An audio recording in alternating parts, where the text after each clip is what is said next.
their picks. Just in case anybody's watching the stream. South America hype? Yeah, dude, I know, right? I know next to nothing about it. Actually, I do recognize a couple players. I know Saryanda, Yasuda, Titsu, and I actually haven't played against Mikado or with Mikado, but I know the name. But I've actually played against Yasuda and Titsu and Saryanda when I first started my Battlerite session. Long, drunken streams, playing on all regions. I ran into them. I think they smacked me around a little bit, or a lot. One of the two. The important thing is I've met them. So what do you think, Drak? Blossoms were the first two picks, by the way. Blossom on both sides. So high-performing support. Pretty staple so far I've seen in most tourneys. Yeah, I'm not too surprised by the double Blossom, of course, from what we've seen. But like you said, the Freya was targeted, so that was a little bit of a surprise to me. But if they know they're playing against more than I do, obviously. But Bako's a little bit rare of a pick, too, in general. I don't think too many North Americans play that in general, so kind of hyped to see that. We got a Bako Blossom. I'm curious what we'll see for range. Probably something Comfort, Alicia, Ashka. Fingers crossed. Eva, since Croak, and Croak would be a good counter to. Eva would be a good counter to it, but definitely has a shorter range. Fights really hard into it. But Blossom also would be another one. But they did ban out Shenrao and Jade, so they don't want to deal with Shenrao's low punish window, and also his potential cleanse ability as well, which I believe people said that Croak is a counter to because of his high mobility. Yep, Elsa and Destiny. So more of the Elsa pick, surprising from Destiny. Definitely be careful though. She Q's the wrong time and Bako jumps on it with the chill shield. Yeah, it might spell doom for her. I'm kind of curious about this one because even Jade is a pretty rare, if non-existent ban in North America, so that's must have been targeted again, I assume. Yeah, I assume as well. But like you said, Croak definitely is a comfort pick into Alicia, so it might be kind of an interesting match. I don't know how the South America meta has evolved at all. I'm not up to date or in touch with that at all. I agree. I am not very in touch with that area. So also, Mako's decided to edit a bounty. So now that the champs have been selected, they can't change or anything like that. Let's take a look here. So there are additional awards if you actually work in a comp around a champion. So, is it a one match set, Mako, or is it a best of 3 for everyone at the round robin? 3, 2, 1, fight! My season's going right now. Nothing too crazy. Destiny opting to stay in the snowstorm, so it actually is not a shield build also. Interesting. Going for a little bit more range heavy and area control, as well as sustained damage on E. First orbs up. Mikado has a pocket Bako pick, so that was his pick that he suggested for once Prey got banned out. It looks like Croak is actually playing this very well. Actually out trading so far, while blue team actually managing to take orb as well. Drak, do you think it was maybe a little bit of a misstep to not go shield build as far as in terms of Elsa? Blue team won. Yeah, sorry, I'm catching up on the rights here. It's kind of interesting. 3 double reds. I've talked quite a bit with some other people as well. Jisaku and I, we kind of torn on whether Vandalism is a great right to pick. She went the double right click, which isn't, I guess, the most surprising thing, but there's no shield bonus, no shield and ally from E, so Bako doesn't have that extra bonus when he jumps in. So a little bit aggressive the Lucia build. But as you said, they got the ISO pick on Blossom there. Very crucial. Maybe it was. Maybe so. Only yours, but obviously it doesn't matter when your Blossom gets sniped out. Yeah, puts him on the back foot here. I think I might have been of a misposition as far. I'll change the volume chills in a sec. I want to make sure the match is good to go. All right. Yeah, it might be me too. I'm a little quiet. I apologize, but yeah, I don't know. That was surprising to me, but that was I don't know if there was a little bit of a lack of communication or just a little bit of a warm up there. They obviously split apart pretty heavily and didn't Destiny's over there grabbing orb while the Blossom's getting sniped by herself. That kind of thing shouldn't happen in competitive play if you're communicating properly. That should be a, hey, everyone back up, orb spawns here, but things happen too. I mean, at least you get a good freeze or end cap off and just dead all of a sudden. So I feel that. We'll see if they can fix that. Alright, let's see. Make sure it sounds decent. I'll do 30. 2, 1. Alright, cool. Definitely do a little bit more of a deeper analysis, making choices. Definitely opting to force Destiny to use her movement, early Boom Bloom and Snowstorm, since she has very limited mobility. She has the space to cleanse to chill, so it actually forces options. But definitely out-trading Bogado very heavily just now. Both the melees coming back at less than 50% HP. Red team claimed the orb. I wonder how they'll reset this next bracket. Red team stealing the orb too. Nice pick. A little bit of space Q action from Bogado. Definitely feeling a lot of pressure. Need an ice block there to make sure they couldn't get the setup there, actually. Alright, Destiny opting to push the orb down the bottom. Burned 1 bar for it, but got the bar back. Easy 30 damage. R plus M1. Quick muffs. Still caught on the AoE. Destiny does notoriously struggle with AoE. A very good counter to Destiny is Ashka. So if you ever see a Destiny, just pop an Ashka, and it should be good. Alright. I like Destiny a lot, personally. I think she's a really fun character to play, and I think her mobility is a little underrated. And the amount of pressure she can put out with her stuns and just general AoE control. She's one of the few ranges that has a pretty reliable, I can break this counter with my ability. That is true. As opposed to having to hit it. I think the thing is, a lot of, at least for NA, I can speak for a lot of Destinies will start up with the barricade and then M2, but because the M2 while charging is a slower movement speed, they're very susceptible to AoE. And they have to literally cancel immediately in space in order to get out of the AoE. And, ooh, Croak getting picked off by Bako, caught up against the wall there. But they still have their support this time. Blue team could turn this around. Fifth orb is up, and they managed to get the orb as well, getting some meter. Going for the perfect trajectory, but ice blocks out. The bounce between was too long. Wasn't true CC in combo. That was some good geometry, though. You don't see that too often. That's kind of fun to see. Agreed. Back in the day, maybe release Destiny might have actually killed her. I think they nerfed the damage quite a bit from subsequent hits. Yes, subsequent hits and as well as walls. It can, every time she bounces is half damage. Every time she hits a target, it's half damage. So it doesn't no longer just 100 to 0 somebody if you get the right angle, which I don't think I agree with. I'm not gonna lie. Yeah, it took it from being, to me, one of the hardest to use, but most rewarding ults in the game to just don't use it. Use your EX abilities. Facts. Big facts. 3, 2, 1, fight. Chad, how's the game volume? Is good? Not good? Bad? Not sure. Alright, not too much. They didn't put as much AoE on the Destiny. Destiny's actually getting a little bit more aggro this time from the side of the blue team. Maybe to cover for Croak. Croak did get picked off last round. And it's 2-0 the way for the red team. Cheeseburger. Making me hungry. Sigi. Ooh, big pressure coming out of Bako. Not quite getting the true combo pressure with the Boom Bloom and stun. But definitely chunking him down to half. Also, another small thing is that Croak cleanses a lot of effects. So the weaken and chill, he actually is a somewhat moderate counter into Elsa. He can be frozen as long as he plays it very smart about a CC. Bako might actually go down here using enough shield, but he dashes out of the baby cage, gets stunned, goes down there. Unfortunately, the anti-melee Destiny is very strong. I was reading, someone told me, and I guess I didn't realize this, that when you take space camouflage, it gives you the cleanse off to your space. Is that true? Exactly, that's true. It functions like a lesser Q. Lasts like maybe just about a second, maybe a little less than, and then yeah.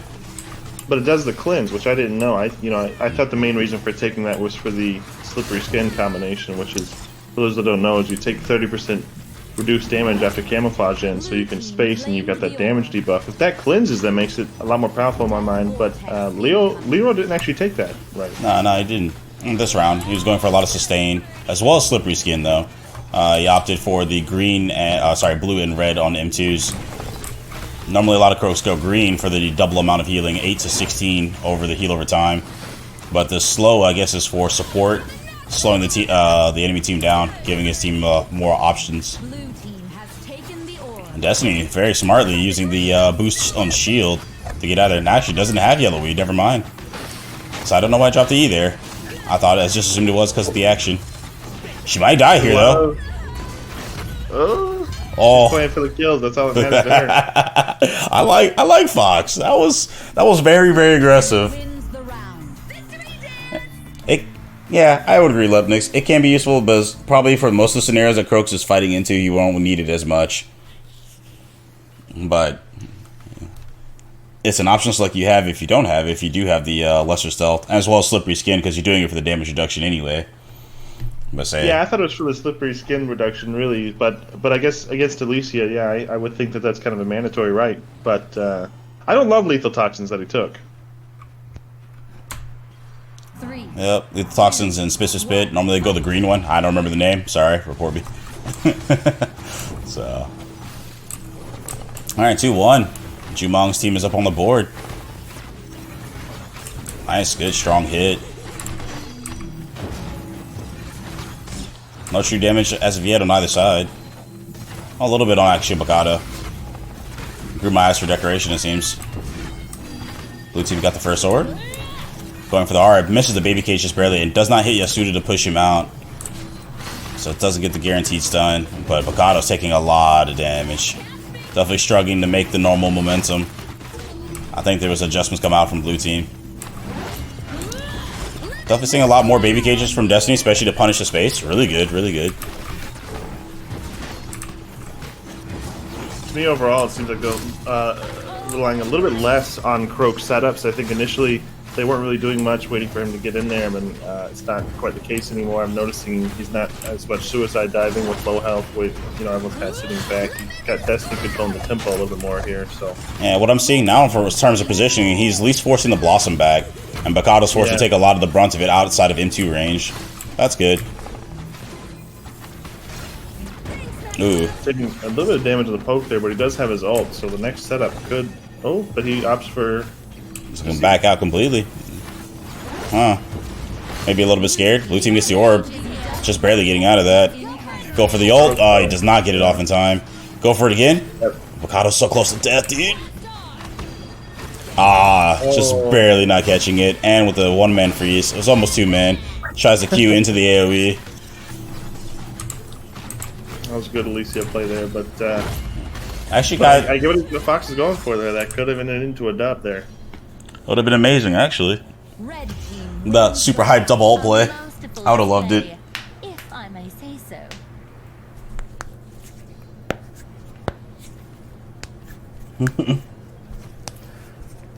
Yeah, I feel that, Mako. Quote-unquote counters Alicia. For a small form of fashion. What do you think about the rights chat and Drak as far as choice here? Nothing too crazy for the Bako. Pretty standard. I take it back. NA uses the Raging Ram in Adrenaline Slam or Adrenaline Frenzy. I don't remember what it's actually called. You get the bonus damage on E when you hit a target with it. Yeah, I like that more than Adrenaline Rush. I don't know why. I think it's just because the follow-up you can do with the Space E auto combo feels more proper. Especially too because I like the EX space, so Adrenaline Rush kind of works against that, where like you hit your space but you don't actually use that auto attack. Feel that. Sometimes you do, but you know what I'm saying. Yeah, a lot more people react to that, but then you're closer to the enemy, you can use the E. Destiny's actually... The E doesn't require you to hit them into a wall. I mean, you could just tap them, and if you miss the connect, you still have a decent 17 damage burst there. Agreed. Nice interrupt on the ult. They didn't get you combo pressure onto the Bako. He did get the end cap, but he got woken up immediately. Blue team getting the orb, but Croak is taking a lot of damage here, and they definitely called out that ulted immediately catching him. The Pierce from Alicia lining up to make sure she hit the double right click there off the freezes, which was actually pretty smart. She knew she could kill Croak, but she didn't want to waste any damage there, so lining up to make sure she hits that double right click. Red team wins the round. Yeah, I play a Do you Jake. like the double E double? Oh, See yeah. Mako's doing it? Yeah, I agree. Double E, double Q. I don't like double Q as much, but I'm an outlier. Don't consider mine any fact. I'm pretty sure a lot more people play the double E, double Q. But this is not bad. It's definitely guaranteed to take less damage, though, for at least 2.5 seconds after he spaces. But just definitely gotta be careful when he spaces. Fox is definitely snipping it out, but overall, they're definitely punishing a lot harder. I wonder if it's the difference in terms of the actual AoE control. Destiny doesn't have as much, at least without meter. Yeah, they never miss those openers. Right off the bat there, a ton of damage going into Destiny. You pretty much have to burn all your healing charges to recover your teammates' opening health, and hopefully he doesn't lose any true health, but great openers from Lucia back to back to back. Oh, yeah, like I was saying before, though, like every Destiny starts the same. They throw the barrier or they start the M2, and because of that, if they can prep the CC, because of the reduced movement speed because of M2, they just get caught by it. And for some reason, they all still do start the same way. But like you do the same thing with Esmo, so it's not like it's a terrible thing, but it's just something that can be exploited and punished. The thing is with Esmo too, though, because at least for me, I'd take the grip range. If you actually hit that, it's you kind of put them on the defensive. Oh yeah, you hit has to immediately pop stuff to get away. You hit Destiny's, and it's like, well, that's cool. You did some damage, but there's, it's not a huge deal. And when you have someone like a Blossom Tree or a Bulwark from Baco, it's a lot less scary too in the opener. So. Oh yeah, agreed. Destiny wisely spacing that orb out over and over again too. That's kind of helped them with their orb control throughout the matches. That's definitely not the reason they're losing. I mean, they've maintained great. A little bit late on that baby cage though. Definitely trying to get some more punish on the Bocado here. Breaking that vandalism. It's gotten a ton of value from her too as well. I think already she's got 100 damage off Ice Crown this match. Oh, 3-man freeze, huge. Leo's got Croak almost actually died there. Surprised he got away, but a good stealth walk away. Never mind, they traded for Destiny. This might be the beginning of the end. He hasn't actually ulted yet. I've been noticing he's saying a lot of meter, and he has not ulted. Did he EXQ? You know, I think it's a little underrated too what you can do with Croak ult. Even if you don't get any of the damage off, if you hit 2 people, make them burn their space, you're putting them in a good position for you to follow up with the camo stun silence combo. But I agree with that. That wasn't his plan. Yeah, I think it could have changed a little bit differently. Probably would have a little bit see more mobility and shield rights from the Destiny. I would have preferred green M1 and yellow E. I like those, but that's just my personal preference. That is just me. Was this just best of one? I wasn't. I don't actually remember. Mako, is it best of one, sir? Yes, it is best of one. Beautiful. You would be staying with us. I don't get to hear your voice that often. I'm just here to talk about the bounty stuff. Right. Go ahead. So, we have 7 heroes on the list, and there are 3 $15 prizes hidden behind them. How it works is if one of the teams picks one of these heroes, they have to win the map with it to reveal if there's actually a prize behind it. And these 7 heroes are pretty much the rarest we've seen so far in most of the tourneys I've done. So yeah, it's kind of another thing that we throw like a wrench in the works to see if it messes up the team. I like that. I like that idea a lot too, actually. And we're gonna pretty much the next few weeks we're gonna have tournaments. Consequently, we have Kings OCE next week. You know, with the Aussies, and then probably EU and NA2 after. And we're gonna try to do the bounties for all of them. So it'll be cool. Agreed. And just so, I'm sorry, I think you said it, but I want to make sure I didn't confuse it. It's they have to pick one of those heroes that has the bounty system, but they have to win with that hero too. They have right? to win with it, yes. They have to win with it. Yeah, and also pretty much like you have to win to check if there's a prize behind it. That's how that works. Gotcha. So someone can pick Jade, win with it, but there's not necessarily money behind it. Well, Jade is also just not on the list. There's I'm just picking a hero. Yeah, exactly. Okay. Yeah. So what are they going to perma-ban? I didn't see it. Oh, it's not updated yet. I did not catch it either. Well, they're talking in Portuguese in admin chat, so. Well, I will. Perma-ban Blossom. Oh, perma-banned Blossom. That makes sense. High performance support, seen everywhere. Yeah. Yep, it's just and the I was talking to Mako about this a little bit. I feel part of it's just the ease of use. She's Yeah. really easy to you throw down in the tree, you get effortless 70 plus healing. Yeah. You can block projectiles, you can save your team without really any real work behind it. So it's not hard. We kind of had long discussion in other discords about this kind of stuff. I have a somewhat more positive feeling about how the meta is going to progress, only on the fact that Blossom Alicia is one of the easier to execute comps. So I feel like more difficult to execute stuff has a chance in the future. So yeah. True that. Definitely start getting these other champs out of the way. The low skill ceiling, low skill floor, high skill ceiling.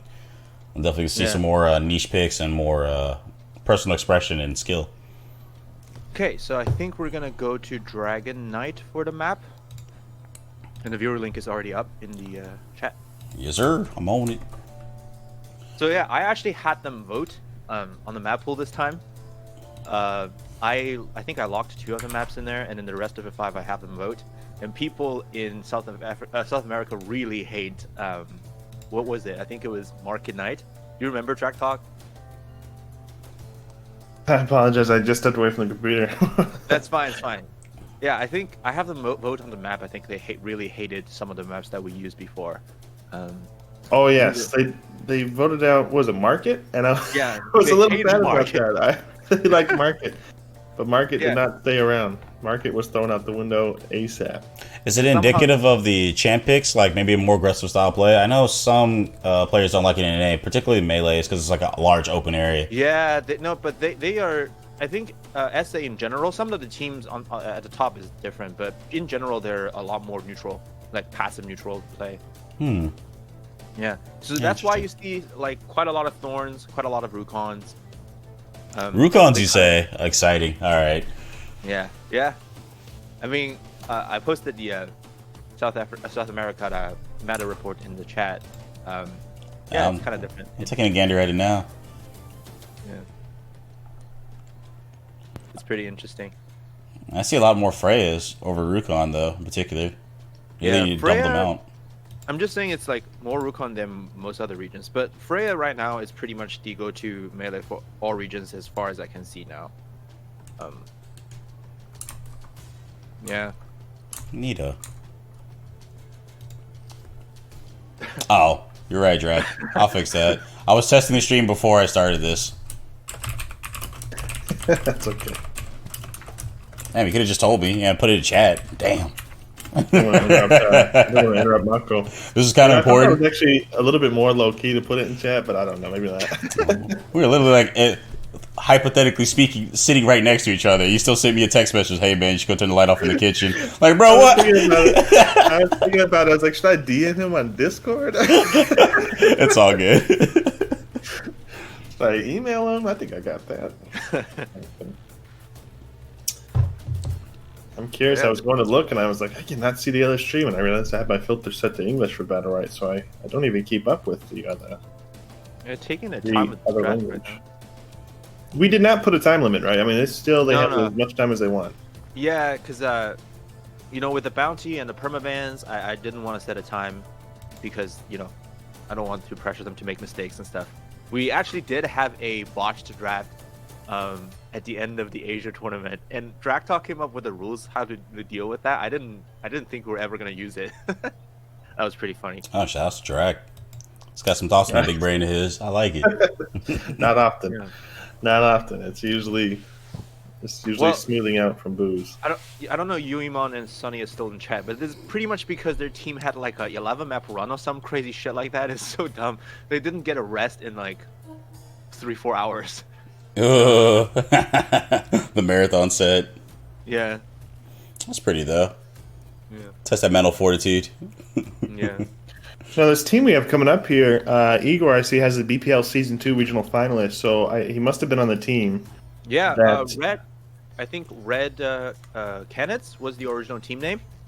And Tex, Aklo, and then Ruben were the 3 people that were on that team. They were number 3 in the world at one point.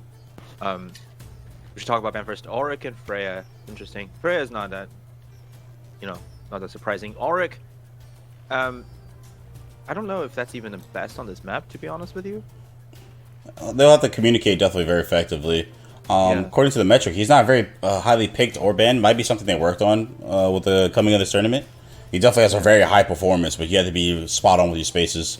Otherwise, you're caught in a very poor position, or you're not able to get to your teammate to help do damage.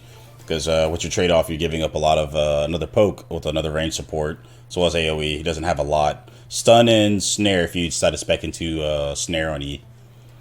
Yeah.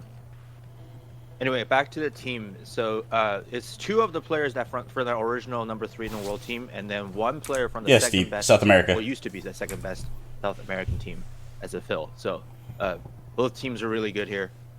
It'll be interesting to see. One of their game in the Swiss system qualifier was one of the best in that whole tournament. South America, bro, not South Asia.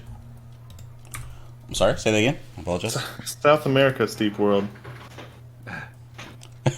Steve says we don't have players in South America. Evidently not. We at least have 5. We're missing the 6th for the other team. But yeah, we're in there. We're definitely going to see the first picks for Mako and Alicia. So Mako already picked twice so far in this tourney, so pretty preferred pick. I wonder if they actually have any pocket Jamilus. Jamilus has a high performance skill ceiling, I would say, especially with terms of weekend and caps and stuns. Definitely would like to see them Rukons. I'm surprised Bako, like Bokado's getting his Bako so often already, because he had a really impactful Bako during the qualifier tournament. Oh. So I guess his Freya is even scarier. I just didn't get to see it because it was always banned. We'll see about. Oh, Rukon, there we go. Yeah, buddy. I wonder what Rex is gonna go for. We have a bounty challenge here, and 2 actually, 1 on each side. So whoever wins gets to see a card. Excellent, excellent. And so they have to, even if they lose, do we reveal? No, you have to win to reveal it. Have to win to reveal it. Okay. Yeah. So yeah, some contradicting incentives here, and be interesting.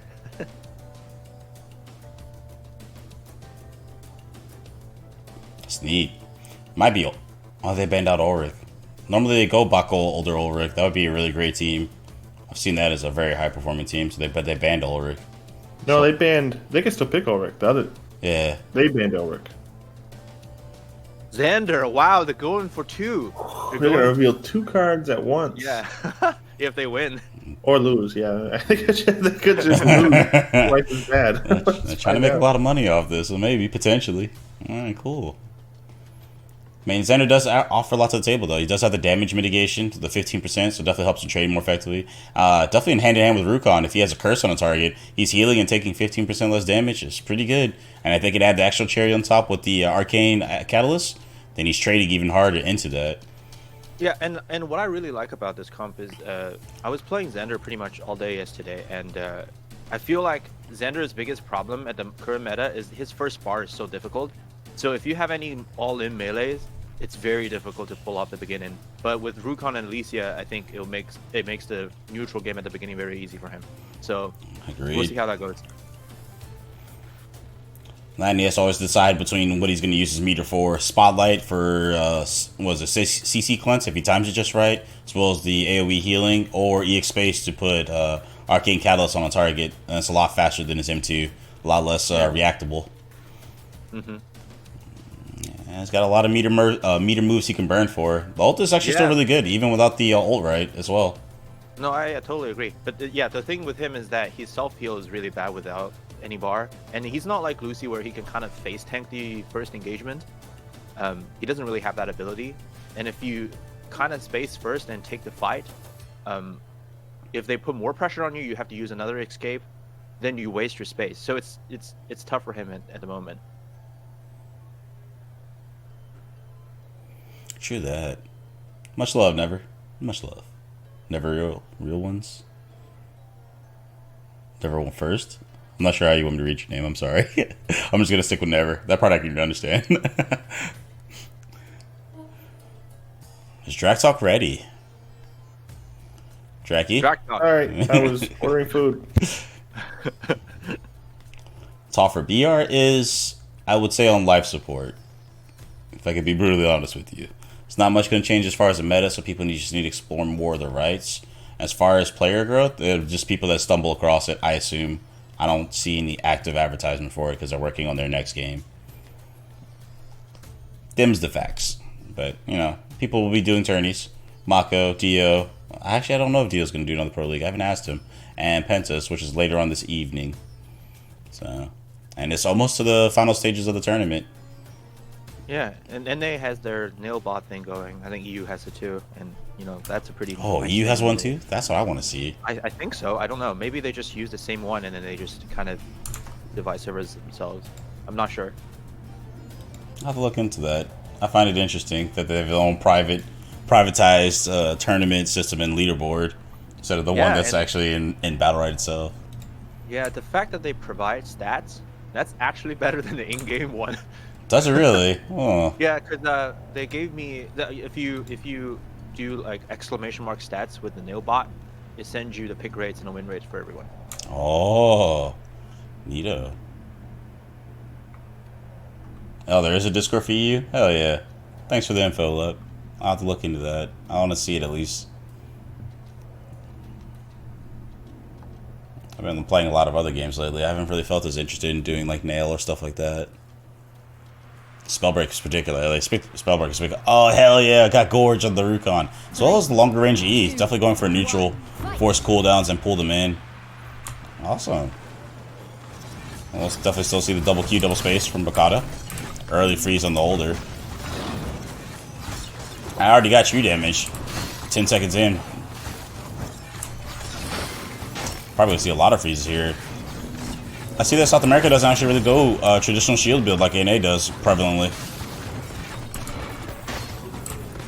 First orb is up for them.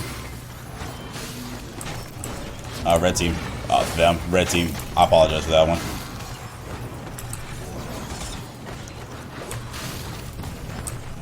I'm actually sway heavily on the side of Ruben here. How many pulls he can get. Force Mikado back in on their side, but didn't get a full freeze off. A very snappy rabbit form coming from Xander to get out of the AoE for the ult. Oh, these are crisp. Really, really great reactions. Okay, a nice early pull. Ruben sees it. He's aiming for the older. Pulls the orb instead. Then gets sidelined by the A train known as Bako. I guess technically B train, but you get the idea.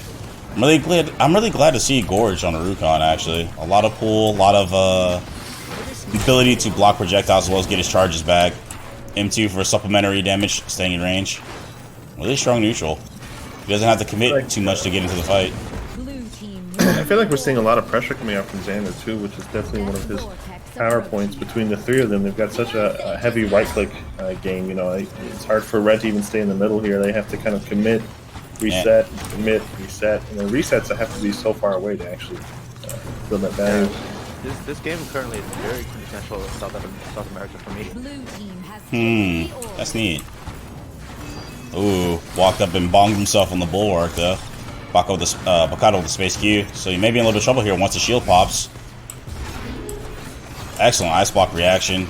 Does not get any real true damage. Burned all Older's meter. I haven't really seen oh, he might get a kill here. Oh, excellent reaction. Did he predict it or was he aware? Was it all reaction? Ruben hasn't actually used that much meter. Maybe off for the space, but he's definitely saving it to dodge things he needed to dodge from. So that was good. That was neat. Yeah, so the interesting thing about Alicia is, I was talking to the organizer. I'm not sure if they're all GC, by the way. Before the Swiss tournament, and they were like, yeah, we're not going to see a lot of Alicia in the and then apparently the Thursday before that Saturday, in scrims, everybody just suddenly realized how good Alicia is. Just out like overnight. Her damage is so good, and even if you don't get the freeze off, the chill slows people down. So like for ranges, you're guaranteeing more damage. It's ridiculous. Yeah. She's good. So good. Makes sense. And what do you think of the, do you take white space on Bako on this map? I usually take white space just because of... I like it, but I feel like I'm an outlier. I can't even say like, oh, it's really good, but if you can get a lot of targets, say like Xander, which he's on the field right now, Blossom, Pestless, multiple targets, you can get full charges off your M2. I would say it would be good, but I don't foresee a lot of the other rights that are picked more often, especially in mobile defense.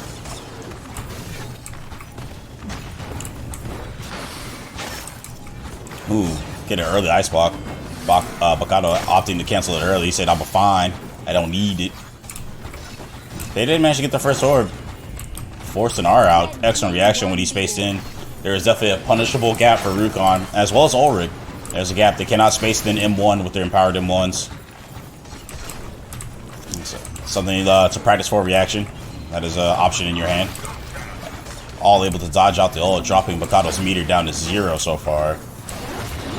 Getting a little bit of kind of forgiveness damage on the in there though. Rukon resetting himself, but Rukon really trying to put pressure on Older. I mean, you keep seeing him trade back and forth, in and out. I feel like for this kind of comp, Older is actually one of the few healers I would have preferred not to play against. When you've got such a heavy team, he has his between his orbs. Luckily, he didn't take it on space, but I don't know if that's super popular. But between his reflect orbs and his from his Q, it can be frustrating when you're having a team that's so reliant on big right clicks for heavy damage. So I don't know. I think maybe in the future, maybe I'd actually opt to ban that one. But obviously, they didn't want them to get the Ulrich Bako combo either. So I agree with that. Nice, easy control of the orb though. He's definitely leaving also free to actually do all the control. But Older does function as a turret though, more or less. Like he's a DPS that can heal, which you can say about most of the supports. But a lot of his damage is delayed and over time. Also helps into true damage with the time bomb effect. But gonna get cooked. Arcane Catalyst caught. Already spaced earlier, was not able to get out of there. It seems so hard to kill anyone on the blue team. That's very, very difficult to commit. Yeah, with so many saves, with the hearts, with the ice shield, with the Rukon being Rukon. Yeah. Look at the protections that Xander has. 1300, like ridiculous.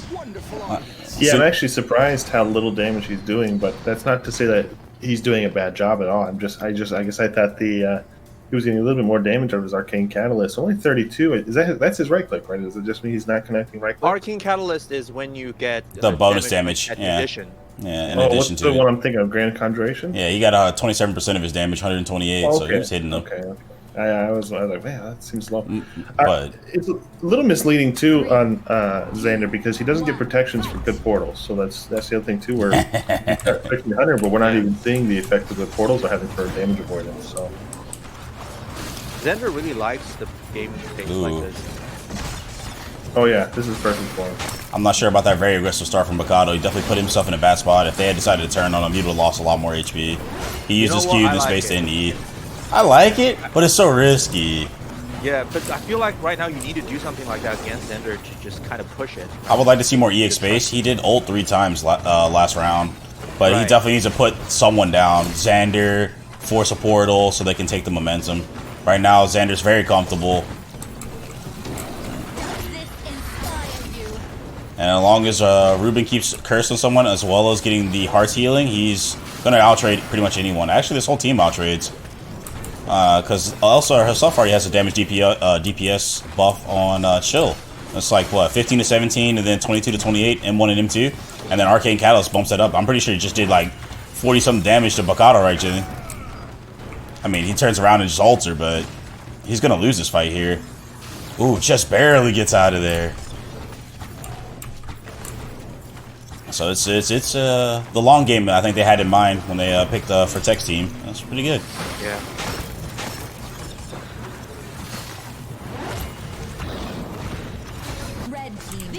Portals him out too. Good awareness. Oh. These dodges from Ruben, man. Ooh, full range stun there. Wow.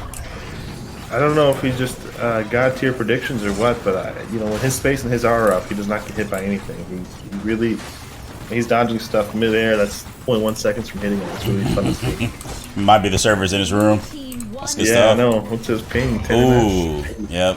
Definitely fairly good communication, too. Caught the Bako as he landed. Either that or was a reaction. Not sure. That'd be kind of a neat feature. Just to like, peek into the comms. I don't want to give too much away, but yeah, that'd be neat. I don't know that we would understand anything, but... Ogre, could you turn me up a little bit? Oh, yeah, I can do that. Thank you. Oh, your area, 200. I can't do anything about that, Mako. Oh, what the heck? Wow, Why the heck? Yeah, I'm sorry, dude. that's fine. If you have a gain feature, you can probably go into your settings and then just actually amp the mic up itself in the Windows settings. Also in like 100, 200, whatever. It doesn't matter. It's not that big a deal. Really? Jesus, what? Why am I guess. I see that. Really good control so far, 3-0. Nice early freeze. Caught him slipping. He did not want to use it for his space. He didn't take that much damage, and he didn't take any true damage because they didn't opt to all in for it.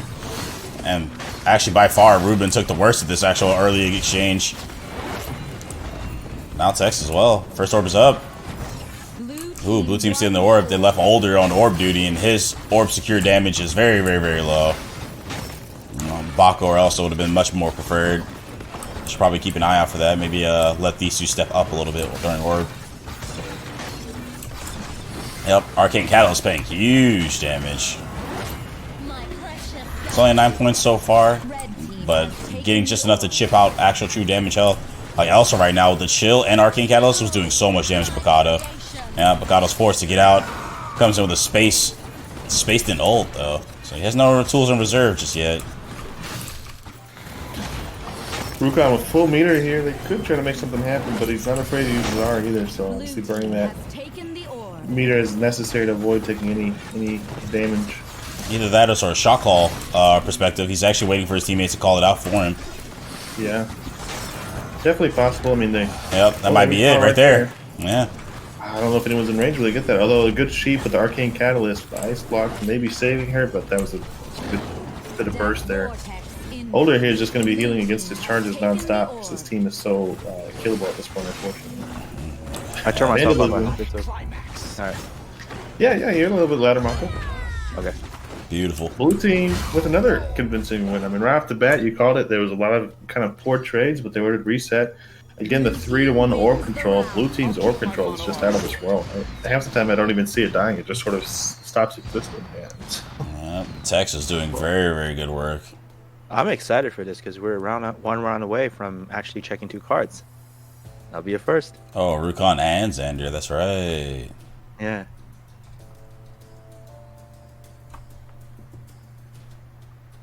That's dope.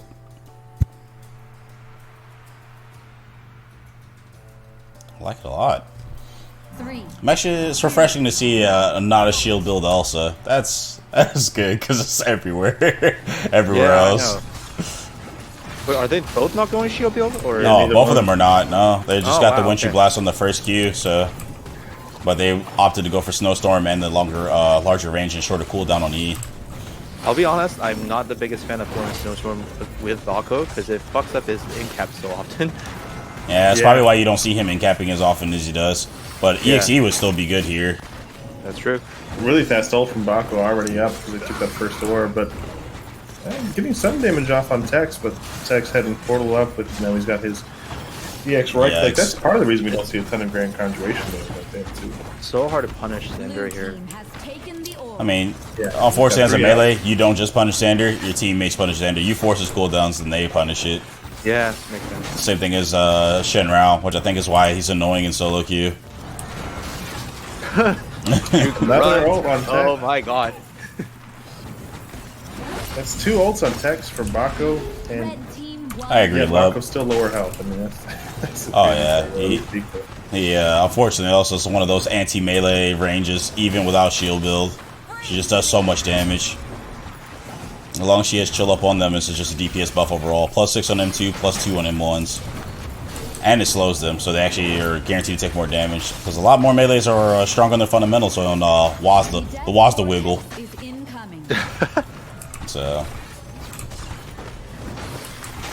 I'm gonna start saying that the Wazda Wiggle. That's what it is. We got the Rukon ult. They're looking for the kill here. Can you get some more pulls? Well, I would have liked to everything, unfortunately for him. Yeah, Ice Block blocking it out. He was about to do a lot of damage. Opting the space actually keeps him in ones. Forwards the older space. He's actually seeing it. Kill pressure. Nice. Snowstorm doing a little bit extra DPS. Kills him off. Here it is. We're going to see the 2-card reveal. Wow, I did not see this game going this way. I mean, it was a pretty decisive win too. This one went back and forth. I think blue nice team piece. had a pretty good control of the pace, almost control of every orb. I mean, it was a very convincing win. Attack. Yeah, I wonder if Picado has another pick, maybe a more mobile melee. Even Shifu would have been probably a little bit better, especially with readiness build if they're aware of it. That'd have been insane, and probably have swung the flow a little bit. Thank you for I'm the not a raid, huge Lexi. fan of Mako and Alicia. That's one of my least favorite picks in the Dude, game. it agree feels with you. so bad. All right, so we actually get a. Could you drag me in lobby actually? Yes, certainly. So you can actually be part of the action as it happens. Thank you, thank you. Anytime. Zacurated himself as Grey Starfield. Wait, where'd what? you go? Wait. I went to a lobby with full bots and no one else. Sluts, please. Oh, what? What the hell just happened? Okay. All right, there we go. Good stuff, good stuff. And we also will see a perma-ban as well. Wait, I think we do. We reveal first. Yeah, Oh, we gotta yes. reveal these two cards. Let's see what we got. All right, I gotta do it as fast as possible, but I have the gifts actually just all going, so you actually see them all. But let's see if I can do that. It's okay. Just turn them off stream, and then we can pull it back up. It's fine. Let's see if I can do it fast enough. Whoop. Yeah. All right, cool. All right, I got most of them before you can see it. So it was what? Xander and Rukon? and Rukon. All right, so we got the reveal for Xander and Rukon. Got the bounty of $15 and bad luck on the Xander. That's good. They get $30 for this win then because it was the $15 for the win and then the 15 for the bounty. There you go. That's There pretty you good. go. It's pretty good for one map. Yeah, not bad at all. Not bad at all. That's $6 per round. So that's good stuff. Good stuff. Let's move over here to King's Bands. Annoying. Keeps bringing that up. So get rid of it. Bop. Cool.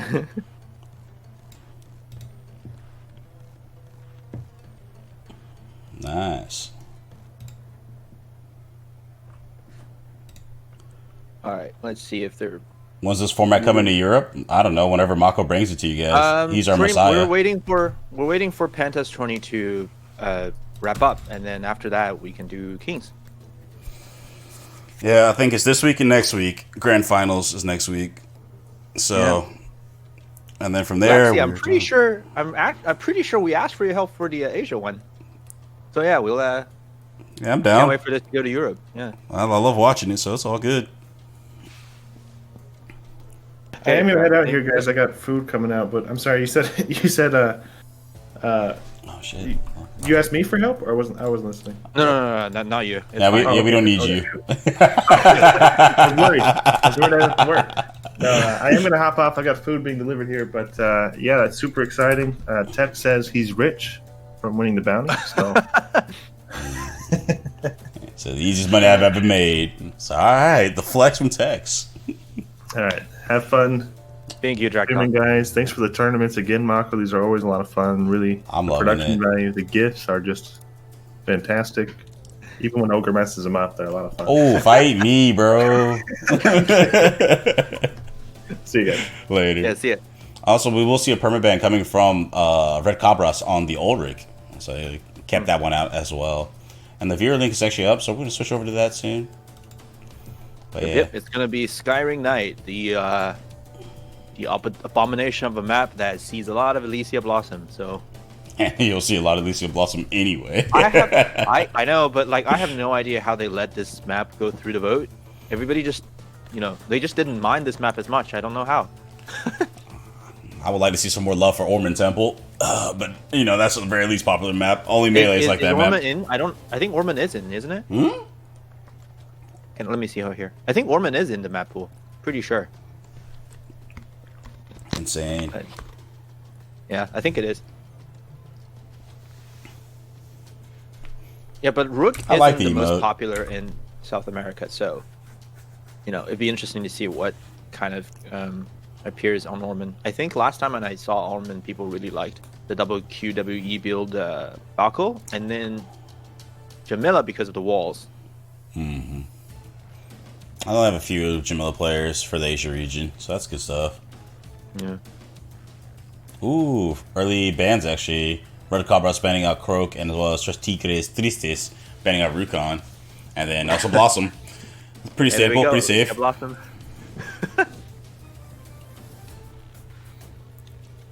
Ooh, Yeah. I'm about to kick the Drak. I don't think he closed his Battlerite. Oh yeah, kick him.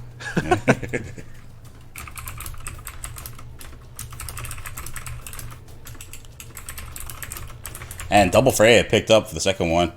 Oh, perfect. Yeah, get him out of here. So actually, we'll see also Freya and then Blossom Freya.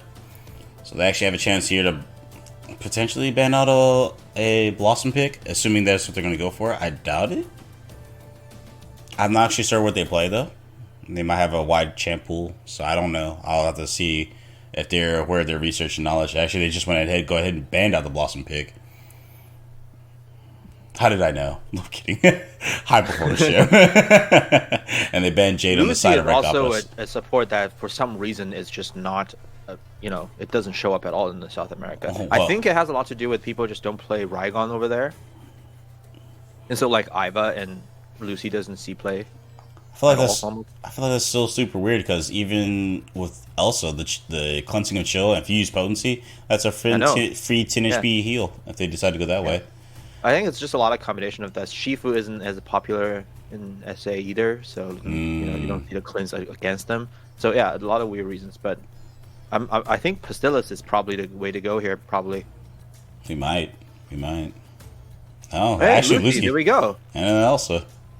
All right. Well, scratch everything I just said. Yeah, threw a wrench in your monkey plans there, right? Cool. I threw your plans in your monkey wrench in your plans there. Okay, I make sure I said that right. Don't mind me. Start mixing up proverbs and euphemisms. It's okay. I'm foreign. I don't understand what you're saying anyway. We're all good. Oh, perfect. All right, cool. All right, that's good stuff. Croak ban, huh? Do they have a really strong Croak player over there? They played a lot of double melee with the Croak in the qualifier, and they do have a pretty good Croak player, yeah. Ooh. So yeah. Sick. They're really excited, and I know TDT is very excited about the Orman Temple map in this pool. So. I'm liking it. Because, most of NA all hate Orman Temple, but Rook is so prevalent there. Rook and Freya. Right. They hate it, but they also don't want to get rid of it in the map pool. That's how they feel. It's kind of complicated. It's a love-hate relationship. I mean, if you're very aggressive and if you have a team that support you, just storming into the middle, it's fine. But if your team doesn't, or if they're kind of less confident about their matchup, they're going to sit at that bottleneck, and then it's curtains for you. Yeah, there's a lot of weird things about that map. Like, Taya is really pretty much shit on that map, so you can't pick it against Alicia, and then Alicia just gets guarantee value sometimes as a range. There's a lot of weird things about that map other than just the melee dominance. Apparently bug lobby. Well. Text deciding to blame Bacano. Hey, you represented those guys. It's your fault. What did I do with that? It's worth mentioning, actually, this whole ban pick rule, I think, was come up by Bacano, right? I believe. Yeah, I believe so, yes. Because when I was making this draft tool, I consulted Bacano, and he's like, it's kind of funny to him that, after all these years, people are still using the rules he came up with for the draft, for the chat draft. That rule came up by him, I think.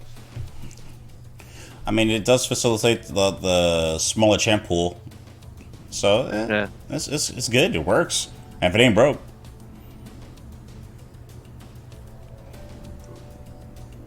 So I wonder what they're gonna choose for the Freya rights now. Wonder what the difference is since we got a DC. I don't think Elsa made it in. Bug lobby it. All right. That's fine. I don't think it's hurt anything. I'll make it in. Could be here. It happens. A player has disconnected. Such as live events. And such as SLS servers. Are we remaking lobby? We're remaking? Okay, yes, we are. Stand by. We have SLS difficulties. I would say technical difficulties, but this is an SLS thing. you wanna put up bounty just so people know that like Oh, what's, yeah. what's available and stuff? Yeah. Yeah, so the bounty has been claimed for the Zanda and the Rukan. So those are no longer accessible.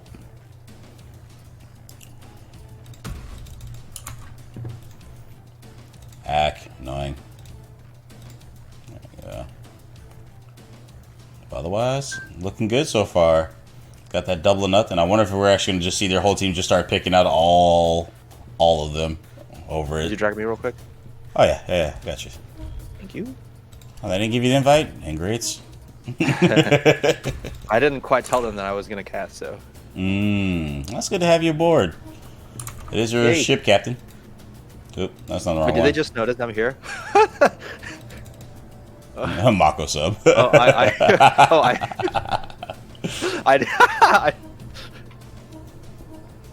Hey man, if you're down to throw down, I'm down to watch this. This would be great. I can't, give out meter though. That'd be unfair advantage to the other team. But I will at least tell you if something's going wrong or right. All right, now we in there. A little longer than it was supposed to be, but we're good. We're good.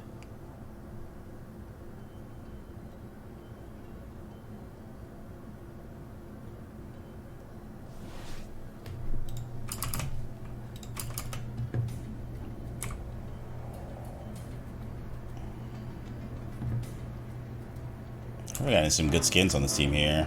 Not too out of the ordinary. Psyching double themselves hammer up. build, pretty normal, pretty meta. This build is pretty much. I feel like this Freya build is now so run of the mill now. Like everybody knows how, everybody knows to run that build, except Skywind for some reason. I don't really know, like what the thinking process is, but I haven't asked him actually. I know he does a lot of true damage, so it works for him. Oh, I mean, yeah, Freya's great, but I just didn't know the concept.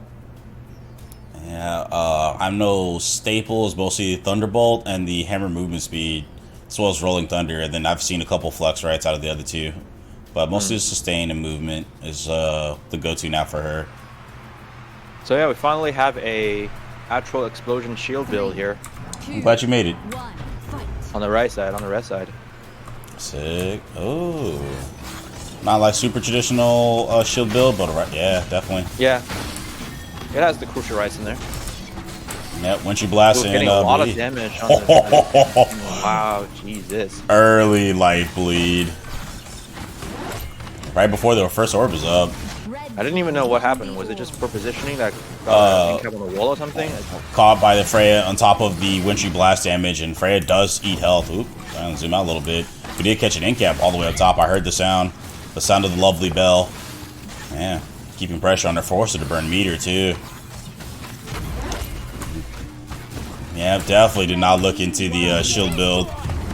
Oof. Yeah, without all that pressure that Freya puts out. Oh my God, both sides of the blue team are just bleeding health. And support and their range. Went for a risky jump pad play. Does get clapped for it. Yeah, Ooh. this is gonna be a rough game for the left side. Yeah, I think this. Looks like. I won't say it's GG at right selections, but it does give Freya an additional burst and chunk of health, which is going in. And I was Ruben playing super well. Yeah, I'm really glad because I was talking to Tommy before this whole tournament started, and he was like, "Yeah, South America has some of these like really crazy players," and I was like, "Who are these people?" And he told me it's these guys, and I was like, "I'm gonna directly invite them," and I'm really glad they came because I think Tex is now like #1 team fight tactics player in Brazil, so he doesn't play this game very often anymore, but he came for this tournament, so that's great. That's nutty. So I wonder if he's actually up to date on all his know-how. Oh, I mean, they had progression in the scrim, so they probably figured it out. true that. Either that they just looked it up or did their research. Oh, actually, I just realized what probably the difference was is Lucy probably used the snare Q on the Elsa as well, top of the slow. Could not walk away from Freya, couldn't get away. On top of Shield snare, it's probably just like what you see right there, where she's trapped in the ult. And Freya opting not to position optimal, hammer her back into the epicenter. But Definitely forced the EXU. Huge damage. Blue Elysia this run has just been zoned out entirely. She's definitely been getting her bell rung. They might be able to make a play here. I kind of would actually like to see, instead of her use EXQ, use EXE. At least it would have forced something more movement out of Freya or Freezer. This Lucy is having a game of her life. There's no easy challenge. game. She's doing her thing. Yeah, still outscoring for the most part. Highest score in the lobby. I don't know if that's fair assessment because supports get two very, very high sources of scoring, but yeah, you get the idea. Huge, huge. Somebody call 911. Igor's also killing every. Oh, sorry, go ahead. But yeah, our that's the scoreboard over there. stream dropped, I think, but that's okay. We have us. All right, nutty. Yep.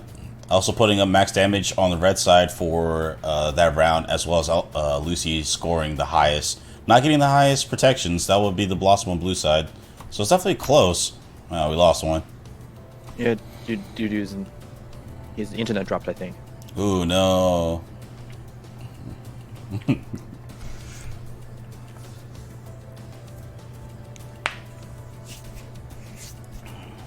I'm gonna just go post your stream link for in the Portuguese chat for a minute. Certainly. I mean, if they understand English. I don't know that much Portuguese. They look similar enough to Spanish, so I keep using Spanish conjugation to try and figure it out. I'm like, oh, I keep screwing everything up. So, otherwise, yeah. A nice quick They pause. had a power blackout. Ooh.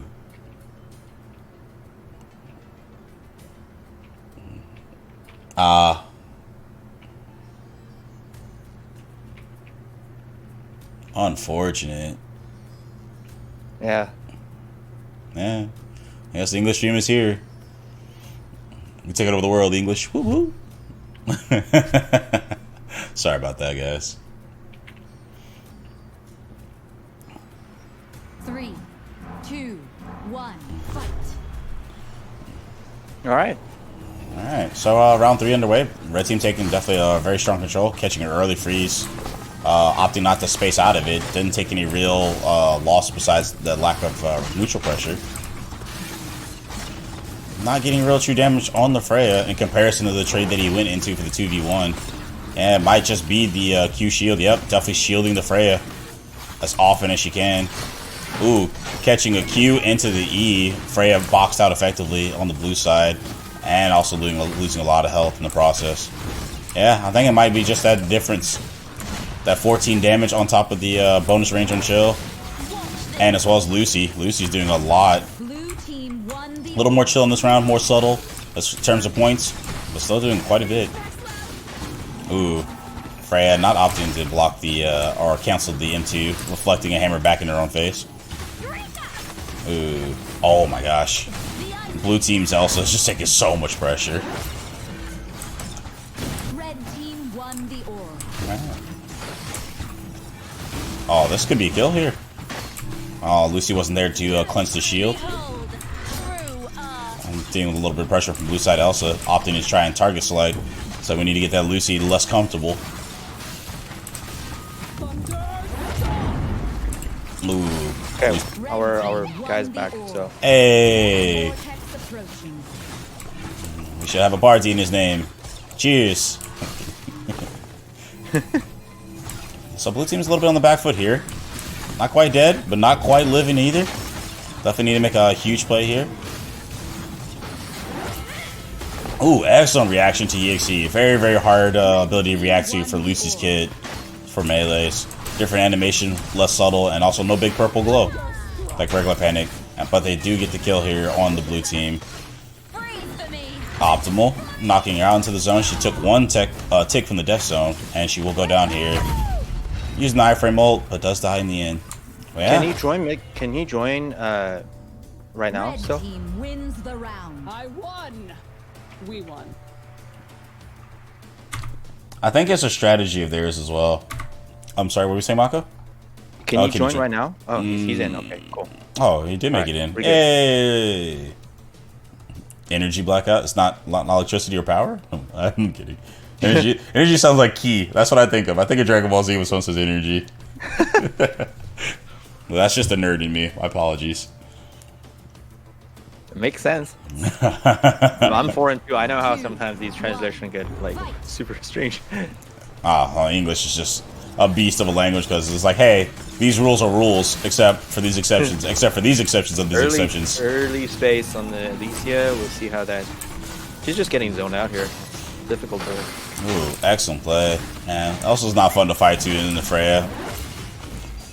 But Ruben showing that it's just two different ways to do it. Red team claimed the orb. Good pressure. Red team getting control of the orb. They definitely have a lot of control right now.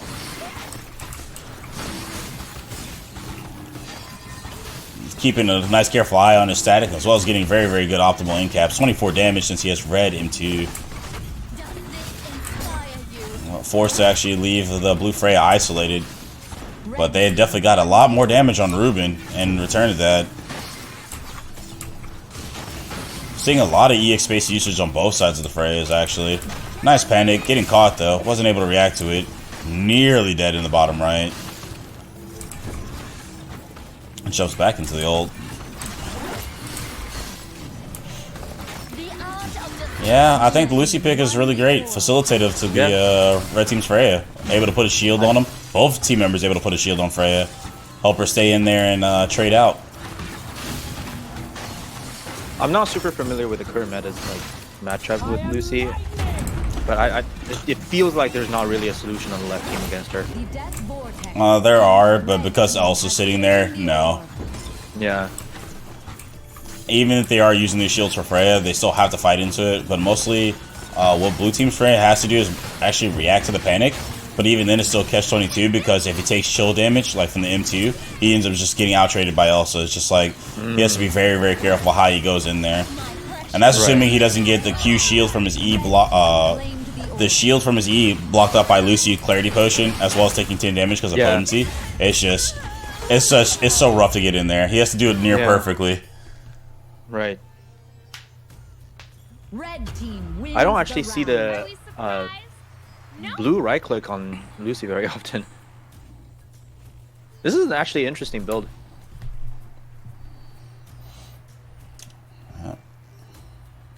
Bonus healing, so it's like what? This is pretty much the build that decides that she's not gonna take any fight, like she's not gonna face anyone 1v1 at all. So I wonder how the blast shield works, because they've been shielding Freya a lot, but do they shield her before she goes in? I'm wondering if they're communicating that effectively, because blast shield normally screws up melees due to the knockback.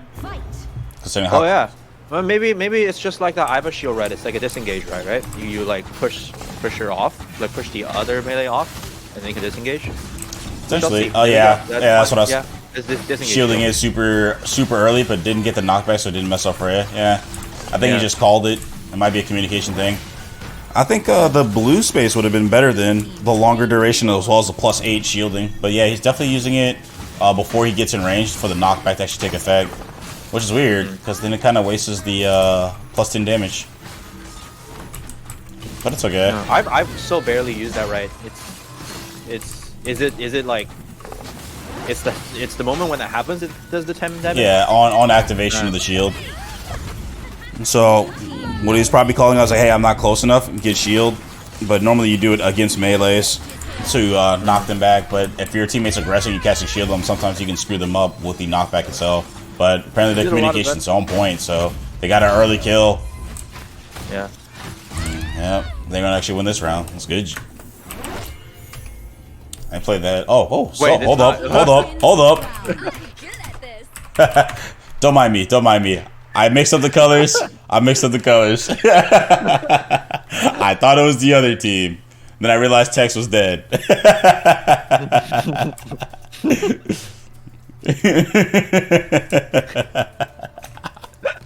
Oh my god.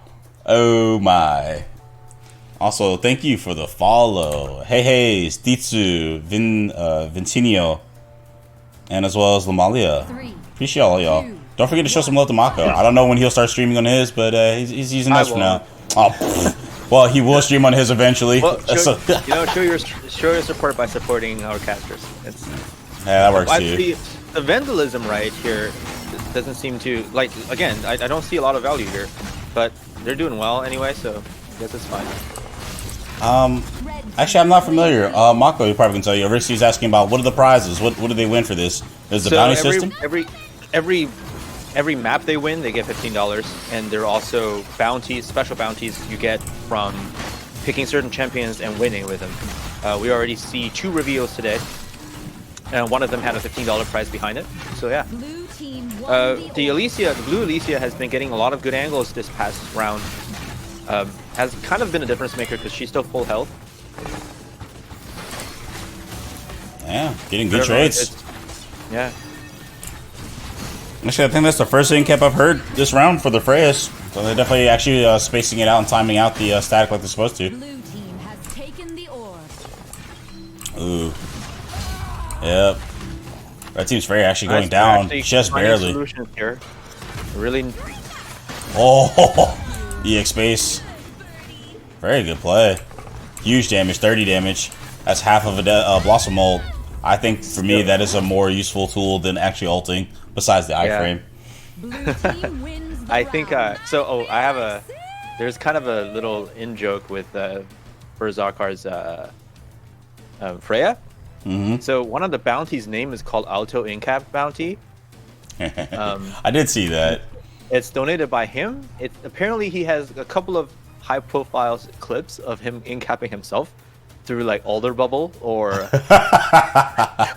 or like Lucy, Blossom Reflect or something like that. Per team, Rixie. He like chugged 2 hammers in, and he thought he has counter so he can like get shield from himself, but then forgot that his counter's on cooldown and just incaps himself. Awesome. Can't say I've done that too many times. I used to do that on Jamila, but then I kind of owe myself when people know I'm gonna do that. No true damage on Red Freya just yet. Did go for the EX space. Good hit on meter. Good usage of it, to say.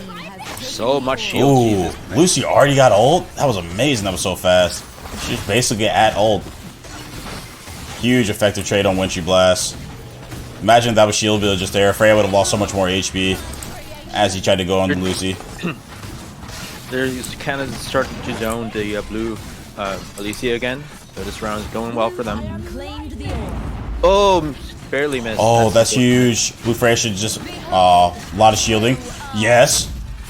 Huge damage. Oh, EX space kind of messed it up for Freya, but did get the Thunderbolt hammer damage.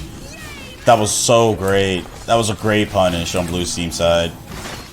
Oh. So yeah, that's what I was telling you about there, Mako, earlier. How Lucy threw the Q, even though Freya EX spaced, still kept the movement speed and still kept the static charge. Yeah. But because the snare on it I does slow remember it down. Yeah. So it did show up there, which is weird. Like I said, it's one of those things like, whatever. I guess it works. Can they get a counter kill here? Maybe. Potentially. I don't foresee it Weaken here. needs to be great, and it probably can happen. But I think if Lucy hadn't hit that panic, yeah, they might have been able to get the kill. They're trying to save for the ult, and I think an EXE would be really good here. EXE. Aw. The chill from the shield would have helped a lot. It would have instantly froze Freya. Locked her down at least. Okay, they can get a kill now. There's no shield for from Lucy. And I think no they E want shield. to use Lucy all to take a fight. Oh, Get this 3 is- weaken and yeah, start this is gonna be a taking kill. fight. Yeah. Good That's call. not gonna. Ruben fighting in the death zone.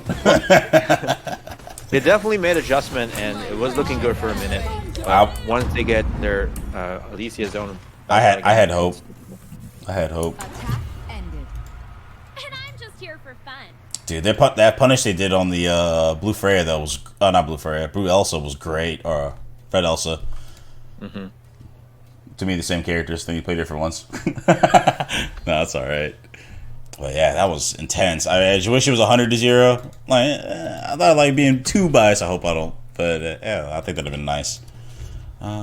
Where's D-Ward? D-Ward's in here. Where did he go?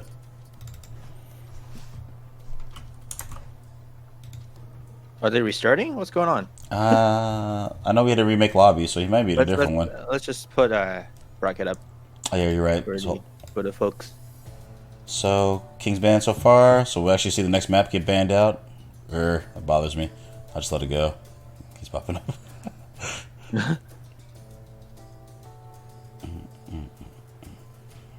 Well, Actually, see what the next perma-ban comes out.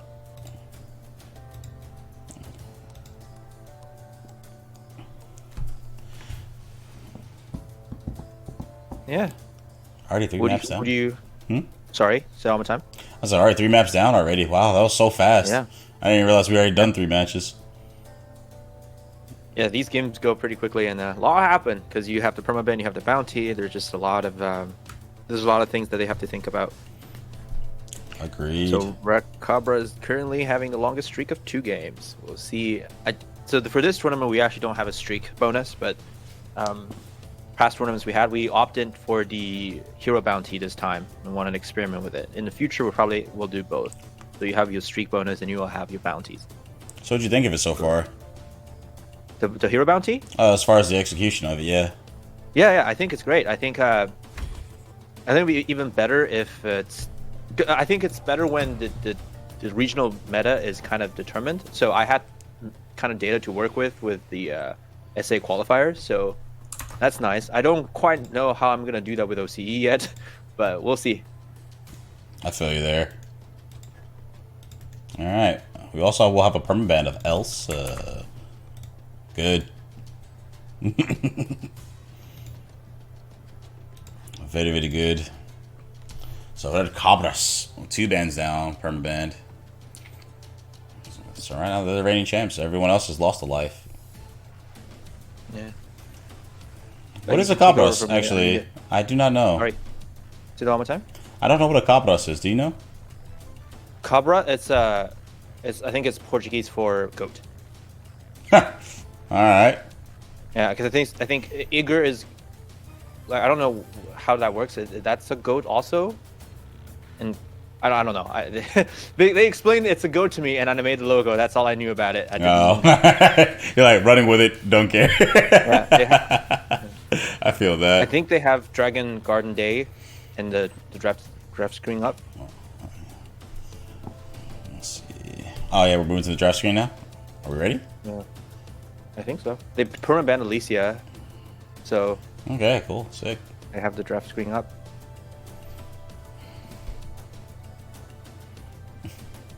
So yeah, they got Auric and Alicia banned out. I think they're gonna. They still have the Lucy open to them. Potentially. And Lucy was very, very well performing. Yeah. But they also had a lot of problems cutting down the Freya. Yeah. But it might be due to the shields anyway from Lucy and Elsa. So, you can see. Paloma and Taya.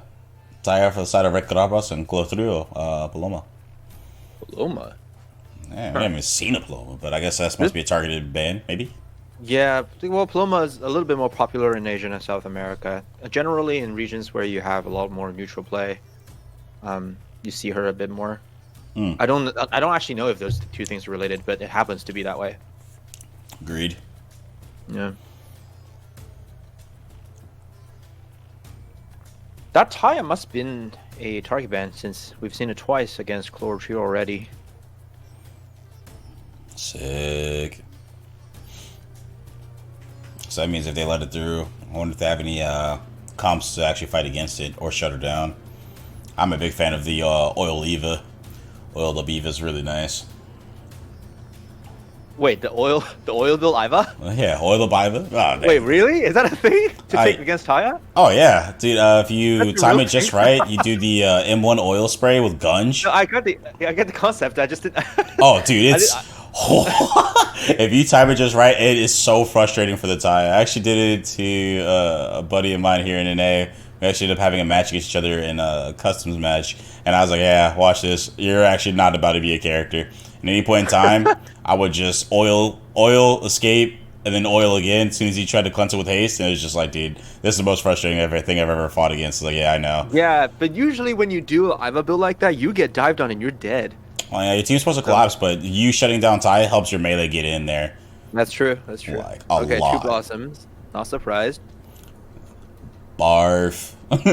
So tired of these bosses. You know, I talked to the captains in NA.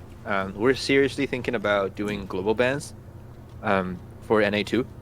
Kings and A2 because we kind of didn't, because the NA ones were really close and kind of all of the teams took maps off each other, so we didn't want all the teams to waste first ban on Elysia Blossom. So we were thinking about doing like a lottery thing to kind of perma-ban, global ban 1 or 2 hero. We'll see. Ooh, Thorn Shinrao, support melee. Hey, we have a card. The Thorn, right? Yeah, Thorn has a card. Yeah. We got some people gambling some money on the scene. Hey, Yay. yo. Not only do they have to win, then they have to flip the card and see if they get anything out of it. I really like Blossom Thorn here. They is Elysia perma-banned for them? I don't remember. I don't recall either. I believe so. Inside Yeah, of it was the second one. Yeah, second one, right. Range options. Ashka would be pretty good here. Ashka is a really great counter to Shinrao. If he holds Q and waits till he lands, it's just a good explosion of Alder. burst. They banned Alder. Actually, double support with Alder is a lot more popular in South America. It's like kind of died out in other regions. But during the qualifiers, I saw a lot of Auric Alder, the old school double support. Yeah, Auric Alder, Baka. That's a strong team right there. Turning Alder into a DPS turret, which he actually functions a lot more effectively as. Especially helping his team trade with Time Bomb. So, yeah, I agree. Time Bomb is this a Raigon game? I feel like it's a Raigon game here. Could very well be. Any traditional melee will definitely outperform Thorn, and the Thorn has to actually outplay it every turn. Yep. There you go. Called it. Yeah. And Jumong as well. Jumong Thorn is really good. Jumong Thorn is definitely like an old school thing. But I don't know, like current build, if it still works. It'll be interesting to see. This Raigon pick, though. Well, we'll see if they dust it off the research panel there and have some new rights or new setups. You might actually see Double Bear Trap weaken. I doubt it. You could. That wouldn't be very good with against Shinrao because they could just space out and you kind of waste value. Well, it's not for him. It's for Blossom. Because with Thorn pulling in and entangling, the Blossom's going to be forced to space at least at some point into it, and then if they just throw Bear Trap on her after that, right, makes sense. Yeah. So it could happen. Yeah. I'm excited for this one. I don't see Raigon in South America very much at all, and we have a Thorn, so good. I'm already happy. I already saw a Rukon game and he won, so woo! A little bit biased. I'm sorry.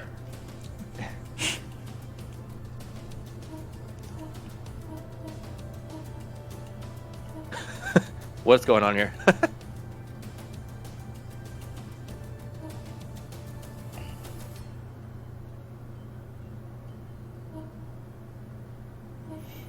Nevers says that honestly, Shen plus Raigon should outpressure, so their Blossoms should be relatively safe only if misplays.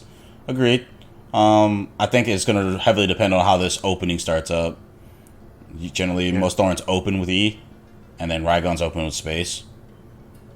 But Raigon wants to be tricky with it. Sorry. At the beginning of the round would be really rough for the Thorn team here, but we'll see how that goes. All right, Storm. I'll take a look into it, dude. Might catch a short nap and then go to Penta's tourney right after. Turn and burn, baby. You had so much work today. I applaud you. That's all good. I actually enjoy commentating for it, so it's all good. Great. Huh. Creeping Roots plus Sinister Stab. Interesting. That's a really weird Storm build. There's no left clicks? What the heck? See, I really am a big fan of Regrowth, because Regrowth is like a staple. It's easy to maintain and keep up. Also like Hamstring Briars. Yeah. Hamstring Briars for the whole 4 seconds of Thorns on someone is 20% slow. It'd be so good, dude. Yeah, that's a strange build for Thorn. I don't think he's gonna keep it. Maybe. Oh, he is keeping it. All right, never mind. Yeah, because it's not a default build. It's not like yeah. Yeah, I don't like the weekend because the weekend only lasts a second and a half. That's not a lot of time. Right. That's like a burst deal. Like if you were fighting a Pearl, I would say that would probably be more optimal. Open with Z, called it. Does not get it. Someone broke the shield. This is rough for him here. Yeah, didn't get the shield, and they broke the entangle before he could pull them all the way in. I think the red and purple E would have been better. He's been hitting these. Having that up more often would be really good. I guess he doesn't. No, okay, but the Raigon's getting punished here. He might Yeah. die. I mean, he's been using it on the back line so much. Ruben here. Definitely great control. Didn't opt to use R. Didn't need to. Red team won. Oh, pulls you're him not in. showing the match. You're Oh, not shit. showing the match. Oops, my Screen. bad. My bad, my bad. My bad, my bad. I was already looking at it, watching the match. My bad. That's funny. Yo. It's okay. You guys didn't miss much. It's all right. Yeah. No one's dead yet. Some took some damage. Ruben's been hitting a lot of E's on backline. Red team won. All right. Let's start from the top. Man, let me live, dude. My fault. So much disruption and control with these. Oh my gosh. traps. Rio is taking a lot of damage. What is his rights? He went for a lot of... he does a weaken on space, and as well as healing win. He went a lot of healing. I think that might be misplay? Claimed the aura. Don't.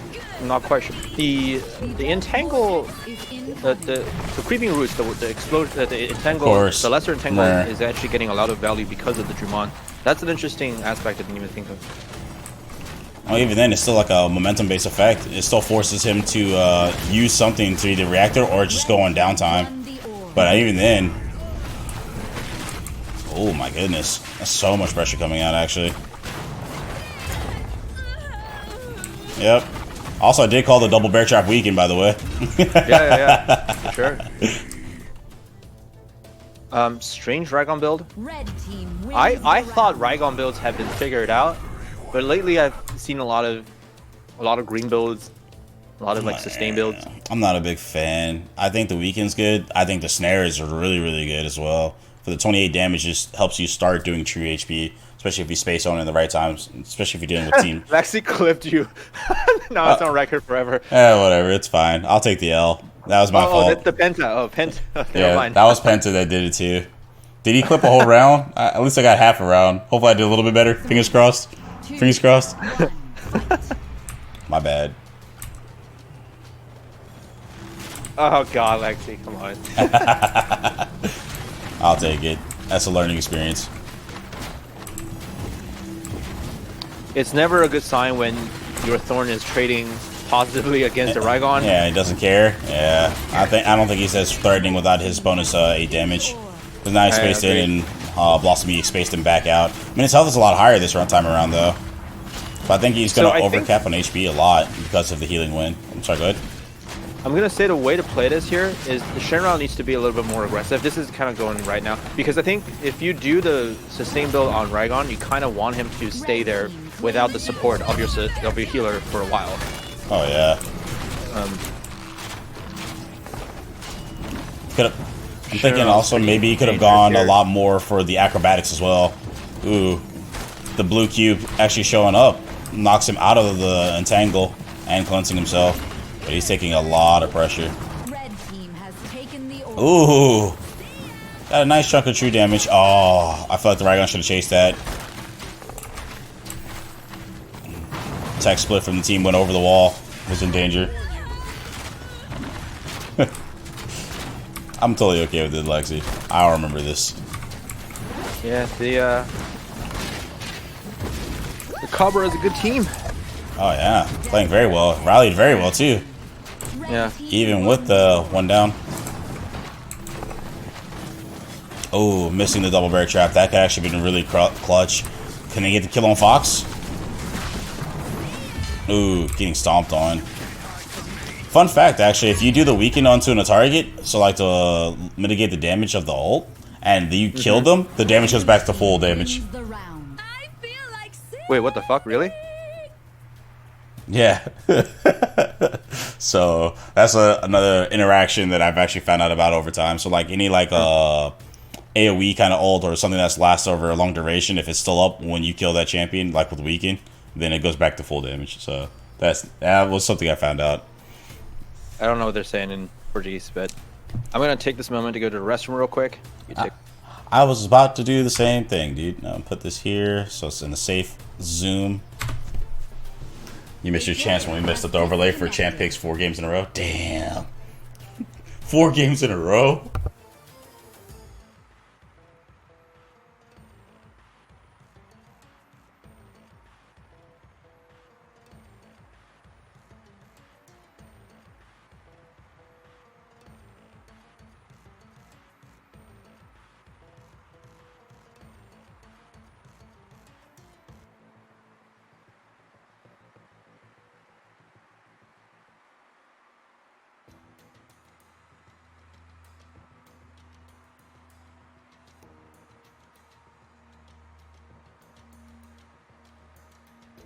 A player has reconnected.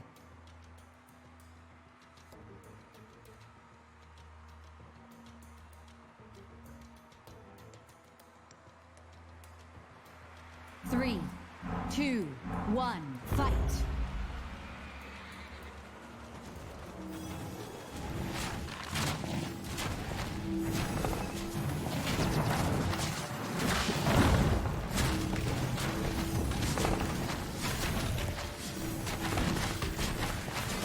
All right, I'm back. Is over here. Blue team All right. has taken the orb.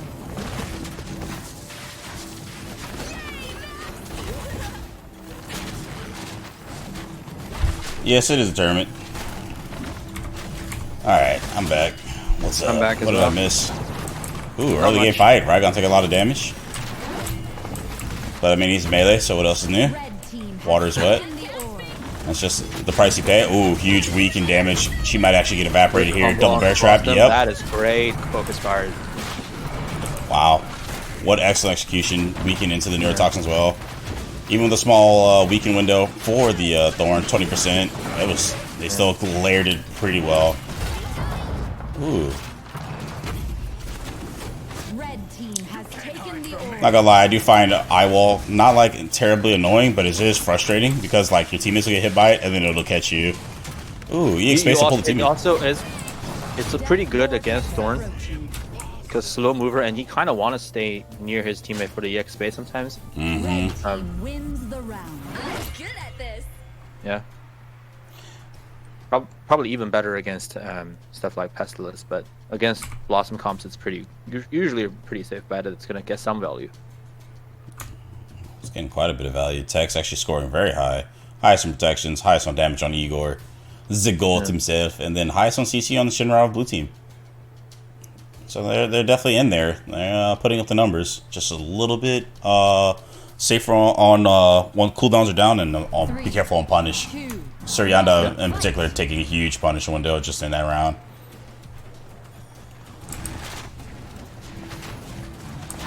Wait, Shinra took yellow space? What the heck? Maybe a little bonus in damage for true damage. I'm not sure. I normally see yellow E now these days. I know. Getting caught, and Azar. Taken the orb.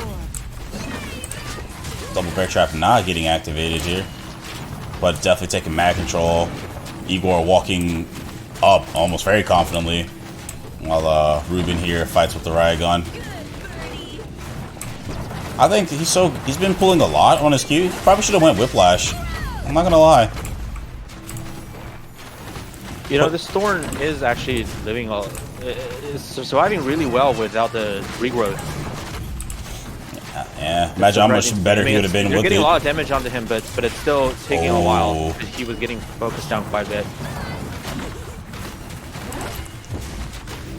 Yeah, but that's that melee life. Blue team has taken the orb. Blue team managing to steal the orb at the last possible second as well. Getting the eye wall onto the Jumong. No real true damage. He didn't feel any pressure to space just yet.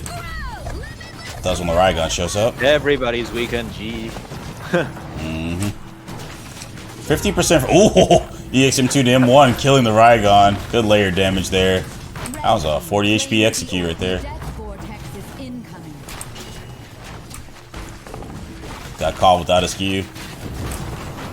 Shinra's gonna be forced to space, yep. Does not get the double the weakened bear trap on him, but definitely forces him out. Ruben opting not to space in there. Does space, but puts it on cooldown. Red Thanks, team has Alexi. taken the Appreciate you, orb. man.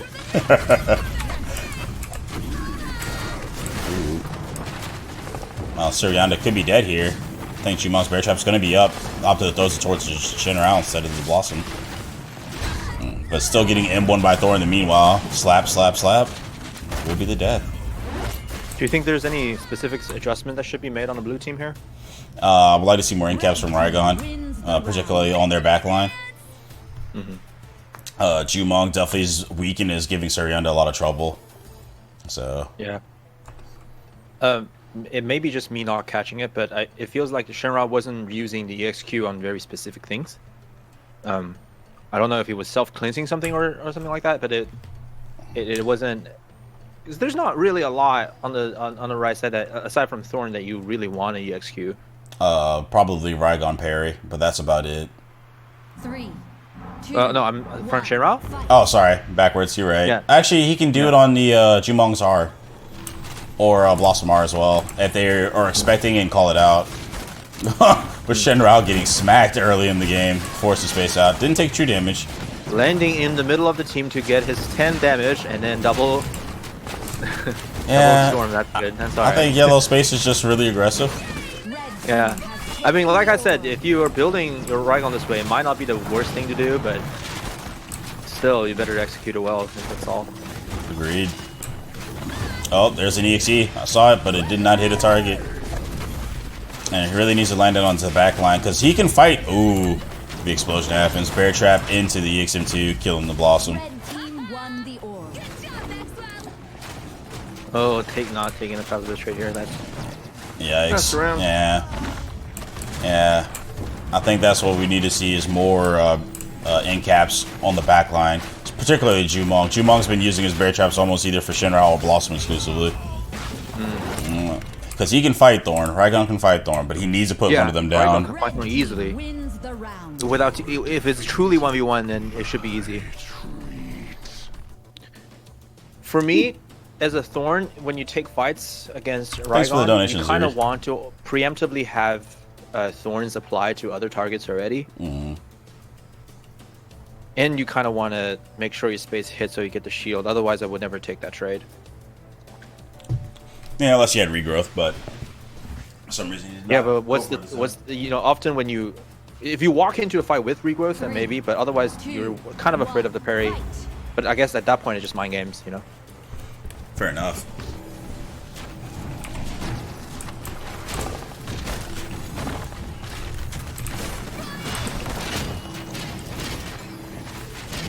You know, Thorn has been doing this predictable thing every round, but he gets his first bar so early, they can't punish him. Yeah, agreed. Also, I think Riposte would have been really good on Rygon here as well. It would have make it so they couldn't just shoot at him with like no repercussion. All he does is get a 14 HP heal. But if he could lock down Thorn for a little while, it would have been good as well. But that's neither here nor there. Let's see if they can make an adjustment. Getting caught in the weakened bear trap, he definitely has to R out of there. Using the second R, Dragon Master to escape a lot of damage. Here. Red team Ooh, caught in the Boom Bloom stun. Into the ult, taking a little bit of damage. Jumong walking up with no real impunity now. I'm honestly loving the Storm play. Oh yeah. I really like it. I think Igor over here is running it as well. He definitely steps up with his teammate, so there's definitely a very good communication synergy. Yeah. You know, Ooh. the ult, that's the dead Rygon. I think he wasted that because he has the healing on M1 off space if he hits it. I don't think he needed to Q immediately. He should have healed first, bought some time, and kind of baited with that. You know, that's one of the interesting thing when I showed the meta chart to the of the Asia region and the NA region to South America, and they were like, "What the hell? Thorn's OP." Apparently, they really like Thorn there. But I did not expect them to run a build like this, and it, you know, it's an interesting way of playing, and it's cool. Fair enough. Because you know, last few times I talked to any NA players, they're all saying the left click rights are pretty much mandatory. But it's just crazy how some people view different rights and picks as like, oh, this is a must pick, and then other areas like, why would you pick that? Are you crazy? Right. But then it's just the difference in how playstyles are. Like, I don't know, a lot of melees in NA are very aggressive. They don't... we're revealing. Wait, we're revealing. Oh, we're revealing? Ooh, we're revealing. Thorn. Oh yeah, right. Well, they went for Thorn and won the match as well. Yeah. Bada boom. So they take the $15 bounty. $15. Money. So they actually won it and picked the champ, so they can no longer get the bounty for this one, but they managed to accomplish it. So that's the good stuff right there. Yeah. They get the 15 and the 15 for the win. Well, Zero, you're just tuning in, so there's a bonus bounty for picking the champ and then winning with it. Tex team actually went for a double or nothing and got it. So they got an additional $15, as well as each time you win on a map, you get some guapo as well. Actually, I don't even know what the Portuguese word for money is. I just know it in Spanish. Send help. I need to know some new words. So I think next match is going to be Jumon versus Red Cabra. So I think these are, judging by the way the tournament's going, this is the two favorites taking on each other. I wonder what they're going to perma-ban here. Shenrao. Shenrao. And they also Orman. I don't agree with that one. What? That's okay, actually. I don't understand either of these choices, but okay. Maybe there's something they're working into their comps or matchups. Maybe someone that Shenrao does very, very well into. Someone that doesn't like their Q being cleansed, like Rukon or Bako. Yeah, even Raygon. That was one interesting thing that did not work the way I thought it would for permabans in the King's NA tournament. It pretty much rarely was used as a long-term ban, but was used pretty much as another target ban or another, as a part of the strategy for this given map, which is interesting. Agreed. I like how they they have options to do whichever way they want to. I kinda in my little melee heart, I want to see double melee team right here on Norman Temple. Well, that would have been TTT, but it's Jumon here, so I'm guessing it's a Bako game again for Bocado, and he's actually gonna play double EWQ this time. I'm guessing. You said triple melee? Oh my gosh, never. Do you remember this? Who was it? I think Will's team. No, wait. It's Bloom's team did that for my first tourney. You were casting it. And they ran that one for a little bit. There was so much pressure coming out, though. It's insane. Yeah. Yeah, dude, take care, Ziri. And yeah, I am casting Mako's Combat Kings. It's a tournament, DJ. So, let's see. Who benefits well from the walls and choke points? Pestilus would be good here as far as supports. I don't think any of the rangers really benefit from like the close quarters. I know Taya takes a detriment to it, but Freya, Rook. I'm trying to think Jamila, if anybody. And Bako, more or less, because he can actually stun off walls. Yeah.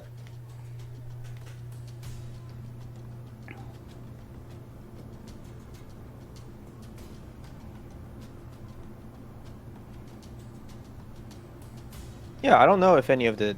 I mean, in solo queue can do really dumb stuff on some of the range champions, but... Facts. Right, ban. Okay. I think it's easy. It's pretty safe to say that Bokado's Freya is even scarier than Bako. But I think he's finally not going to do the double space build this time. Pretty sure. Potentially. I'm actually a big fan of the Howling Access with Snare for Bako. So you can turn him into a range, and it allows you just at least to walk up. You don't have to commit any abilities. Just like actually Fading Snare someone walk up. And then if you do Rampage into Howling Access with Fading Snare, you can get a lot more reps of damage in. And over time, if you're in a punish window, you can get more damage. But that's what I'm a big fan of it. Like I said, I'm an outlier kind of guy now.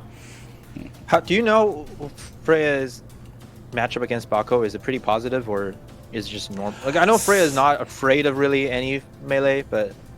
Is this like it's kind of favorable into Freya because of the static. So if he Qs the wrong time, he still ends up taking the bonus Thunderbolt damage, Thunderbolt bonus damage. So it's actually more in favor of Freya. I'd say 6'4", 7'3". Okay. So he has to actually kind of outplay her abilities, catching the punish windows. Yeah. So the older card hasn't been checked yet, right? No. Because they played older one time and it didn't work out. No, they lost that one. But it kind of looks, it looks like this is actually a legit comp that they're running, because they did Bako older last time as well. It's gonna be Ulrich in Orman Temple, probably Ulrich. Yeah, probably right actually. He's probably gonna bend it, right? And it's also not great against Freya. It can work as long as they don't like punish into the bad timings. But I mean, all Ulrich has to do is just wait. For the most part, his pressure, even just M1 fake casting, is still really high. Because Freya has to react to it or take a stun and lose 20 to 25 damage, assuming if he goes double M1 rights. Because if he has favor up, it's what, +3 and then +2 for cleave. and the stun lasts longer, so that's minimum 25 damage. So yeah, he has to react to it. DJ, the bottom 2 spots are bans. You might be right. I think ban only against the enemy teams. Aura coming here. So if you ban Freya on your side, it only bans it against the enemy team. You can still play Freya. But yeah, I'm hoping, fingers crossed. But it's I mean, this is again. If it's actually Norica, it would be quintessential. Ooh. Oh, Iva. All right. All right. Destiny Iva. Wow, this will be a fun game. I kind of want to see the oil of Iva. That'd be nice. Dude. That's not gonna happen. Dude, it's so good though. With the limited mobility on Destiny and Freya, it would leave Mako and Older just like free casting. I saw Dio did this thing. Like, it was such a toxic thing to do on like just normal casual games. They took all of the rights that have cute, crazy snares, like the Rook Rock, the Iva Oil, and something else, and they just like the other team just cannot walk. No, they can't do anything. There's no walls to wiggle. They're just literally stationary targets until they cleanse. Yeah, it's infuriating to watch. It's so funny. I mean, there probably will be another Jumon game prayer beat, to be fair. South America's doing it. I like it. I like seeing the difference in rights a lot, actually. Yeah. Yeah, this is the most fun thing about me kind of going around the world now doing these tournaments is that you see really how we kind of have a little bubble everywhere, you know? Like every little place has its own bubble that they think all of these things is definitely the best, and then you go to other regions, some other things can work. Sometimes, you know, it's hard to say because maybe some regions are just stronger, but we can't really tell. Especially the top teams of each region, I think they're all pretty solid. Except in A, we won BPL. Woo! No, I'm kidding. But, you know. And any scene right now is definitely, you know, with the Nailbot and everything, it's pretty good. EU scene is really active. But I have to say, this whole South America tournament, this scene is really growing on me because we started this planning stage like 2 weeks ago, so 1 week before the qualifier, and overnight we had 40 people join the Discord. Everybody was super hype about it. Everybody was screaming every day. We had like 20 teams for the qualifier, so that's sick. Yeah. No, the part that makes me happy and sad at the same time that we have so many people that are willing, like, oh, dude, I'm doing a tourney. Oh yeah, let me get in there, and like everyone wants to do it. It's like, man, that's us. Exactly. Look at all these people that want to play the game and just do high level tourneys. Like, come on, bro. Just next game, please be really good and please be attentive. Oh, I just realized it's Iva Alder, so it's a double card. Ooh, trying to get paid. Like if they win, this might potentially be a $45 win, but I don't know. We'll see. Dang, $45 just for playing the game you would have played anyway? I'd take those odds all day. Yeah.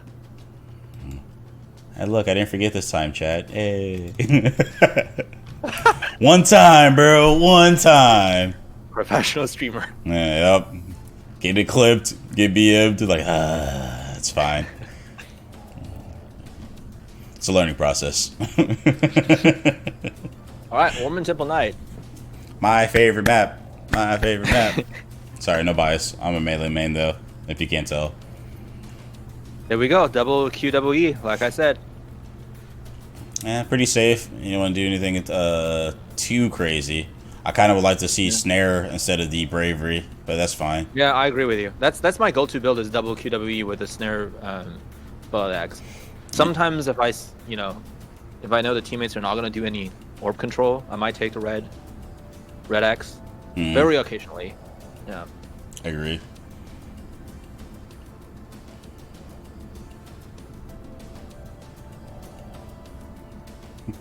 Yeah, we probably won't see a Croak. I think we had a Croak early on in the session, but he's definitely a punching bag for some of the melees they played for most of this, Elsa and Destiny in particular. Oh, I agree. Oh, Freya too. Oh yeah. 3, 2, Snares OP, agreed.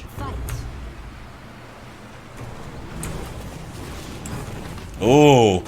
That was a scary opener. Already. Nope, but getting turned on. Getting punished here. Oh.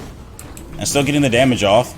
Opting to still keep pressing into it instead of turning back onto the Freya. But older Eva doing very, very well into it. I mean, haven't done any true damage, but also haven't taken any true damage. Actually, yeah, I take it back now. As soon as I said it, got donged into the wall. Rough combo. Oh crap, that's great. Ooh, what a great EXQ. Hitting the counter though. Could have baited out. Doesn't get the stun on the Blossom in the back. Stun to petrify target, so no real true damage. Very optimal choice in timing on Q zap to cleanse the static. Had no targets to drop his ult.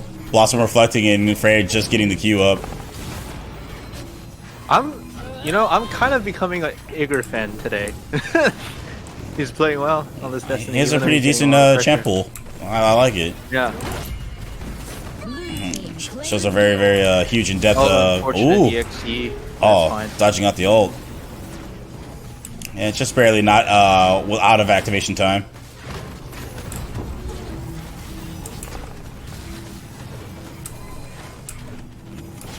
And Igor's pretty good.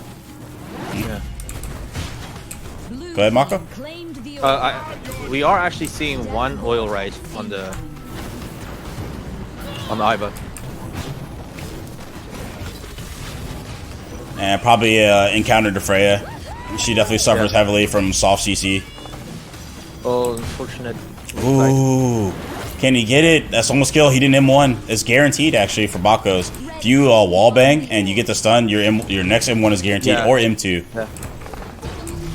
Oh, caught in the baby cage. Nice. Double kill. Nice punish on the Bako. That's great. Both of them going down at the same time. Wow. Destiny pick working out for them. Red team wins the round. I can't wait to tell stories about today. Blossom with the almost near 1200 protections and heals, and as well as EXQ. Actually, hold on. I don't think I saw one.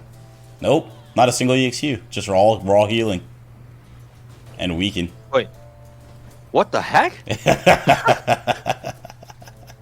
That's really weird. All right, that is the last thing I would expect to happen with a Destiny.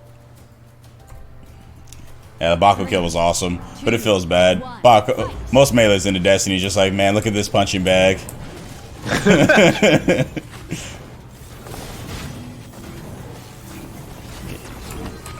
Getting early stun on Freya. Red team taking no real true damage here. Eva actually just getting poked, followed around by the Destiny. Not opting to go for the R to push out the baby cage. Maybe didn't have enough meter. Yeah, probably definitely didn't have enough meter. Getting the orb as well. Zoom out here. This split pretty far. Cobra team's orb control has just been super on point with that, like regardless of the comp. That definitely builds up. It helps. Getting a lot of punish on the Freya there. Pulling her back in. No space to get. Oh, Finally, just barely getting space to get out. Optimal. Push the orb away so the AoE from the rocket didn't seal it. Force out of space on the older. No aggression though coming in. Not able to get any real damage on Freya. Petrify into the wall bang. Probably should have switched targets.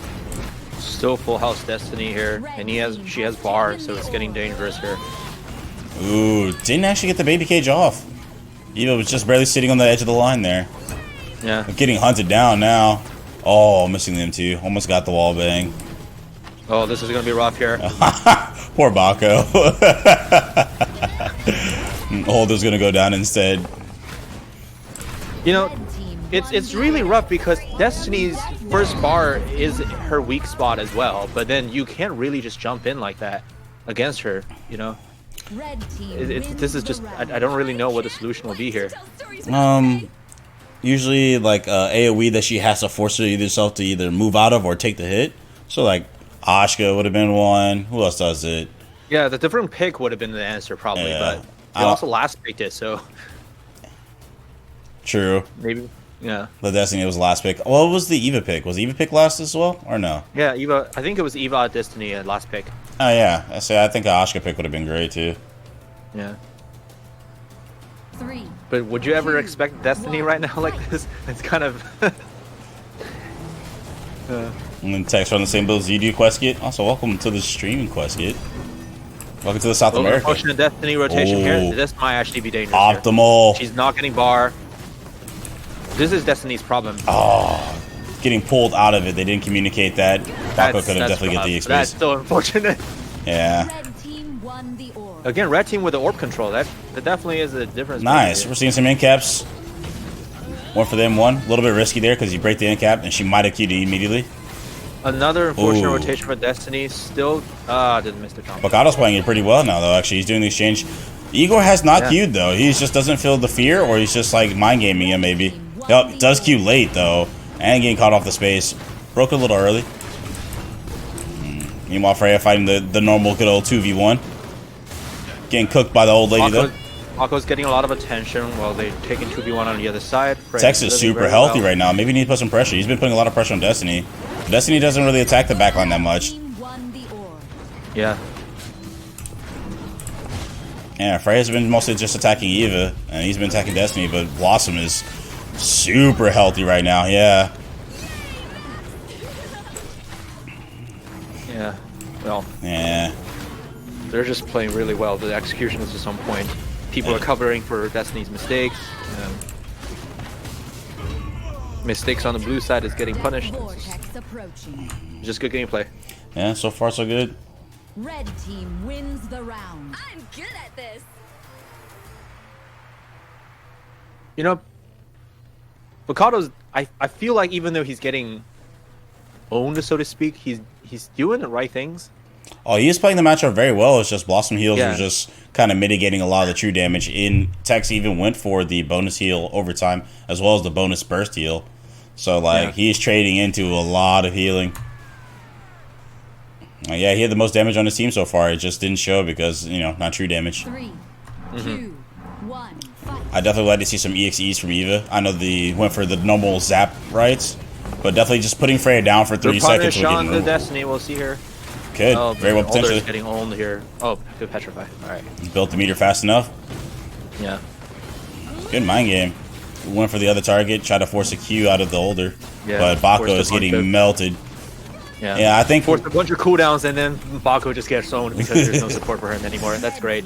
Yeah, I think what we should start seeing happen is him actually just walk up or stay on mount, haste up, and then start fighting, and then go back to the Freya once Freya burns E to space or E. Yeah, that's probably a good call. And but you know, in that case, your that makes use of your space rights a lot better too. Oh yeah, because he spaces on his team to give them damage reduction, Yeah, which is exactly what I think he should do instead of spacing onto the enemy team. Yeah. But we'll see. We'll see if he does it. They might be able to make a play. I definitely want to see some more EXEs, either on backline or Freya. Freya's been doing a lot of control. Eva's build this meter and just put someone to sleep. Oh, I'm missing the E. Older doing his best to do some healing. Mid is open right now. Spacing onto it. Oh, he should have just M1. Oh my god. Orb control has been 2-1, 3-0 pretty much every game. This is rough for the blue team. Tragic, I think dude. there is some problem with this build on Bako. But this might be just me noob talking here, but I remember watching Lepnis play this build the other day with the snare axe, of course. He pretty much only goes, you know, to the back line and then use R on himself. So he doesn't peel back, and then you're not gonna use your space to peel. So it's like counterintuitive, right? In that sense, you know, because that's what Bakal is doing. He's pretty much jumping the back line anyway. Is Igor Cabra Aklo? I don't know who Aklo is. You have to explain No, he's him. not Aklo. Aklo is not playing this tournament, unfortunately. Oh, okay, that's his another team is player. still looking great. Yeah, it's insane. Is the stream having issues? Let me know. 3, 2, 1, fight. Yeah, so far so good. Looking pretty nice.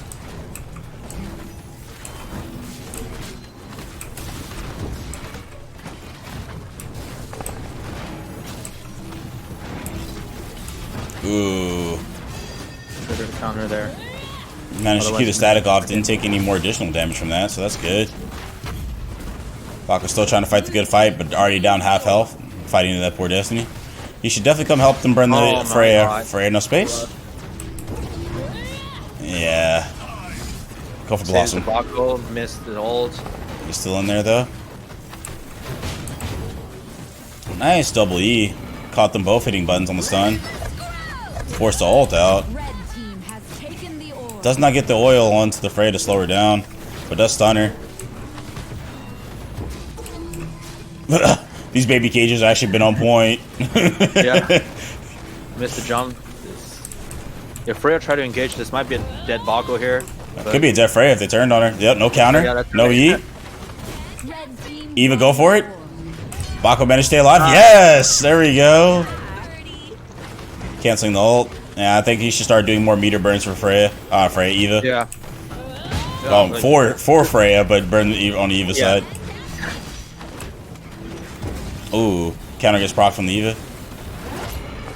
Yeah, Eva's gonna have the front line while Mako gets his cooldowns up. Won the orb. The death vortex Oh. incoming. Alright, had enough HP to survive that. The time Crazy the enough, this might actually be dangerous if they get the circle even Oh, smaller. huge. EXE. Oh, he didn't have the Oh, meter. never mind. He had already EX spaced. Good adjustment. Like you said, it's the peel is Blue team wins using the bar on round. Freya is definitely the solution here. Yeah, definitely just need to either put it down or punish. But if they're not punishing, they don't want to waste too much time. But also, Mikado could come back and even hitting an EXE on Freya to get the snare on her. So as long as you can slow her down, like, then it'll help and force her to use her cooldowns to try and keep closing the gap. Yeah, we're getting 130 viewers on 2 streams. I'm happy about this. Sick. I like that. Yeah. I also like it wasn't a complete sweep. Let's go, Team T2. Woo! 3, 2, Round 9. 1, fight. Not jumping in straight up anymore. Chugging. Oh. Yeah, this space ride is not getting value. It just needs to change positioning, especially he would need a space on the Freya or space on whoever the target's being chased. Yeah. Because I think a lot of the protections will come, walking into the actual bomb I itself. don't think using E there was the right. Okay, but he jumps in, but he has no cooldown. Yeah, but no, they didn't call it out. Definitely no Yeah. communication on that. Someone's not watching. Either that they're not putting priority onto his cooldowns. Yeah, they were punishing. Oh, optimal. And it's going to be weakened. He got It worked weakened out. damage, so he didn't get the ult off, though, or full ult damage. Red team won Yeah. the orb. He kind of wasn't disengaged for him. Yeah. It's not bad so far. Definitely want to see an EXE on Tex, actually, since Tex is being the highest health, but Ruben being so low. Oh, nice balls. Yeah, But he- back on the back dangerous foot, but it's okay. Freya's in danger. Team won the orb.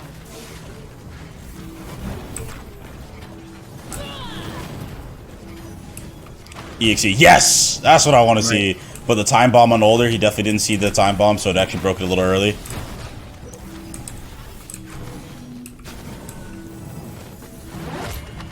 Orbs up. Again, another 4th orb. Is it red team? Bocado might have gave his life away for the orb. Great orb Red control. team won the Oh orb. boy. I actually don't know if Bocado meant to actually press the orb, or the orb He- just kind of showed up and he was trying to press. I think he was trying to move it into the wall and get the adrenaline slam.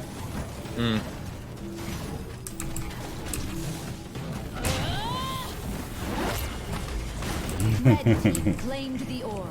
Ooh, gets a cooking on the Destiny right here so far. forced to Huge. use a lot of cooldown. Oh, if he had actually Oh my flipped over God, to Destiny. Destiny! Destiny goes down though. They're down at healer. If Bocado can make it to those Oh, greens and get bro. some veggies, he might be fine. Oh, not getting the stun. Eva's gonna go down because of that. Yep. EXE would be better. Unfortunate. Yeah. Oh. Kenny, he doesn't get the kill. And he's actually in the zone as well. He's gonna get pushed out and killed. That's the game. Yeah.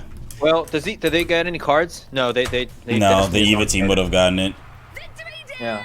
Well, is Jumon team just getting a little bit too greedy on the cards? Maybe they shouldn't have gone with the Ogre or Shiva. Getting hard baited by my traps. I mean, the call of money is definitely very powerful. Thank you for the follow, Kaimi-kan. Kaimi. Yeah, Kaimi-kan. Making sure I say that right. Good stuff, good stuff. Alright. All right, can't wait to see what they perma-ban next, because it's getting to the point where it's piling up. The Shenron ban was confusing to me, I have to say. Yeah, I didn't expect that. And perma-banned is going to be a Rukon. Surprise! And Matt picked Black Day. What? Yeah, that's it. Rukon? Surprise. Well, they did. Well, so when they played the that one Rukon game was really, really great. Oh yeah, performed It was just exemplary. executed so well. Mhm. But then they get Rukon banned in the game. But I think it might be one of those things. Is it worth perma-banning? Wouldn't you want to ban something like Freya against them right now? Or, Yeah, I don't know. Freya's been a lot of in control. Yeah. What else have they been playing? Actually, they've been playing quite a few different ranges, so you'd have to really watch the comp. But definitely the supports. Their Blossom was super strong. Yeah. Yumon's laughing about the Rukon ban. So, Lep, in your opinion, would you think Bravery is a must-have pick? I don't think so anymore because of the nerf. The 25%. It's not a lot of damage. Unless you're about to take a bunch of birds. Yeah. Asia barely even plays Bako. And he's too immobile for a lot of the characters they like to play in Asia. Yeah. Asia really likes the Shifu, Raigon, that type of hero. Yeah, Ezekiel. I haven't logged in. See, Mako told me I didn't have to, but every time I just have to keep You going. don't have to. Yeah. You just Yeah. presentation mode. I think it's because He's I don't know, maybe it's modifying it something- right now. Yeah. yeah. I think that's the reason why, but it'll be okay. It'll be okay. Yeah, it's fine. No worries. So is this is the map to Haran then? I believe so. Yes. I've actually got the link up. Hold on. I will be right with you. It's Blackstone, actually. Blackstone, okay. Yes, sir. Yeah, don't worry about his Eagles. Yeah. All right, I'm gonna get some water real quick. I'll be right back. Yes. Also remind you, rest in the chat, those will hydrate as well. Very important. You can survive weeks without food, days without water, minutes without air. 96 hours, I believe, without hydrating. Apparently, they all need to go to a bathroom break as well. So take 5, everybody. Get a smoke break. Chill out.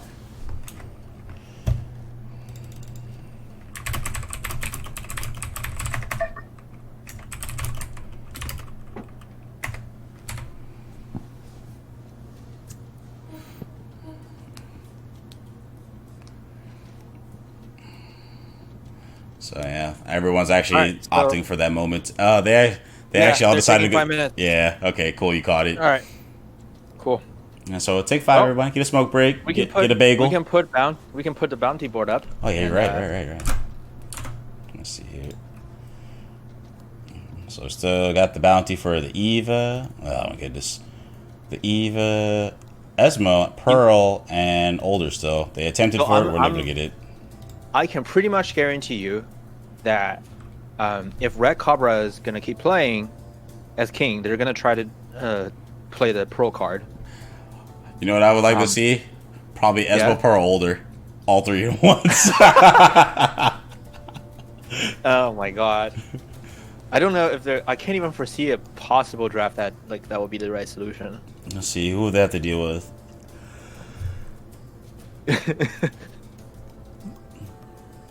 They could do it. They could swing it. They would have to mind game banning out some ports or ranges. What is auto incap? The story that Mako told me is apparently Tex.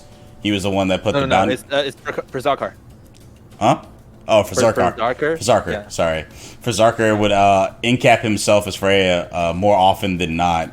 Like older EXQ, he would double hammer into it. Thought he had Q and be like. Yeah, he thinks when he thinks he has counter, but it's on cooldown, he double hammers into a bubble or something like that, and he incaps himself. But basically, you donate $15, you can get a bounty named after yourself. That's our kind of a crowdfunding goal. So we had Fern, we had Bocado donated it, and I didn't want to name it after Bocado, so because the Portuguese guys always call him Crazy Bocado. So Madman is his, auto incap is for Zarkers. So what's bad luck for him? Say that one more time. Bad luck, or is it just a bad card? Yeah, okay, yeah, got bad you. Luck, bad luck, yeah. Bummer. Yeah. Esmo, I don't know. Right now, pretty much there's no good reason to play Esmo at all. Does he even have good matchups? From what I understand, the few good matchups that you can possibly have, with Esmo, you're probably better off taking Jade or something like that.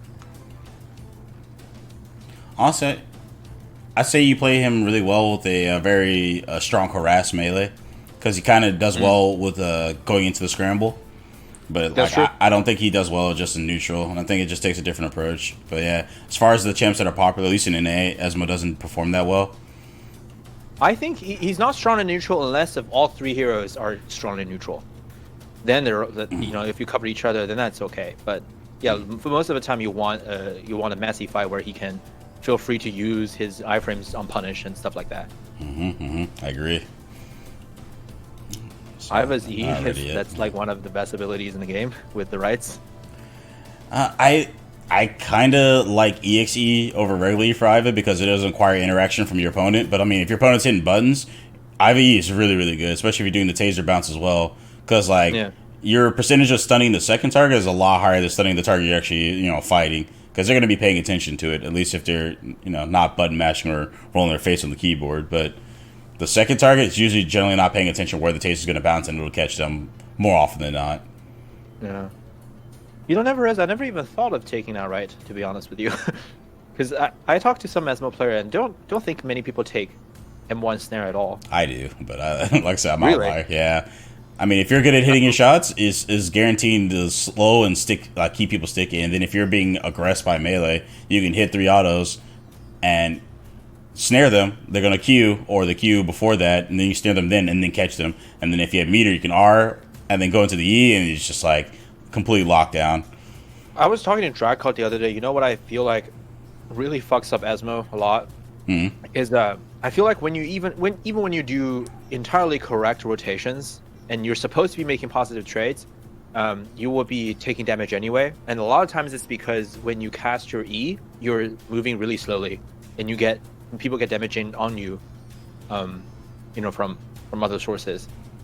I feel like if you can move at full speed at E, it will be a lot better. Okay, very well, potentially, but you also can just do it to another target. So like you keep to someone about maybe a melee range distance from you, and normally you E another target and then keep fighting the target you're actually fighting at that moment in time. Usually it's a melee that's gonna try and follow you. So you keep him just enough out of range that he can't do consistent damage. E another target so your teammates can keep doing that, and then you should have enough meter to either R or EX M1. EX M1 is so much better than his ult, but a lot of Ezmo's ult. Like his EX M1, his EXQ is really great for support tool, and it gives you charges if you're using green Q. So you put it on a teammate. Yeah, go ahead. Sorry. Yeah. Oh, no, you go. I just lost my train of thought. Oh, sorry. I was going to say... Oh, sorry, you go.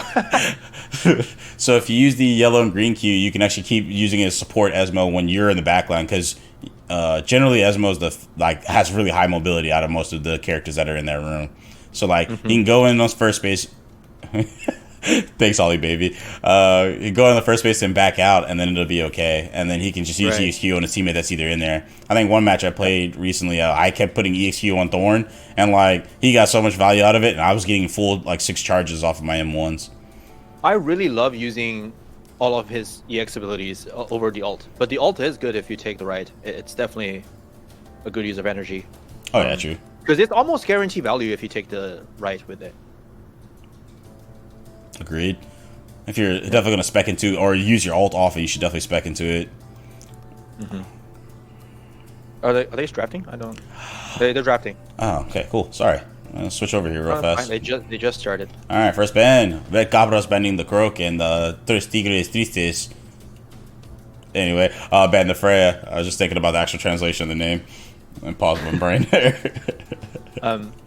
All this talk about Ezmo, aside from Japan, South America is definitely Ezmo's favorite region. Really? It's the only other place aside from Japan that I constantly see Ezmo play. Yeah. Neato. I mean, he's definitely has a high skill ceiling. Yeah, but it's not going to be Red Cabra. So Red Cabra is more likely to pull out the Jumon. The Pearl than the Jumon. Interesting. Opening Jumon. That's a rest, right? Yeah, it can't be reflected. A dribber. Don Pepito, with his name Don Pepito Ezmo. He's like, Ezmo best champ. I don't sense any bias in your name whatsoever. Loving it. My problem with Esmo's EX1 is that it's really, really good when it's the right situation, when you are fighting around the roar, around a tree, when there's 2 targets, but it's not guaranteed value, and sometimes against melees, if they have any sort of damage mitigation, you use that on the counter, it's still not worth it sometimes. It's awkward. Sometimes, but you do get more return on multiple targets. You get more damage. So if you actually get a nice line ability on it, pretty dope. Yeah. Also, thank you for the follow, Nushe. Don't forget to show some love to Mako. The man really loves putting some tourneys together. Really great on production. So, as you can see, I'm more enjoying the fact that we're doing this all over the world right now. That's just awesome. Yeah, Mr. Worldwide over here. Pitbull. We are seeing a Jade. I think Jumon is a good matchup against Jade, but apparently, according to Chisaku, who's what they call a Jade troll, she's this matchup is really good for Jade. Apparently, depends what the Jumon specs into, and also how his timing is. But like, if the Jade's gonna directly sit on top of the Jumong, it does make it difficult for him to build meter. But he does force the Jade to space out of danger because of his AoE and bear traps. But if he's good at placing it, I think it's actually 50-50, maybe 6-4, I would say, in Jumong's favor. Okay. But yeah. Lebnick's saying if Jade sits in Jumong's face, she sits on him. Shits on him. So. Makes sense. But she does that to every character. So I kind of take that as the norm. Stands just about, and then perma-invis. But I think his AoE lends a lot of effect for him, especially if he drops Q nearby himself when she spaces in. So, because the arrow shower would definitely give him an indicator where she is and also slow her. Because that's pretty much half the battle. If you have an idea where she is, you can at least hit her. But as far as like setting up the snipes, anytime Jade sets up for a snipe, if you Jumong M2, I think you can get it off before, and you can interrupt her. Gotcha. Yeah, basically a dribber. It's how good is Jumong aim. Yeah, Jade is invisible, not intangible. So you just kind of give yourself indicators and you restrict your movement. What is it? I usually use the snare and larger Q most of the time now and just double bear trap. I don't really spec into the weak unless I have to. And then as soon as she spaces, I drop bear trap to where I think she's going to go. Then if she doesn't hit that, then I drop Q where she's going to be if I have it up. Well, this is the first time we see Jamila picked or banned today. Oh, really? I wasn't even paying attention. Double Jamila, too. Haha. Yeah. Exciting. This is a fun game. Yeah, I think I'm giving the draft to the red team, but I think seeing Rakaba play, it's hard to it's hard to call. It's hard to pick them out of this just because of the draft. Man, get out of here, Rixie. Just because you can't play Jamila, Jamila is still a good champ. Jamila's great. Jamila's awesome. I don't know why the Tigers are sad. Maybe they're sad because, I don't know, Battlerite's in its final state. I don't know. I think it's the what do you call things that's like seashells on the seashell? What do you call tongue that? twister. Tongue twisters in Portuguese, I think.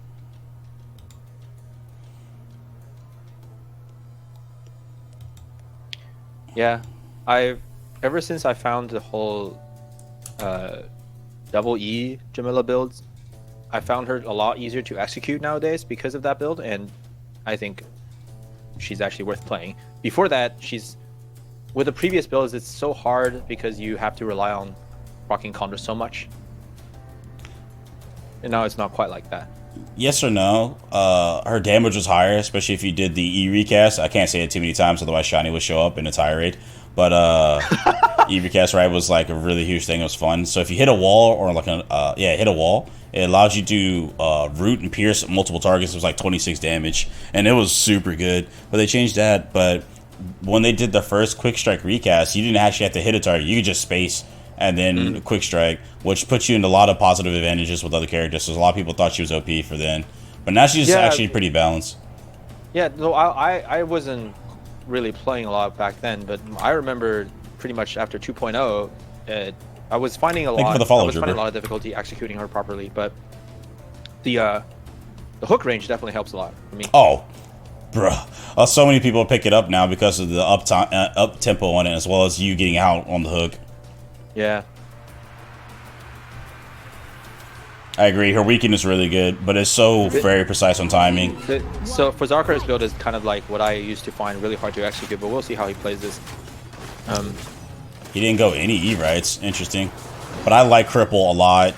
Longer up in-cap time as well as the snare. So even if he spaces through and doesn't go for the in-cap, he can get guarantee value. Yeah, he can still slow him down for his teammates or for himself.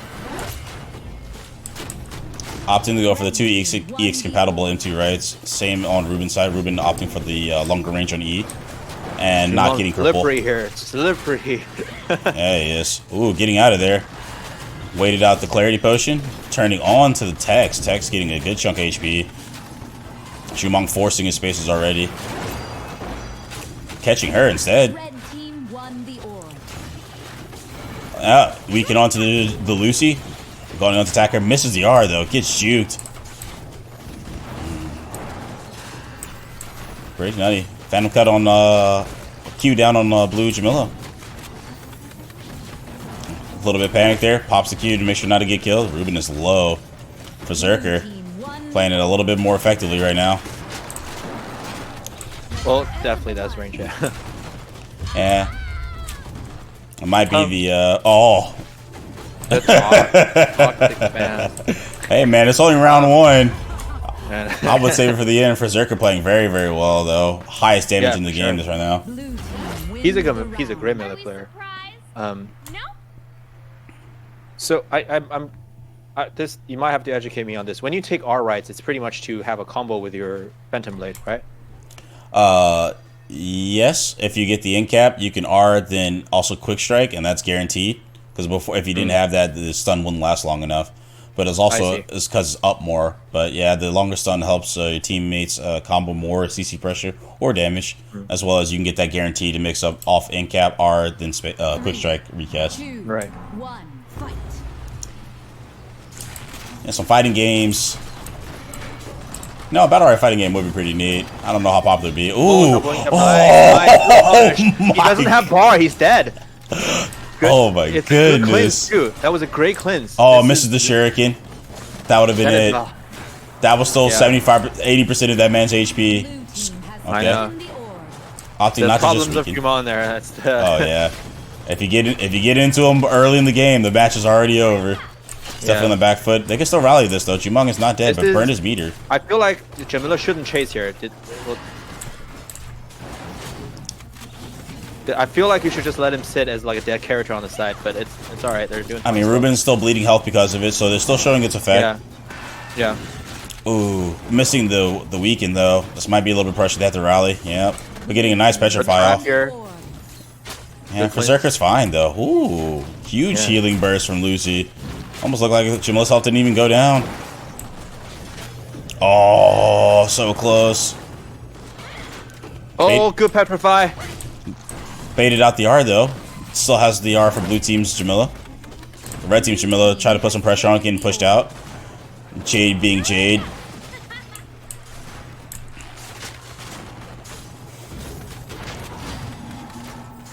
Yeah, Good disengage. well, this is so close. Death vortex is incoming. Double EX space coming out there, thinking they're both the same thing. Try and get a safe in cap and stay close to the team. Did they Ooh. steal the orb with a shadow blade? That's cool. 14 damage. That's bad. He might die here. Ruben's fine. Oh, the counter would have got procced anyway because the Shuriken would have bounced back to Jamila. Right. All right, they're doing the stab trade. Gets the Q. Does he have Q up? He misses the Phantom Cut. Okay. It's fine. It's fine. They won anyway. That's good. Chubong dies. Yeah. Another pop off on emote. Beginning on the Chumon needs to be a highlight reel as somewhere. Oh boy, the man got melted, yeah. Blue team wins the round. Pepe guy. He's like, why are you doing BM? Maybe it's a mental tactic. Who knows?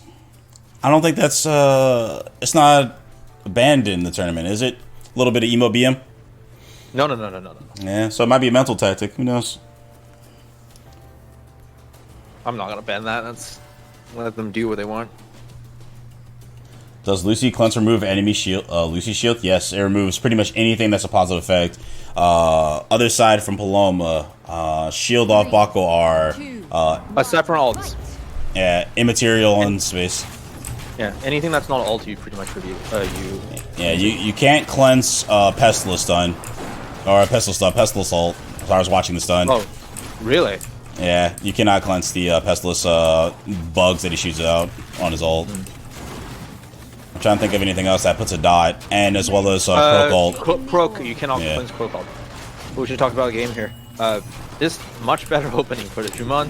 Oh yeah, he still has more than half his HP. But on the other side of that, he still has pro. Ooh, Ruben taking some damage. Actually, I like the idea that they went for. They decided to go for cleanse characters on both of them, maybe expecting a Jamila, since they can cleanse Phantom Cut. Team has taken the orb. Or because of Lucy, they went for Jamila either way. Yeah, true. Ooh, nice shoot. Got a good combo on Lucy. Force out the... Does not have R, or opted not to R? Yeah, opted to ult instead. This might be... Oh my god, that's... Great E out of there. Good awareness out of the range of his E, as well as getting out of there. Tried to space, make sure they got the orb, and get the recast. Shuriken bounce triggers the counter. But it's fine. Lucy's doing okay. No real true damage. Yeah, Try to get some lunge. Oh, good. Isn't it? Jesus. Yeah, he's out of there. Beautiful. Ooh, didn't react to the R. Decides to R back instead. Jamila duos is the dumbest. Most melee mirror counters just look so clown shoes, and I don't know why. Like they're all expecting some other movement, so like it looks high chest if you think about it, but like in actual, did a little early too. Could have actually got a really huge kill there, but Lucy being aware drops his shield. Our team getting the orb as well. Oh, Lucy might have misplayed. Incaps on he has to wait. Timon. Oh.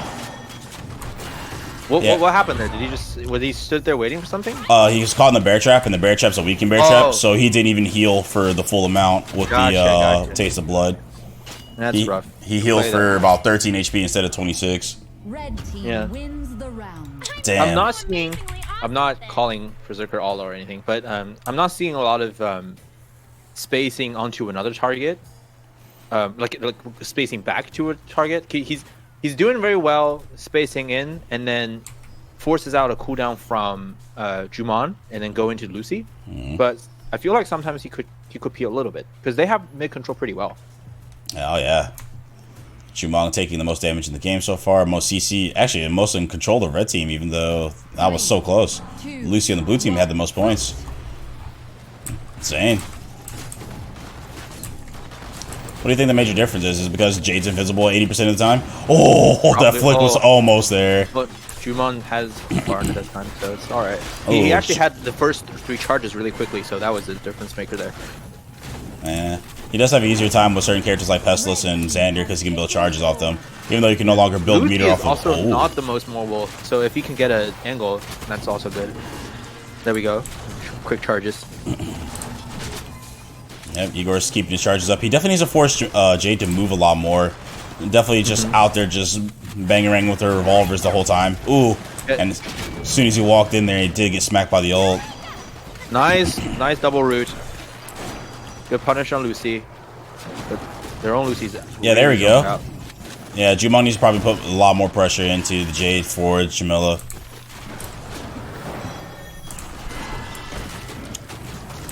Yeah, there it is. As I say it. Good petrify. Wow. Putting a lot of pressure. Jade went from full health to about 30%.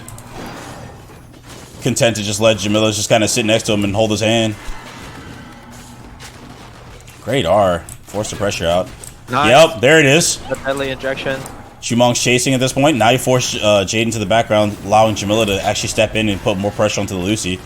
Oh, nice. But Jamila takes one to the dome. Unfortunate, but that's all it does take. Both of them are playing really well this game. Oh, and completely ate through the Lucy shield. I love watching this kind of comp. Yeah. Everybody's just scrambling everywhere. A lot of just great mechanical plays. Blue team wins the round. Are we surprised? No. Yeah, dude, that was insane. Actually, I'm a big fan. Lucy outscoring and taking the most protection so far over Tex Lucy. Other Lucy did Tex Lucy did more CC and most damage still on the side of Igor.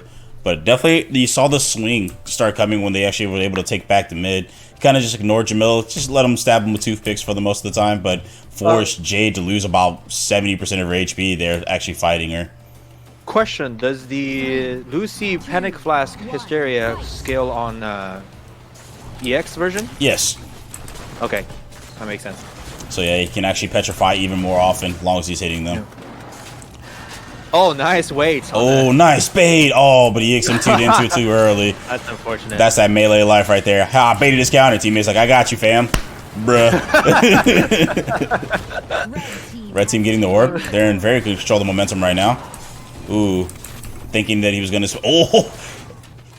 Draktok was actually expecting him to actually get the hook on the Lucy. Oh, that's a recast, but he was not in range. Definitely missed it. Oh, missing again. Ruben's definitely got to hit these.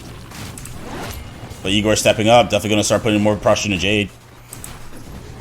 Full health Jamila on the back line on Red Lucy. But nice double lane. Oh! This could be big. That's the problem. But the Berserker's playing out of his mind. Jesus. Yep. To be fair, Jumong did kill Lucy just then. Proc the Jamila counter. It's feeling pretty rough. But yeah, Jumong's got to pull double duty though. He's got to put enough pressure to force Jamila to do things without hitting counter, as well as pushing the enemy Jade back. You know, I'm gonna say it. After with this Deathmark build, once the snowball gets rolling, Jumong probably needs to take Lucy with her and then started being a little bit more aggressive. Mm-hmm.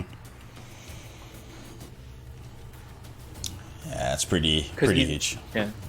I feel like when you take Deathmark, you actually need to kind of force value out of that, right? And aggressively use the EXM1s and go take fights. Just positioning-wise, you don't have to blow cooldowns or anything. Or a lot more double Q, but then it puts his double space on cooldown. Yeah, but exactly. Which is why I prefer the double EXM1 most of the time. 2, 1, feel you. fight.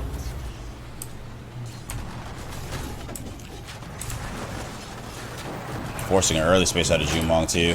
He doesn't have quite meteor or 3 charges yet, but he doesn't that space. once again, that's gonna be rough. As I said, almost already down to half HP. Somehow gets the R on the Jamila, okay. Blue team won the orb. Try to steal the orb. Putting some pressure on Jade. Jade not really caring about it. Doesn't get the quick strike on Ruben. Baited out counter. Oh! Punish. A good Lucy saves. Berserker's still doing fine. No. Getting out. They still have mid control. He went for EX space instead of regular space. Nice. Almost got caught in the orb. Oh, the ult. Red team has taken the orb. Steals orbs though. Ruben actually making great little quick plays. Oh, with a very, very predictive walk-up Q. Oh, but a perfect clarity potion. Did get some damage off onto the Lucy, but no real true damage. About 45. Actually, a little bit true damage. I'm sorry. Third orb's up. See how they make the play for it. Ooh, getting caught with a snipe. Oh, blue team managing to barely steal the orb too. And capping the Jade, stopping the ult. Burn his meter. Oh, Ruben's gonna die. Yeah. The ult seems like it did nothing, but it's good enough value.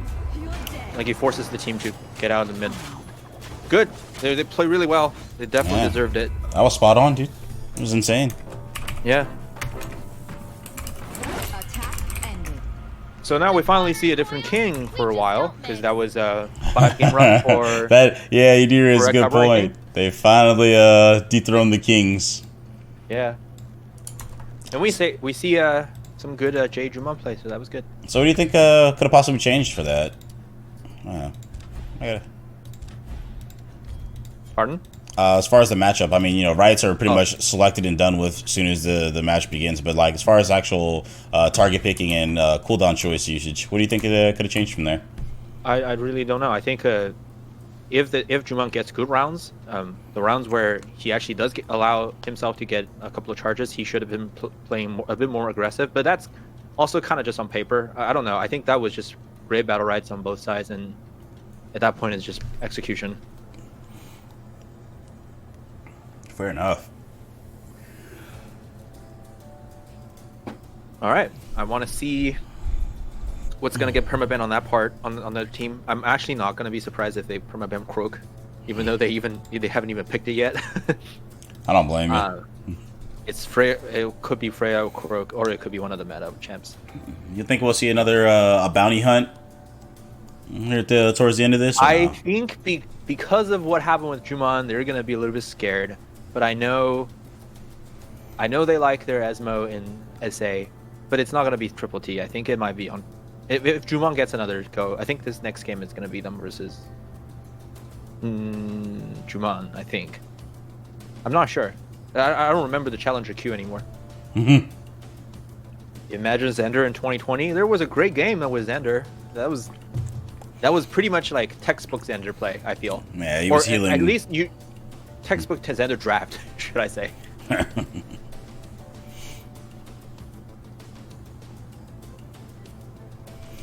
So Yeah, we're gonna Freya get a would be- permaban from Lucy. It'll update here in a moment, but just caught it in the Discord. Interesting. All right. Not a bad ban. She's been performing very well. Most of the players that have been playing Lucy as well have been doing exemplary. So that's Yeah. good stuff. We're seeing meta develop live here because Lucy was like, what? Let me check the stats I had from the qualifier because that was not one of the more popular picks at all. Really? So let me see here. I'm working on changing it. There we go. So I'm Lucy starting to get is bored of it. actually. This is silly when I say it this way, but Lucy is like bottom half support. Yeah, you say, huh? Well, oh no, actually, it's just because Blossom's taking up so much of it. But yeah, so Lucy was banned 5 times and picked 5 times. In comparison, Blossom had 44 and 26. Yeah, I think it's just because it's easier to play Blossom. There's such a high execution, a high error threshold for Lucy, even though she can do a lot more for the team. Yeah, so I guess I wouldn't be surprised if like higher level teams play a lot more Lucy than qualifier. Facts.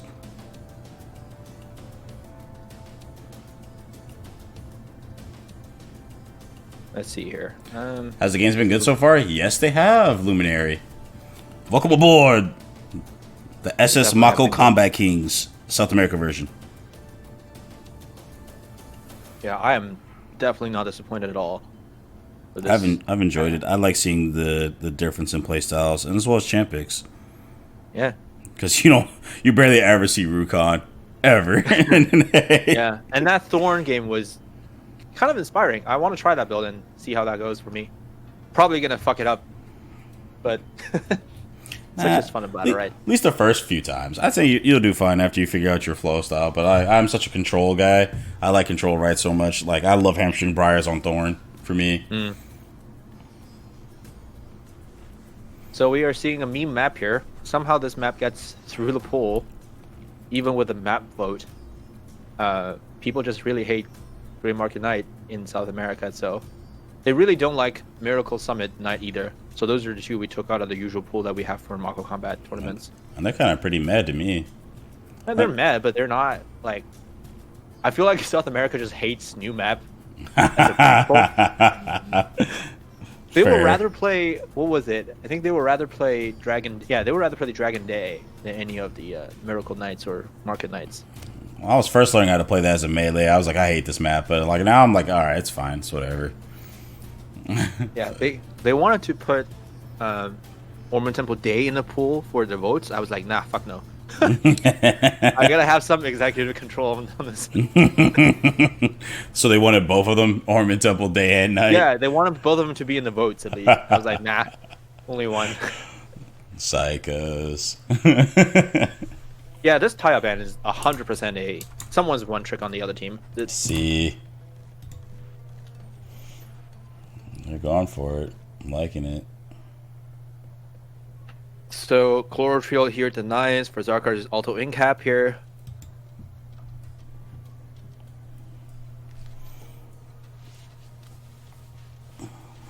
I don't know. I'm not even the biggest fan of Freya on this map, but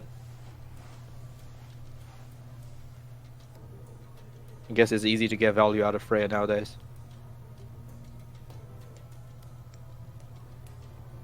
Really can. As long as you're going her mobility sustain, you can definitely trade in anybody. We're seeing a Destiny pick again. Interesting. And a temp on the card. Ooh, they're trying to get paid. Yeah. I've early pick Iva. Not the biggest fan, but and See- also Iva into Destiny again. Not the most favorable matchup. I think the weirdest But it thing is depends on melee. they banned Taya, but then they picked Eva first pick. I think that's the only part that's really, really weird. Other than that, everything else is fine. Because, you know, Eva doesn't actually do too bad into Taya, and if you go specific builds, it actually crushes her. Oil build. Yup, oiled up Eva. You sleep on it, but watch it in execution one day. It'll be fucking godlike. No, I shouldn't even talk. I don't play Iva WoW at all, so Oh, really? You should give it a Yeah, try. She's fun. yeah.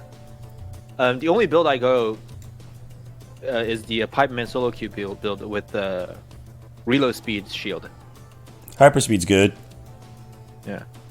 Rook pick, is that the first for this tournament? Yes, it will be the first Rook we have seen this tourney.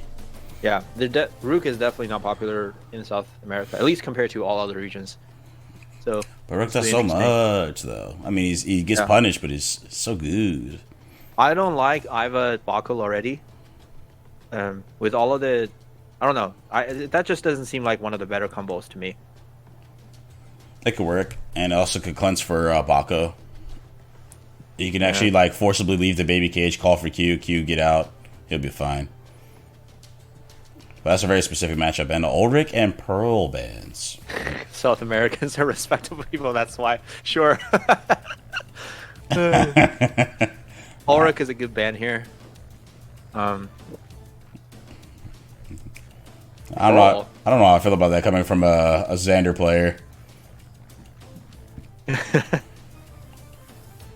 That's not a diss.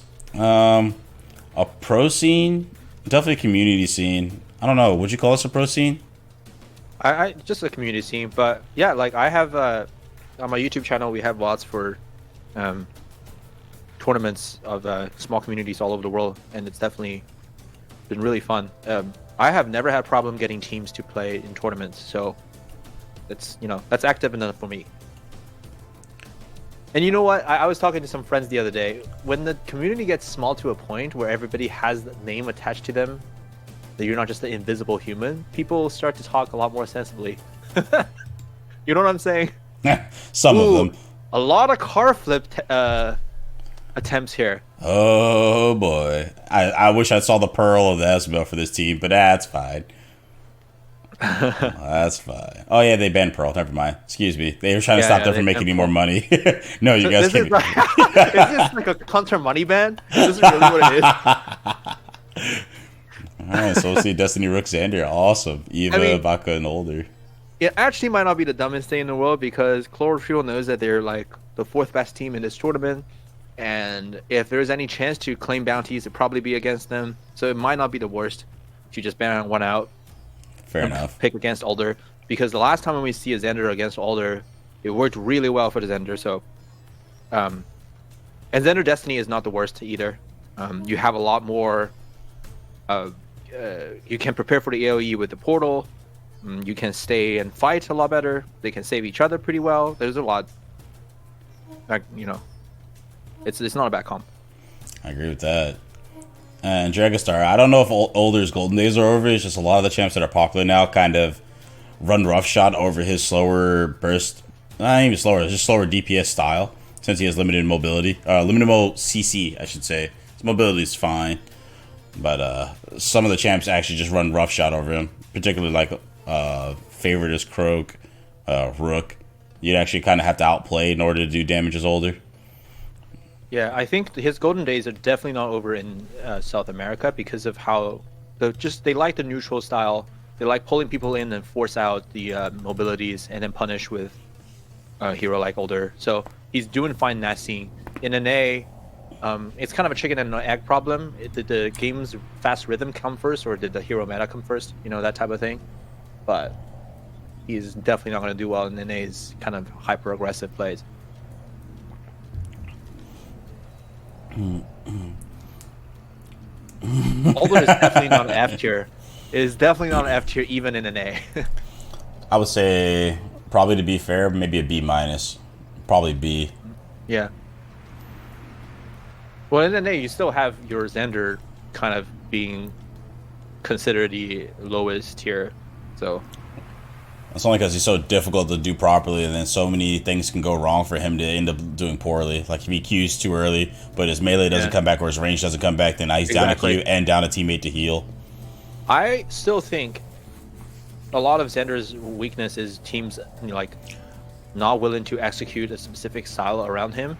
I think you should unconditionally peel for him before he has first bar. I still think that's the way to go with him.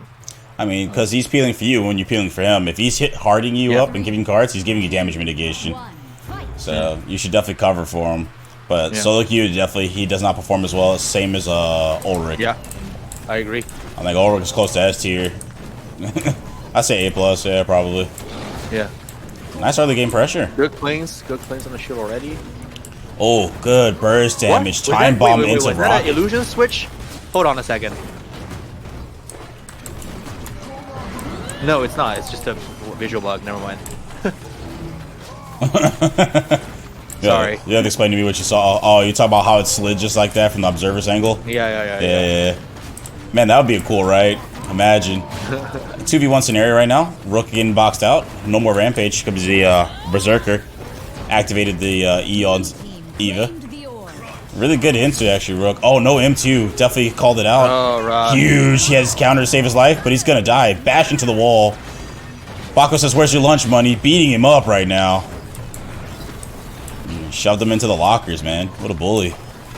I do like Bako EXE. Getting caught from max range M2. Got snared. He's close to death. Both the melees. That's a kill. Ooh, the ult coming out. People are just getting evaporated on HP. Not hitting the counter. Good. Putting Destiny on the back line. Ooh, blast shield to avoid the hit. Caught her. Free ult on the Destiny. Orb is up. I wonder what they're going to make the shot call. Doesn't get the hit for that. Oh, misses the... Oh, jump boy. back in cap. Nice in cap. Falling up CC. Destiny does go down. Trying to 1v1 the old lady.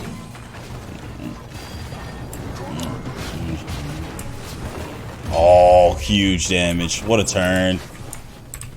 Yeah, this is not nearly as good of a game for the Xander. It's a little rough. His team is very split since they both like to be closer to the enemy. Destiny and Rook. Yeah. Blue team wins the round. It's just going to force him to step up a little bit closer. And it won't be too bad of an adjustment. So, those Rook M2s are pretty sus. You know what I want to see more Rooks do? Use the bonus range on M2. That thing he's is not so... taking any M2 rights, which is really strange. I don't know if that's common nowadays. I feel like that shouldn't be common at all. This is like an old Rook build. Like back when Madness and Frenzy used to add a half a second to his rampage, even off space. So he'd be like rampaging for 2 whole seconds. Just, Yeah. But, bonus range M2, I think he meant movement, but yeah. That's what I meant to say, sorry. But yeah, I like the bonus range on him too, because that's what it happens to. The movement extends the range. Hitbox is pretty big. Oh, okay. Yeah. Man, I remember that age of the Rook, dude. He was actually insane for a while. But he's still pretty insane. Oh, he's still really, really good. Still a very heavy snowball champion. Yeah, Before I'm not liking the execution of the Rook this few rotation. I don't think he's comfortable. I think his rights are a little bit outdated, so he kind of picked him just like, oh, he might be good into this. I think Crack and Crumble would have been good together. Ready purpley. Yeah. Definitely put armor break if he can't get the targets, help his team out. And then the M2 extension range would have helped him get that in cap just there where he missed, because the M2 would have moved him a little bit forward. It's like an option that you have. I think the Rook just needs to be a little bit more patient here. I think he's been getting frustrated with the Eva zaps. He's definitely not checking himself on hidden buttons. Yeah. Right there. Yep, there it is. Yep, Cool. I totally agree. Just needs to be a little bit more patient. Yeah, so Eva's mentally galling him. Nice in cap. Almost near perfect timing on the M1 to E to get the bonus time bomb damage. Rook bullying the old lady. Does not like the elderly. Saves the IVA. Might Yep. still die here. Good execution. I But Rook think- might get a trade kill. We'll see. Oh, exit out. Good. Ooh, great follow up. Baby cage bonus damage. Red team has taken the orb. No, it's not even baby cage Dang. bonus damage. Baby cage CC into more damage. All right. I did miss it. Huh.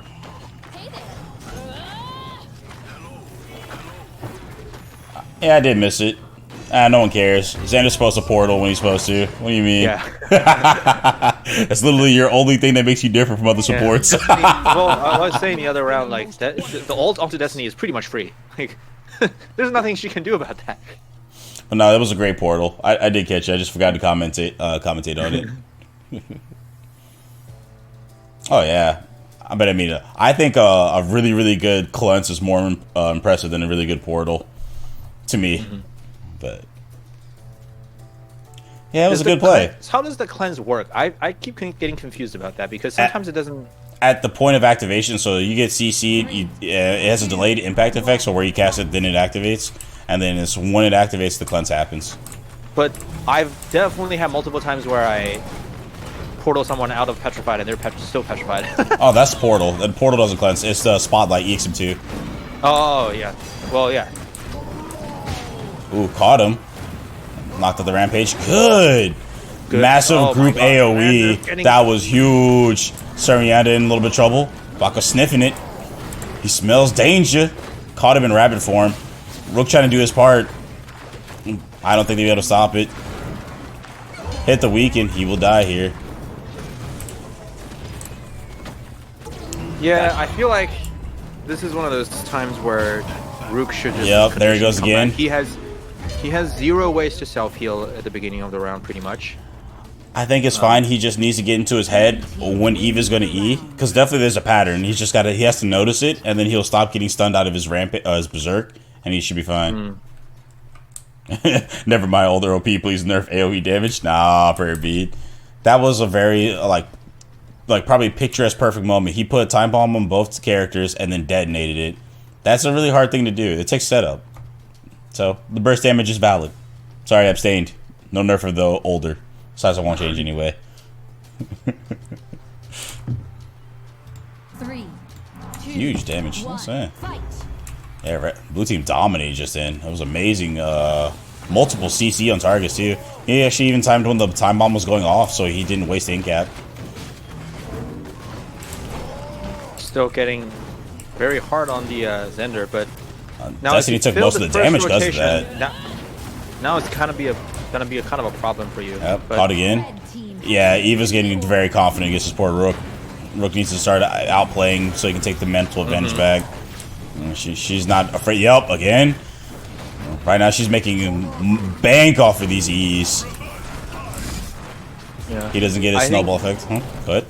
This is unfortunately just a what they call a melee diff game. Yeah, I believe so. Berserker is definitely a lot more confident fighting into Destiny than him fighting into Eva. That's saying something. Yep, Xander getting executed. True damage combo. Getting the wall bash as well into the empowered M1. Getting the kill.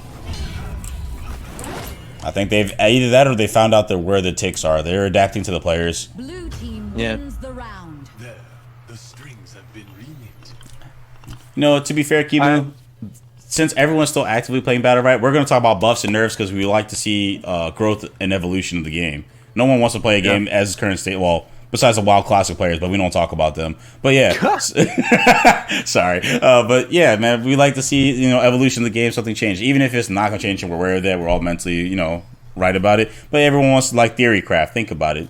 Oh, it could be this, it could be that. Like, can you imagine another reality where this game was bigger than League of Legends at this point?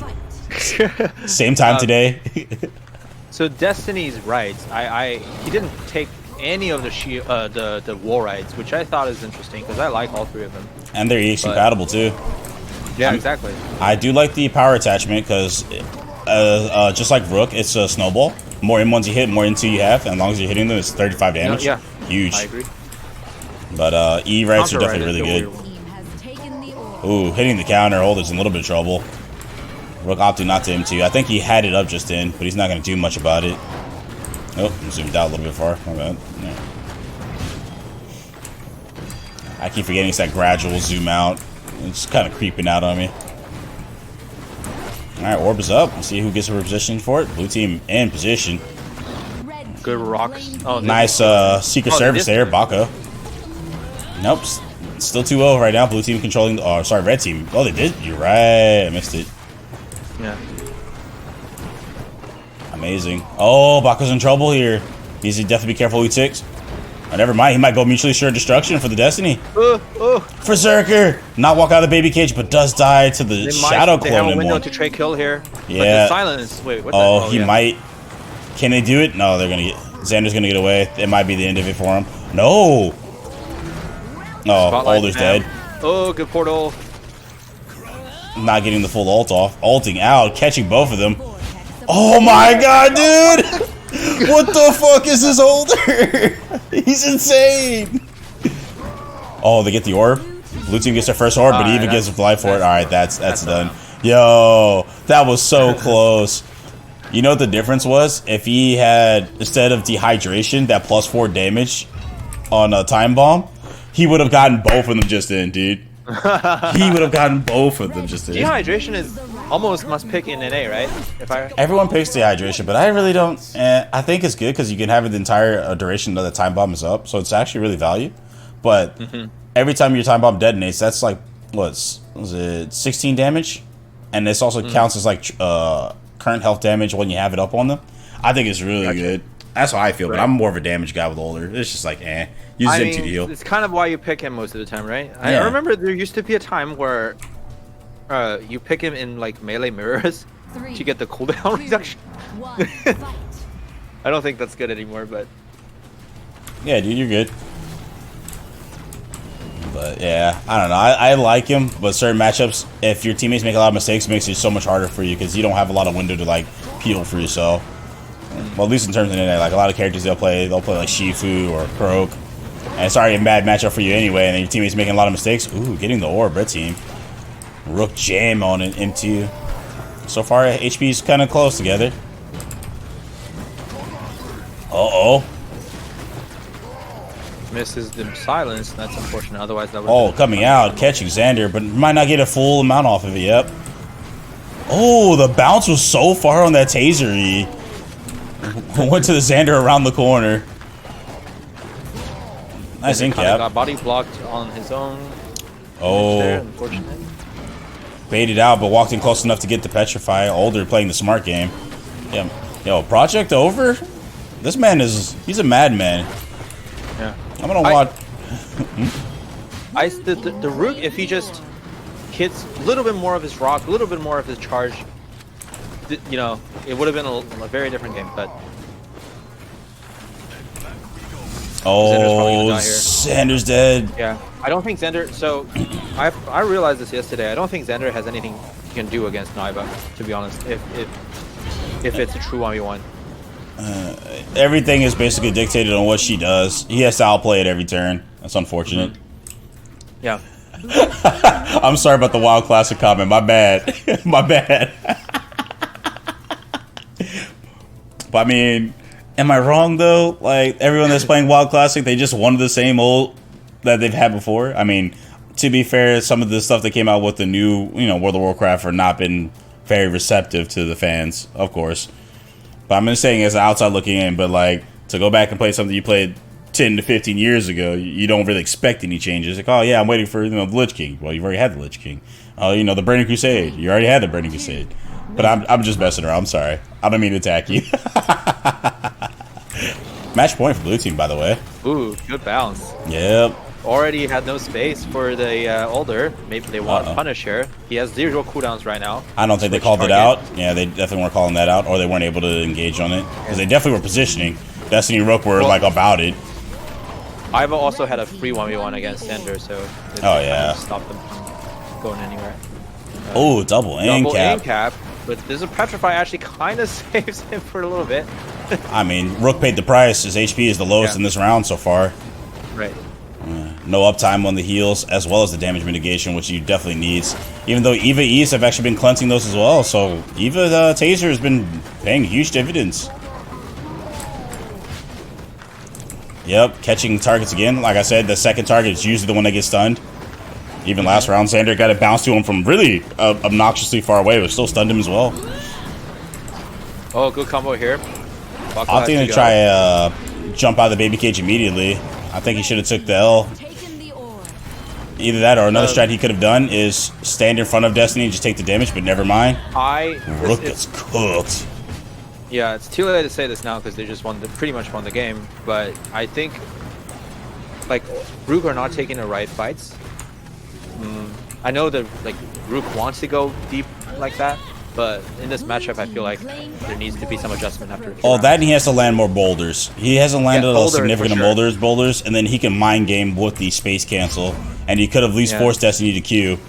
And he had fleeting snare on boulders, and then if he takes that, you have to land them so that you can like, you know, choose to disengage or engage. Not Destiny, Bako or Older. Wrong character, other side. But yeah, if he was hitting more boulders, it would help to a snowball pressure. Okay, so we have a double review, right? Yes, we do. Older and Eva, right? Older and Eva, yeah. Or do you say Iva? I'm not sure. I like saying Eva. I say Eva. It doesn't matter. Nobody cares. Oh, double bad luck. Oh, feels bad, man. Damn, should have went for the Pearl Esmo. Did I not call it? Oh my gosh. Sorry, no one wanted to go for it. Nice gamble, nice plays though. They did do the part they were supposed to do. Yeah. Disgusting. You know, that only means next round if they win with Pearl and Esmo, that's guaranteed 15.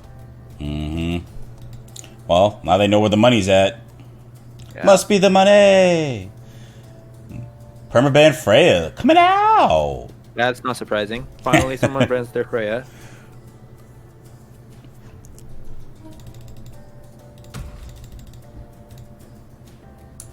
So yeah, Chlor Shield is And Ormond Temple.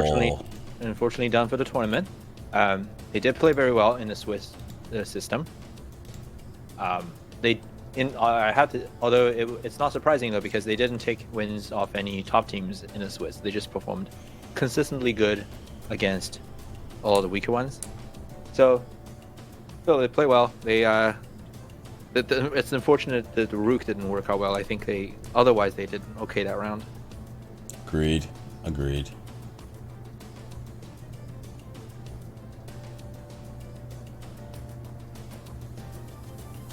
All right, let's see. It's up. The next link. All right. Okay. Put that away real quick so I can Basically, go update. to Ormond Temple Night as soon as it refreshes. This is TTT for you. Easy double melee incoming. Just saying. I would like to see it. We haven't truly seen it in its full potential yet. We've only been seeing genuinely balanced comp so far. Yeah. It's always been melee range support. It hasn't been a different one yet. Yeah, I would like to peep a Mongoloid action here soon. That would be nice.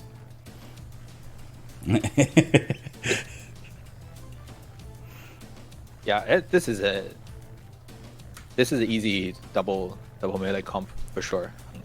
There's one thing I can foresee is they actually decide to either clip or ban maybe a portion of the comp. Usually Ulrich might be banned here. I think has he already been banned for this ban? He's been banned for this tournament, perma-banned and normal bans, but Yeah. Okay, so they'll have to figure out some other team to do that with. are they actually? Let me check Mira. I don't remember if they are. They have For Red Cabras, they are. Oh, but this is Jumon and Yeah, Jumon and TDT, so no, so they can still pull out the work against. Yeah. Tres tigres tristes. I fucking butchered that. Yeah, tongue twister indeed, man. Tongue twister indeed. Yeah. Alicia ban. I don't even know if it's worth it to ban Alicia if they don't even ever play the shield build on this map. Facts. She still does a lot of damage, but shield build makes her so much more impressive. Mm-hmm.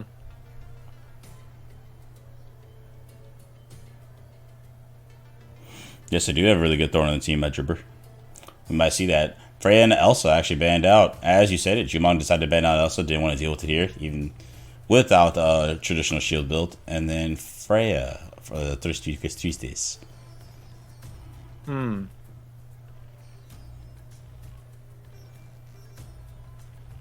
I think.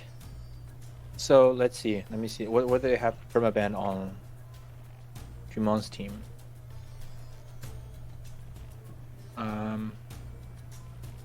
Jamila Blossom, first 2 picks. Blossom on TTT and Jamila on Jumong's team.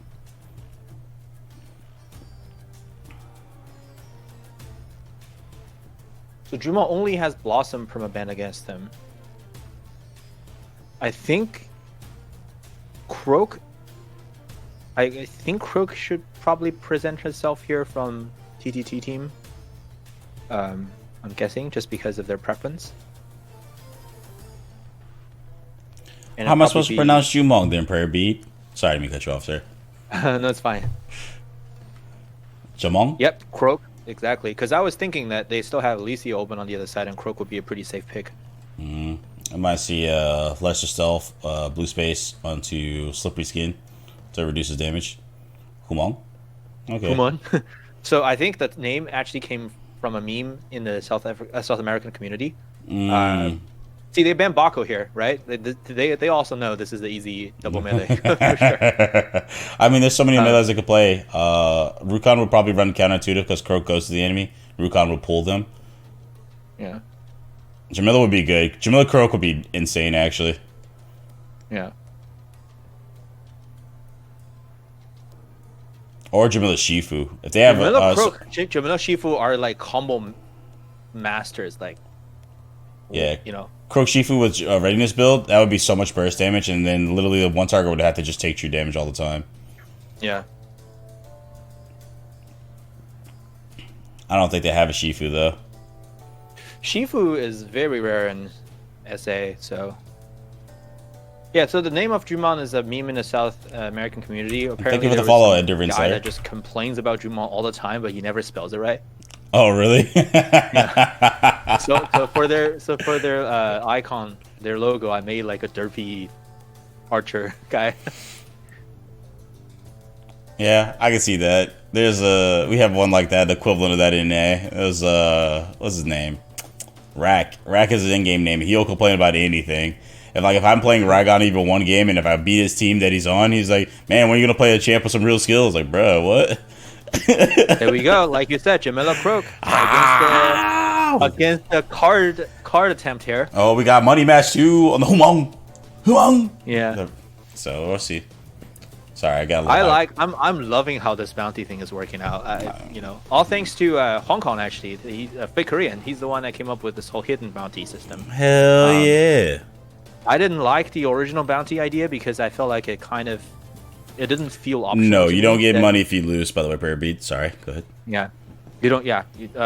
So originally we were toying with the idea of just simply having bounties on individual heroes, but it didn't feel optional enough in my opinion. And I wanted to feel like truly optional and have team want to pick them. And I think this whole hidden bounty system has been just working out so great. Yeah, I'm loving it. Pearl, Alicia, Jamila makes 0 sense, but we'll see it. I just wanted to see if they actually had the well-rounded execution experience to do it. Is it good actually? I don't know. Maybe you're a better judge than that. That is silence into stun or silence into like a Phantom Blade. It goes really well if the Pearl can keep them out, but by the nature of 2 melees, if they're doing if they're doing leapfrog properly, they should actually keep a lot of pressure on one target at least. Pearl can cleanse when she has meter for the Jamila Fanta cut, but as far as Croak, there's really no means to actually stop him besides Elsa R or just like CCing him immediately after he stealths. This is a game that the Pro probably should take that root right on the space, right? I'm guessing. Oh yeah, that would make sense. It would be. Yeah. You would get a lot of value out of it. 10 damage and plus the root, a lot more CC pressure. Yeah. Now, what about root space plus the bubble refresh? I'm just kidding. I'm kidding. I'm kidding. I won't say it's bad. Don't ever do that, please. I won't say it's bad, but it definitely turns you into a predictable character. So Croak, it's bad. It's bad. I mean, like the good thing is they don't have a lot of AOE to punish it, right? But still. I mean, it's not even AOE. Croak has to just stand nearby because there's only so far she can space too, and he can cover that distance with Q if he activates it when she spaces and then just reacts where she goes. And even with the bonus range on the animation for the stun, he could reach her. But that's if he's on his game, he can punish that. But even if he doesn't, Jamila can. Well, if he goes double E rights, he can always be guaranteed to at least get a punish or get close. I don't think we'll see it. I don't think he did it last time either for Zerker. I don't think he's going to stick with the Croak Rest. Yeah, he's already changing, dude. Don't worry. Don't worry. I don't know. I mean, he had the basic rights before with the ult right and green and 2. This is manageable. It's plus 12 damage on the red space, as long as he can get the hit as well as the other 3 damage, 3 auto attacks. 3, 2, 1. So maybe. All right, getting an early pull, Bocado, going for the root on E. He also went my favorite one, deep wounds on Shuriken. Pearl didn't go that space right. Interesting. Pearl's getting owned, but so is Blossom. But Blossom can survive a lot longer. Oh, Berserker getting the pull. Huge damage. Tried to bait out a counter. Didn't realize counter wasn't up yet. At least he's doing some work with the explosion shields, though. Good impact. Oh, we got a shield build. Almost traditional shield build, too. So guaranteed damage to Pearl while she stalls for the bubbles and as well as counter. Yeah. Ditsu actually reacting to the Shuriken, but a little too late. Wasted the AoE. There might be a dead Pearl here. All right, Picado has the space recast. He doesn't space recast. Early jump. So about that. That's. Yeah. Oh goodness, yeah. So that's that pressure I was talking about. Jamila Croak just leapfrogs target. He tried a mind game. Doesn't walk out of there in time. Hits the counter anyway, but it's okay. She's gonna have to space now. Yep. Oh. Does mind game the counter. Why did the Alicia take piercing cold? I don't know.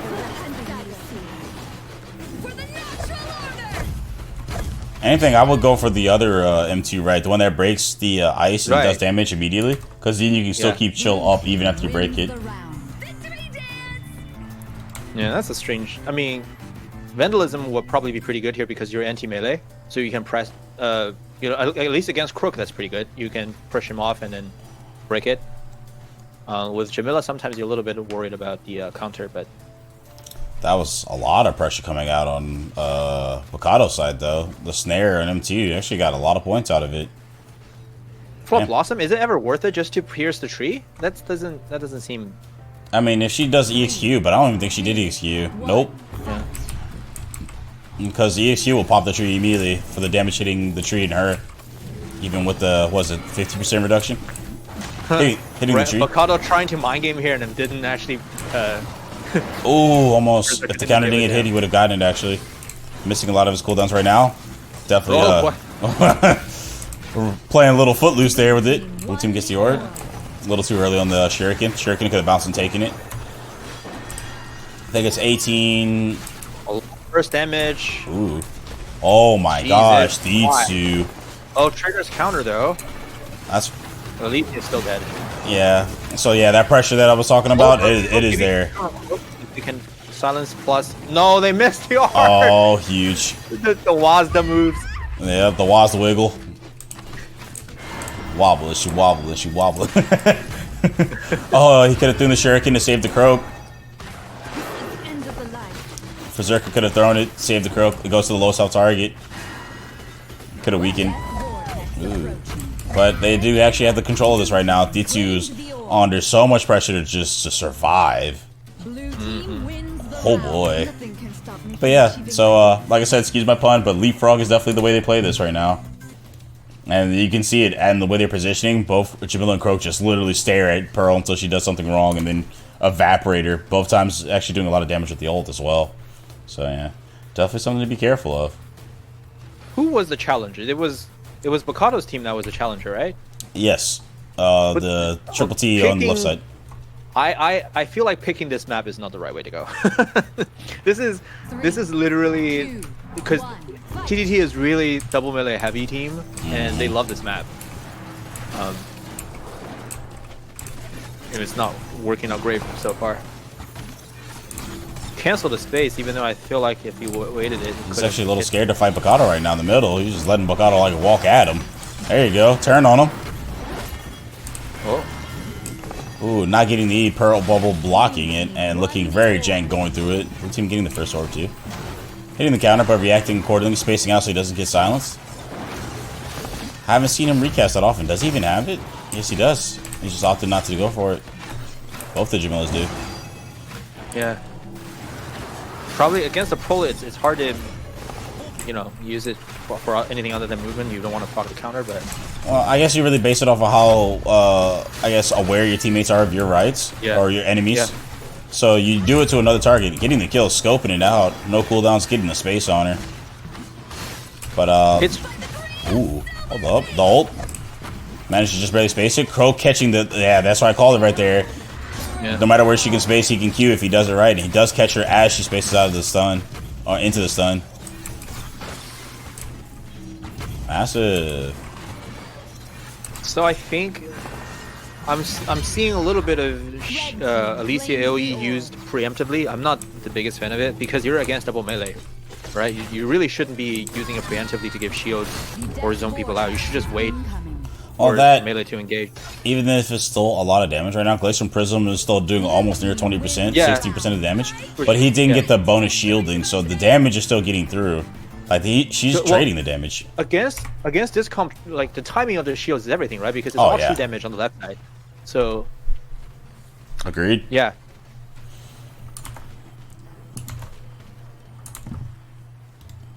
Well, man, they're just all in there. If they can weather the storm, though, they can get this. But it is hard. It is very, very hard.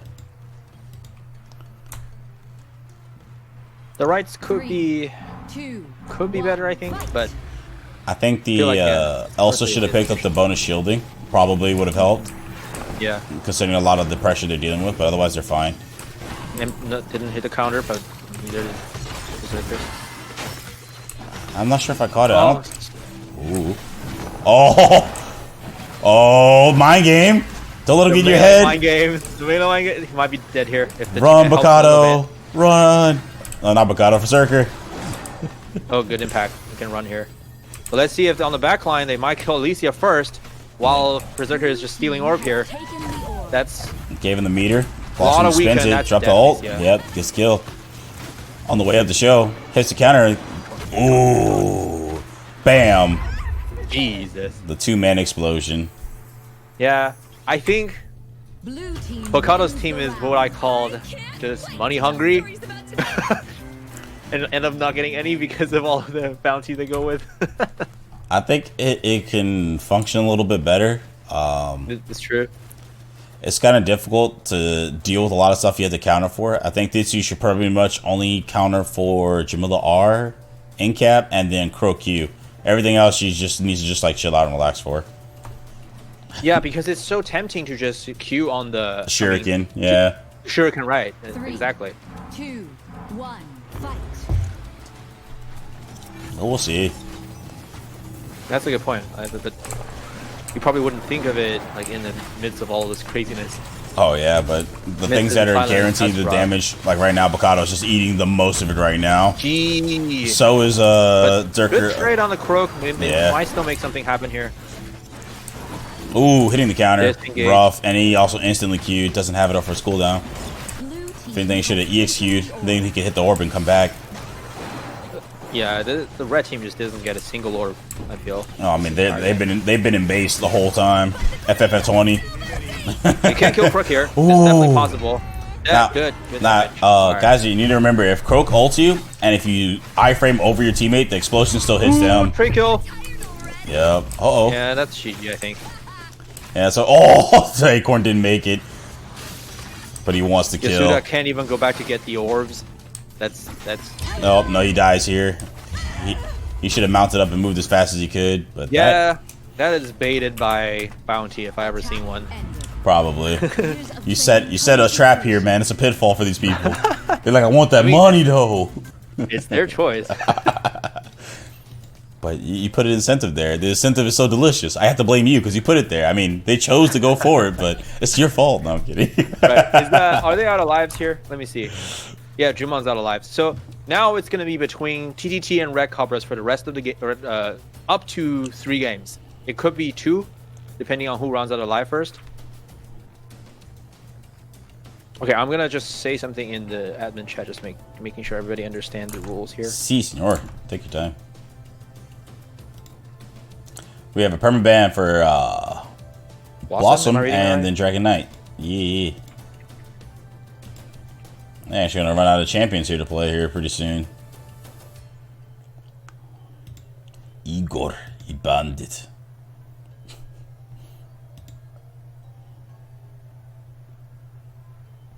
We fight until there's only one champion, only one hero, one warrior. All right. Well, this is looking like a pretty big list for both of these teams. Excellent. Yeah, this is I'm liking it. This is a variety of champions getting perma-banned. I doubt at this point anyone wants to go for the Esmo or the Iva challenge. Is that the only 2 left, or is it? Did they win the Pearl one? No, they didn't win the Pearl one. No, Pearl it's Pearl and Esmo. So. Yep. I doubt anybody wants to go for. I think Red Cobra will actually go for the Pearl. I don't think. I want to see an Esmo. That's just me.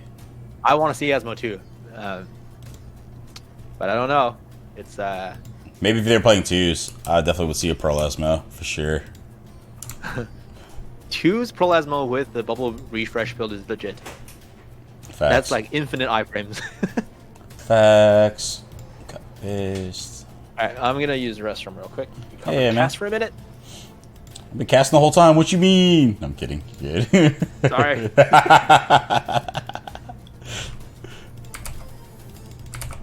Alright. I think we're good to go. It's almost ready. We'll start doing pixie bands here in a second. So take a look here. So they've banned out Orma Temple Knight. They don't want to play there anymore. And it's going to be the next 3 matches. They can finish it up. Does empanadas mean weed? No. Empanadas does not mean weed. Sorry. Empandas? Maybe.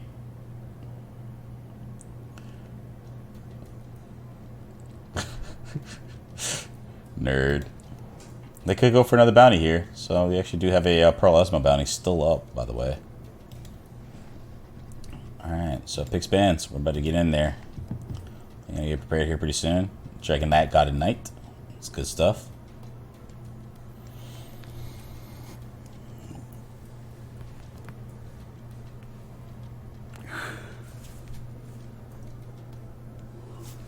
Oh, excuse me.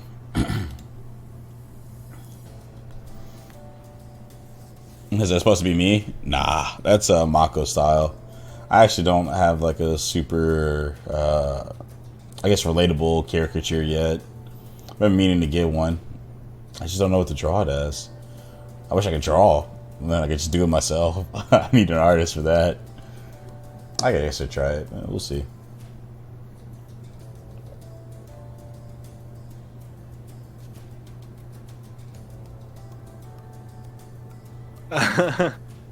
I'm seeing chat. Is the green bunny in a Hawaiian shirt supposed to be you, Ogre? Say it right, Ogie Bear. Ogie Bear. No, I don't think I've worn a Hawaiian shirt in like forever. I think last time I wore one was like in middle school, dude.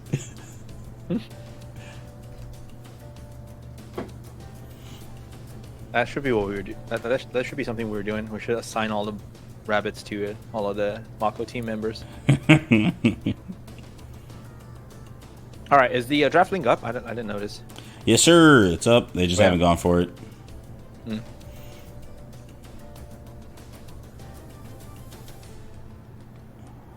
Dragon Guard Knight.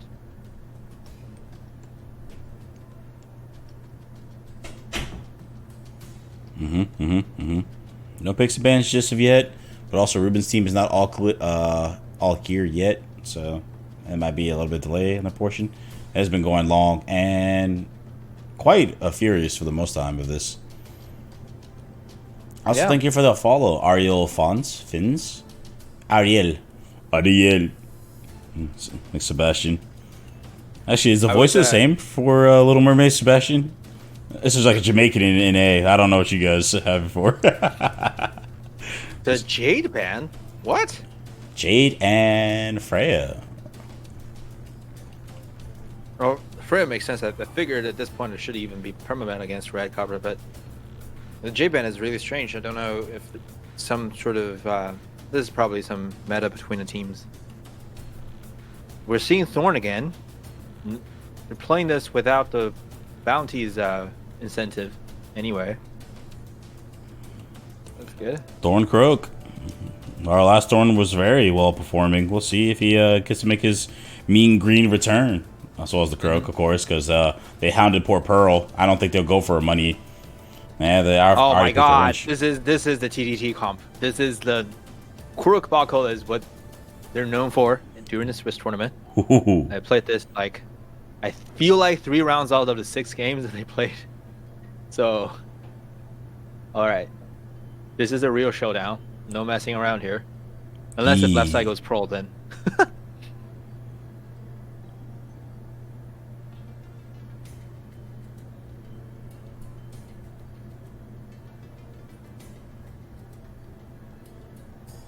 So what support option do you think is good?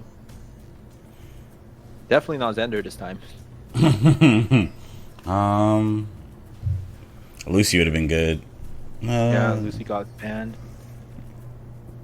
Blossom. Pestilus. Perma-banned. Pestilus will be the this will be a Pestilus game thing. Actually, Blossom isn't perma-banned. What the heck? They can just go for Blossom here.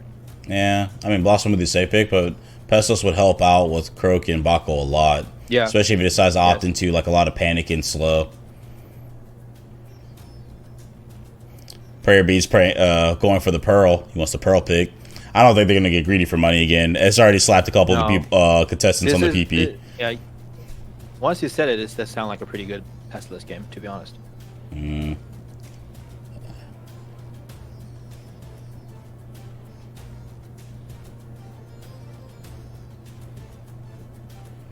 Yeah, because this is a long map. You get panicked away really far sometimes, and it just really creates a division. Opting for the Pearl instead. Xander. And what another the Xander heck? pick. Wow. Wow, the heck. Well, this will be an interesting game. Pearl and This is Xander. like- Mhm. This is like 2 slaps to the face of casters from like across the hemisphere. I mean, I'm just calling stuff out blind. I don't know what they like prefer, what they're comfortable with. I wish I knew, and then I could like make a little bit more of a safe conjecture. But Chat, you say greedy plays, but like Pearl is literally like Xander and Thorn. They have their bounty revealed already, so you can't claim it again. oh, I mean, they can only claim it for TTT, the Pearl play. Yeah, I think that's maybe the greed, but it's also not the same team. I think Ditsu was the one that got caught against the double melee comp, but that was Ormond Temple. So got smacked on Ormond Temple. Oh boy. Also ready up when you're ready, Mako. Oh, sorry. Now you're good. Is this the real genius?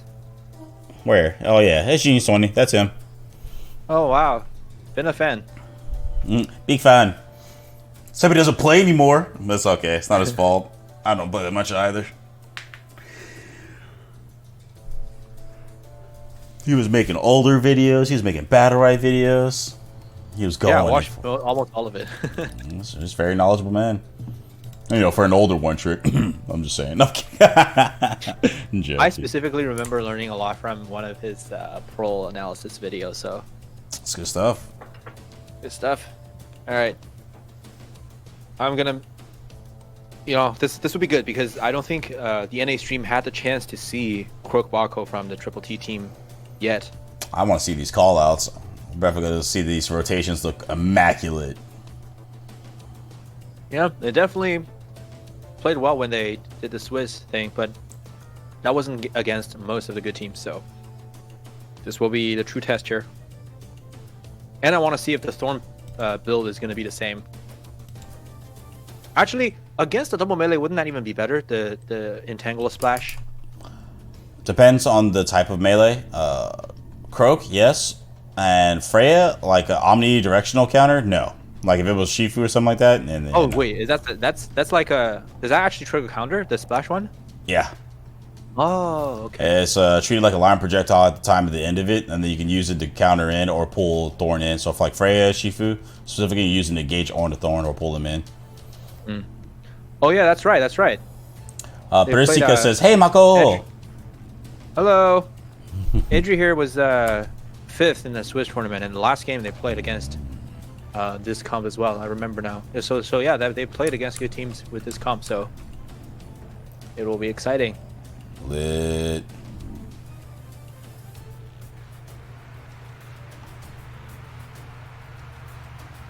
So double space ride on the Destiny. All right.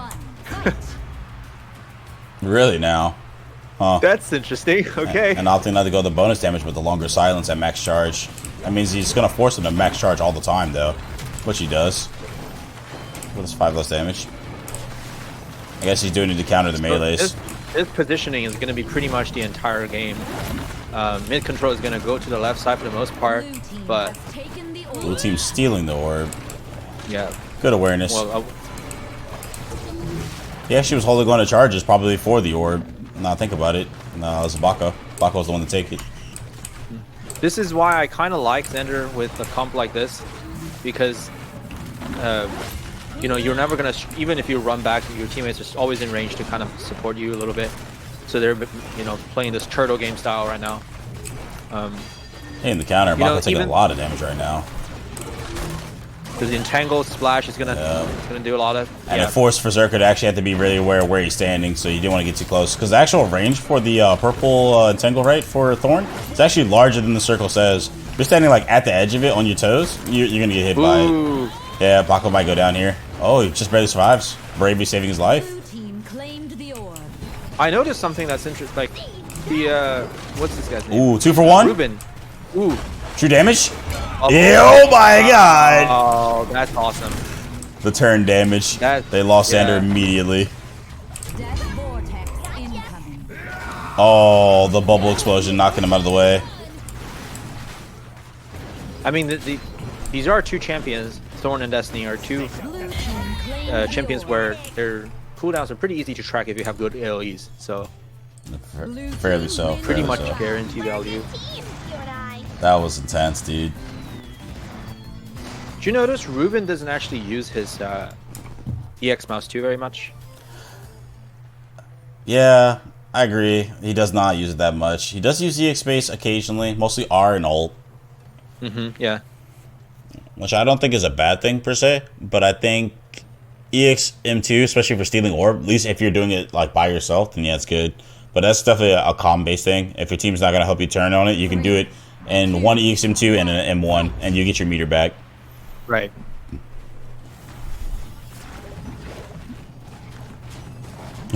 Prayer B declares empanadas tomorrow. They're going for the money match. Good interrupt on the E, pushing him into the wall and getting good punishment damage. of Thorn here if they try. Oh, good entangle, nice. Igor taking true damage and also walking in front of Destiny so she couldn't detonate the Megasphere. Thorn not Very, getting a lot of very good great training, wasp but wiggling just there for the clutch, Mako. Clutch entangled every time. Ooh, long Otherwise he panic. would've- Or long silence. Space. Does get it. Regular space is 22 damage. Knows his math. Jams the Thorn in the wall. Oh my gosh. He is playing immaculate right now. Alright, he's got to walk around. Yeah. He decided to flip for another target. Went for an ult there. Oh, he's getting the ult. Called the ult for Thorn. No one shot calling it. Decided to go for the Xander. And Bako in a drunken stupor M2's the wall, but it's okay. Show the wall who's boss. Blue team I like won it. the orb. Alright, leaving Croak to frontline right now in the moment, but he's gonna get. Oh, it got the entangle through the bubble. That's unfortunate. I mean, he got the R, so he didn't take true damage just in. The big one was the Destiny M2 full charge. Oh, drag into the bubble. It forces the jump out. And Thorn's actually gonna die here. Bako's gonna sniff this out. He's gonna try an ult. No, he R's instead. Vortex is incoming. Oh, that's a kill. Goodbye. Uh, my wamo. And then Tex actually took a lot of damage standing next to the Destiny as well. Tex is actually going to die here. Caught the nice 76 damage from the Venom. Croak hunted him down. Ooh, the stun into the ult. 2 for 1. This is death. Hit the orb. Boom. Oh, that was so picturesque. yeah, there is a kind of a conundrum here between this for the red team here, because you don't want to really take early fights, but then once they have the mid control and the bar, all 3 ults are pretty much free against this comp Oh, from the yeah. left team. So yeah, that's rough. Because it forces Xander to pick one person to save because it takes time for the portal to transport a target. But yeah, Prairie Breed, I get you. He said it was wise to go for the Xander because he was assuming the Xander was going to portal for his teammate. So it was smart. It was a big brain, 200 IQ. Is this some kind of tournament? Vidox? Yes. Mako's Combat Kings. A couple of other things that make it a little bit different. A bounty board system. Play certain champs. Win with those certain champs. Make some money. Well, the chance to win some money. Now it's guaranteed towards the end of the part of this session. And as well as ban out champs for globally in the King. As well as Not ban out globally, maps. just permanently. Oh, permanently? There you go. Yeah. I thought it was just for like the King. Well, that wasn't the last one. Not globally is what I meant. Oh, yeah. Oh, okay. There. Yeah. Tech's taking true damage actually so far. Lowest health inside of red team. Nice in cap. Tried to wall bang. Missed the wall bang, so that's 12 damage to drop there. Let's see when Dizzying Dash to 16. Double melee actually paying in. Even though they don't have strongest neutral, they're just making up for it with all this slapping pressure. Croak allowed to do his thing. Should see an EXQ? No, he just goes Q. He's definitely going to stay for an ult then. Okay, we're coming into all time here. This is the dangerous part for the red team. Ooh. Okay. Caught the Destiny. Okay, just one. Gonna hit her. Frame perfect. Misses it. Off timing. Then Croak still has his, and if they all get in this corridor. Oh, Tex almost caught it. And the Thorn almost caught the AoE at the end of the range.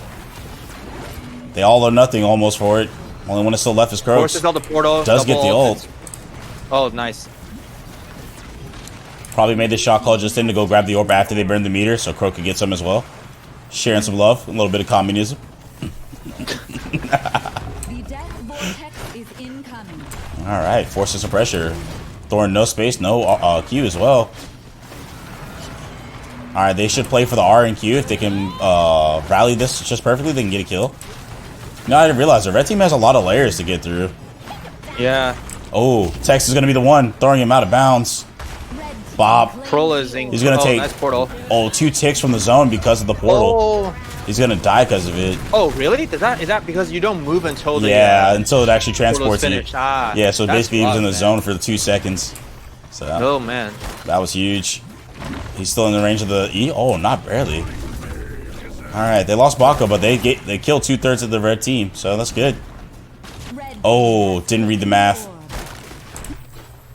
I realized yesterday that the Xander illusions don't take vortex damage. Yeah, they don't. TTB or Cubans? Kappa? How do you know? Blue team wins the round. No, they're definitely not Cubans. Everyone thinks South Asia. I should probably just type it out, huh, on my stream. I keep saying ISAI because I immediately assume South America. Everyone's like, South Asia? My bad. If you are actually interested in the Asia region, we already had a tournament 2 weeks ago. And there's VODs of it, baby. Yeah, VODs on my channel. And in that tournament, we had a show match against the Australian team, which will have their own tournament next week. Oceania? 3. I know a couple of the players from there. Dublix, One. Remia. That would be Remia's awesome to see. playing, I think. Yeah, Remia's playing. She better be playing. She's been sitting there playing Kev- CSGO, losing her mind. Kefon's playing too. So. Ooh. Wall bang the Destiny. Nice damage. Actually near true and caught her on the portal with the stun. Croak getting all good damage on her. Take about 15% of the max HP. What 2-man the in cap. fuck? Oh, I thought that was a triple in cap. It was almost there. If he had white space, he would have got it. Thorn was just barely out of range. All right. Blue team in massive control right now. Blue team has taken Allowing the Bako to go back. Pearl stay by to make sure to cushion the Croak's health. You know, there's also a nice mind game you can do. If your teammate has stealth, as a healer, you can heal where they're not at to make them think they're there. It's really I try to good. do that, but I get flamed. It's like, why are you missing heals, bro? I'm trying to fucking protect you, dude. All right, Thorn popping off of the ult. Let the zoom out. The team is far away. Oh, good bait. Ooh, but watch the wiggle. Dodge in the space. Okay. It's very rare to see a Pearl with really good WSD fundamentals. Yeah, I know, because they don't move when they cast. Yeah, they're so used to like spamming heals. Croak walking into the Destiny M2 for whatever reason. Yeah, that zoning Bako's in trouble. job definitely put the Bako in a very dangerous situation. Good prison here. They definitely didn't layer their cooldowns and pressure accordingly. He took a lot of damage because he cannot fight in the Destiny. That's Croak. This should be a good round for 2 in cap. Oh my god. Is there gonna be any follow-up? Can he hit it? Oh, he was too late. Counter. That's crucial. That's gonna be the kills here. I think blue team actually might have lost this round. If he got that, because Tex was so low and he caught Tex as well. Yep. EX space going through the parry. Tex left the lobby. What the fuck? Because he thought he died. He left the lobby. His spirit had left the game. Wins the round. Thank you. And remember, always question what is real.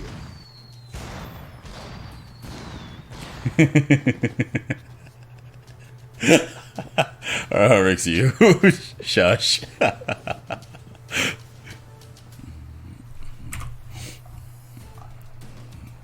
Caillou? You mean like that old kid show? I don't know. I'm sorry. I really should not be so American and learn some other languages. One fight.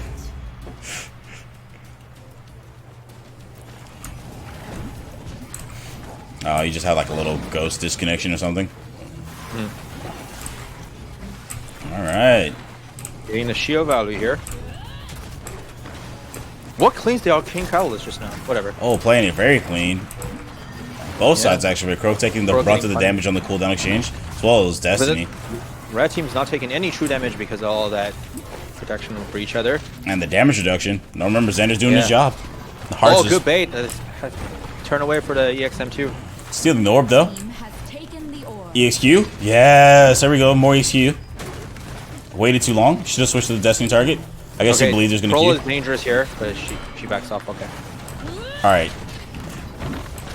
M1 and the one Xander. Oh, a little too late. Okay, these rounds, the difference maker has been Prol has been baited out for her counters, for her cooldowns, and then Berserker's getting punished after the fact. Yep. Double link cap though. Catching the Xander, getting some true damage off on him. Good prism, holy shit. Oh, Croak ate so much of that. He probably should have waited a little bit longer. Yeah. The communication is definitely on point here because it's so clear that they were zoning out Prol and then punishing the Bako. That was great. They have to. Bako will be the easiest one to punish over Croak. At least until his cooldowns are down.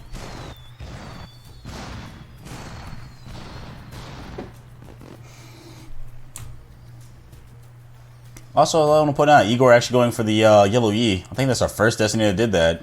Opting not to go for the other normal rights, but I guess they used the yellow space for more repositioning as well as the knockback on red space. That's good. That's good.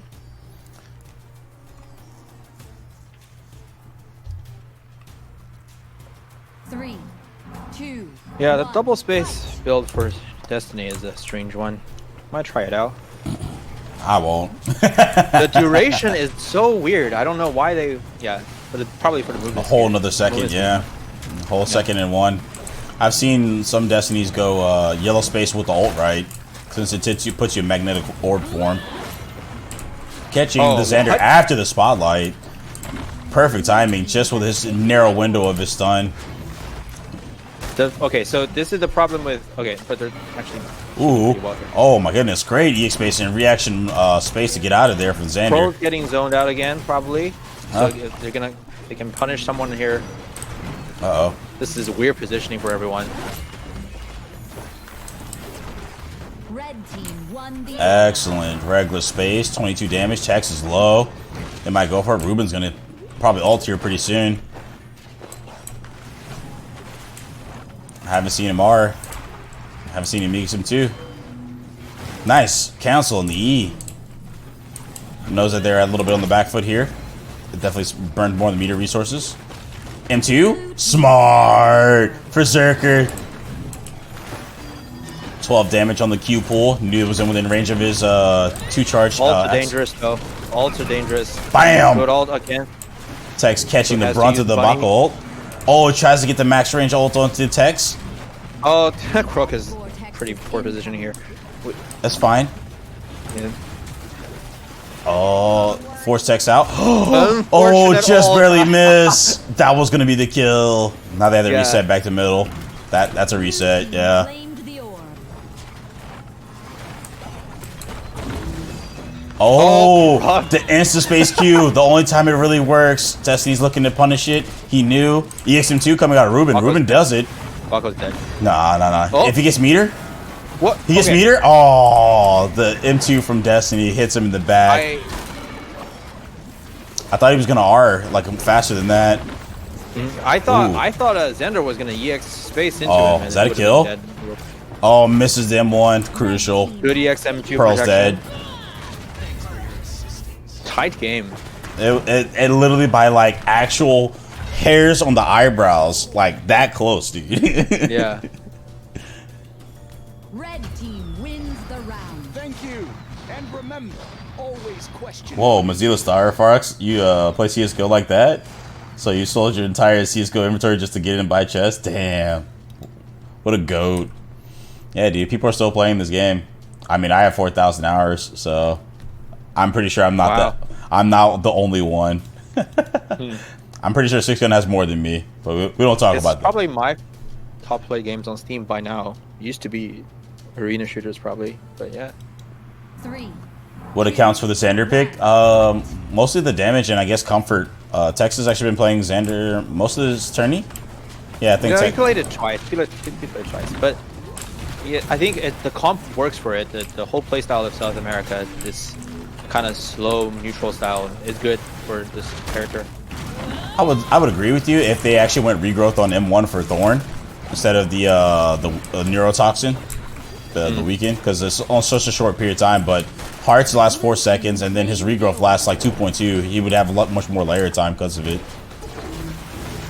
Good double link cap, but Troll doesn't have any CDs, so they're not Yeah. that dangerous yet. They have to play in the farther back side of it. Orb's almost up. Good. Ult out. Not gonna get the time to actually do the perfect punish. Stay- Does well, get but he's Ruben spaced though. and refresh, so we're all. Oh, RDU skew will get entangled here. Doesn't get entangled actually. Where did it go? I thought Pearl was gonna get I have no entangled. Nice silence. Nice silence again on Destiny. Q swap targets. Oh, he didn't Q yet. There he goes. Good route. Oh, nice. Oh, Destiny can't ignore this. Oh, Oh, the good portal. portal. Yo, Sanders aware. Awareness is godlike. Blue team still gets the orb. Gets baby cage, and Baka will Nice. explode at the end of that. That's beautifully played. Yeah. Yeah, this is their team. Apparently, they did in qualifiers, and they were actually stomping people with it. But Destiny's giving them some issues. Death vortex approaching. Yeah. Oh, hey, Shisaku, I didn't even notice. Yeah, Chisaku. Oh, silenced them and then queued anyway, though. Thought it was still gonna come out. Unfortunate. He's in trouble here. Gets smoked by double. Red team has taken the orb. Damn. All right, would you make any adjustment on the blue side, or do you think it's just an Red execution team problem? Wins the round. It's a little bit of an execution problem, but mostly they should probably EX space another target and then switch hard swap to Xander. Force Xander uses cooldowns for his teammate, but if he's too slow about the portal, especially like particularly like EX space on Bako, since it's like what 7/10 of a second on airtime. If he's too slow, the in cap will still happen, but he'll portal him, and then he'll be short of portal. And I think that's probably the option they go for. The leaving Croak to actually go a little bit harder onto the Xander, because like I don't really see any point in time where like Thorn actually 1v1s Bako. 2, 1. Yeah. Like at any point in time. So Given the map and their constant mid control on the left side, I feel they should be a little bit more all in with their ults. But nice 22 damage. He immediately instant. Oh wow, I didn't know you could do that. He Q'd, spaced, then Q'd again for the shield bash. I didn't know if he did it fast enough he could do that. I don't really layer I'll my try that cooldowns next like time. that. Blue team claims so that'll the be a orb. guaranteed weekend instead of afraid of triggering. Excellent, excellent. Oh,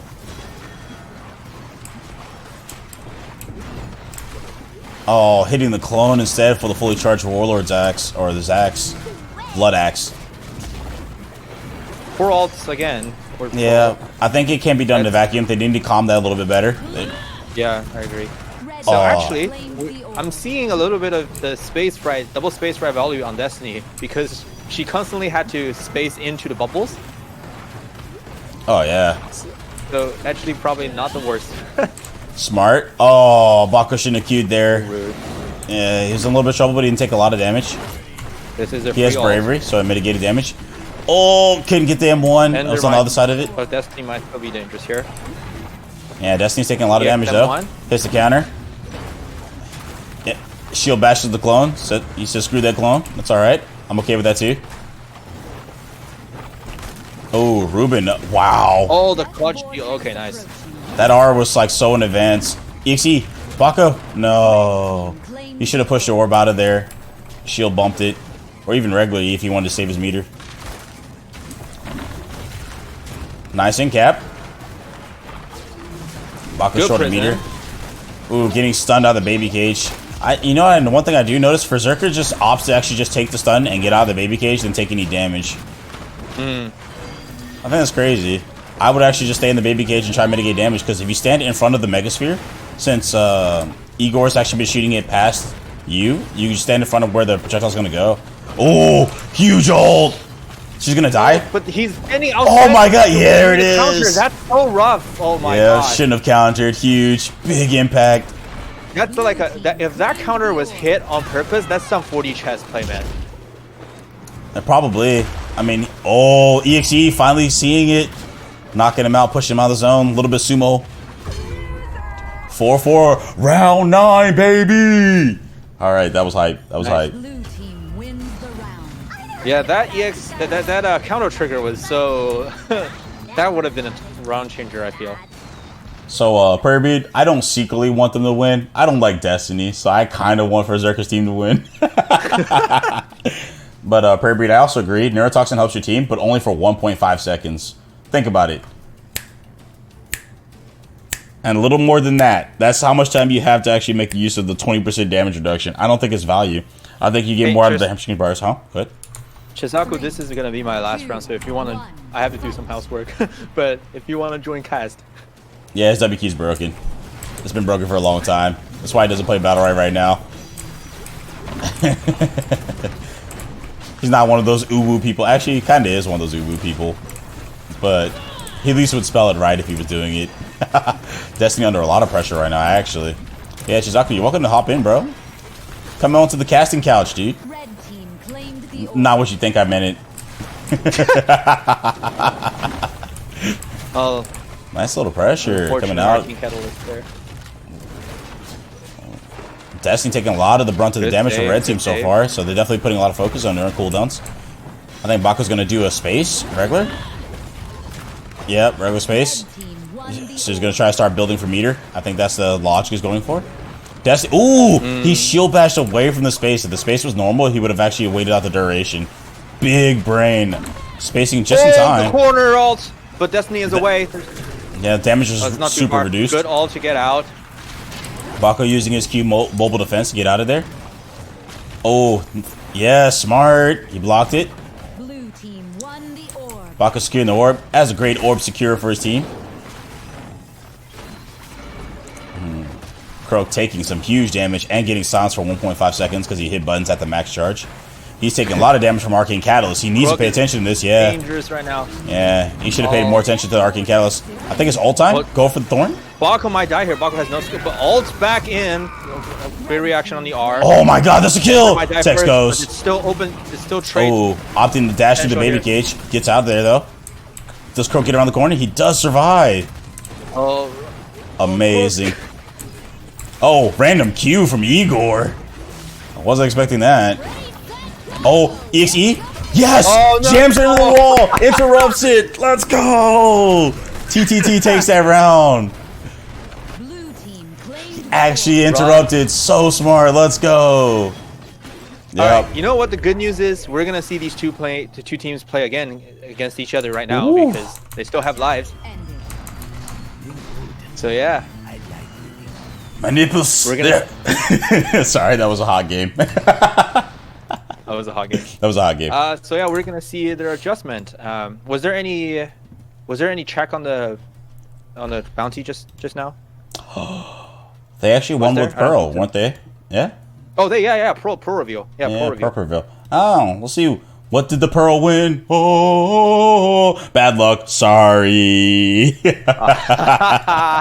Okay, so we now know Asmo has $15 behind it. So Yeah, he's the last money attainable character for this here all right, matchup. cool. So I'm gonna have to hop out. Aw. Hopefully Chikak will join. But thank you. Miss for you already, casting. bud. No, thank you for It's- joining, dude.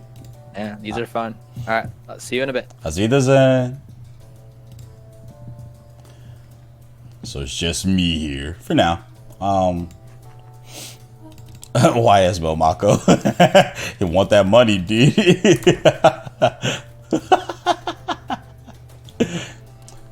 I mean, what are the rules? I don't speak English. I don't speak Spanish. Okay, got you. So the way it works is they ban a map. It refreshes once all the maps are banned, and each time a king wins, it bans against them as far as the global bans. So like now they cannot use Auric, Elysia. No, actually the global bans are for everybody. I'm sorry. The global bans are for everybody. Yeah. And before both teams pick Esmo. Yeah, agreed, right? They're trying to get that money. It's like this is the last match for Red Cobras. They have to win this next one. Tigre Chistes. They can probably go Esmo and go for the money match and potentially win. They build a comp around that. But they had a really strong double melee comp. But the way it works is they ban here, ban the maps. Each time they win, they also get chests as well and money. Each time they win on a map, it's like $15. Each time they do the fat bounty source, they get money for it. The gambles were Madman here and auto win cap. So unfortunately, that was not. All goes to Red Cobra so far. So Red Cobra is pretty spot on. So Esmo's the last one up for $15, and that's the mechanic they did for it. Oops, so sorry about that one. But yeah, dude, it's nuts. But that's how they're doing the Combat Kings tournament so far. I mean, but they're so sweet in the sheets, though. They got conned in the streets, but it happens, dude. It happens.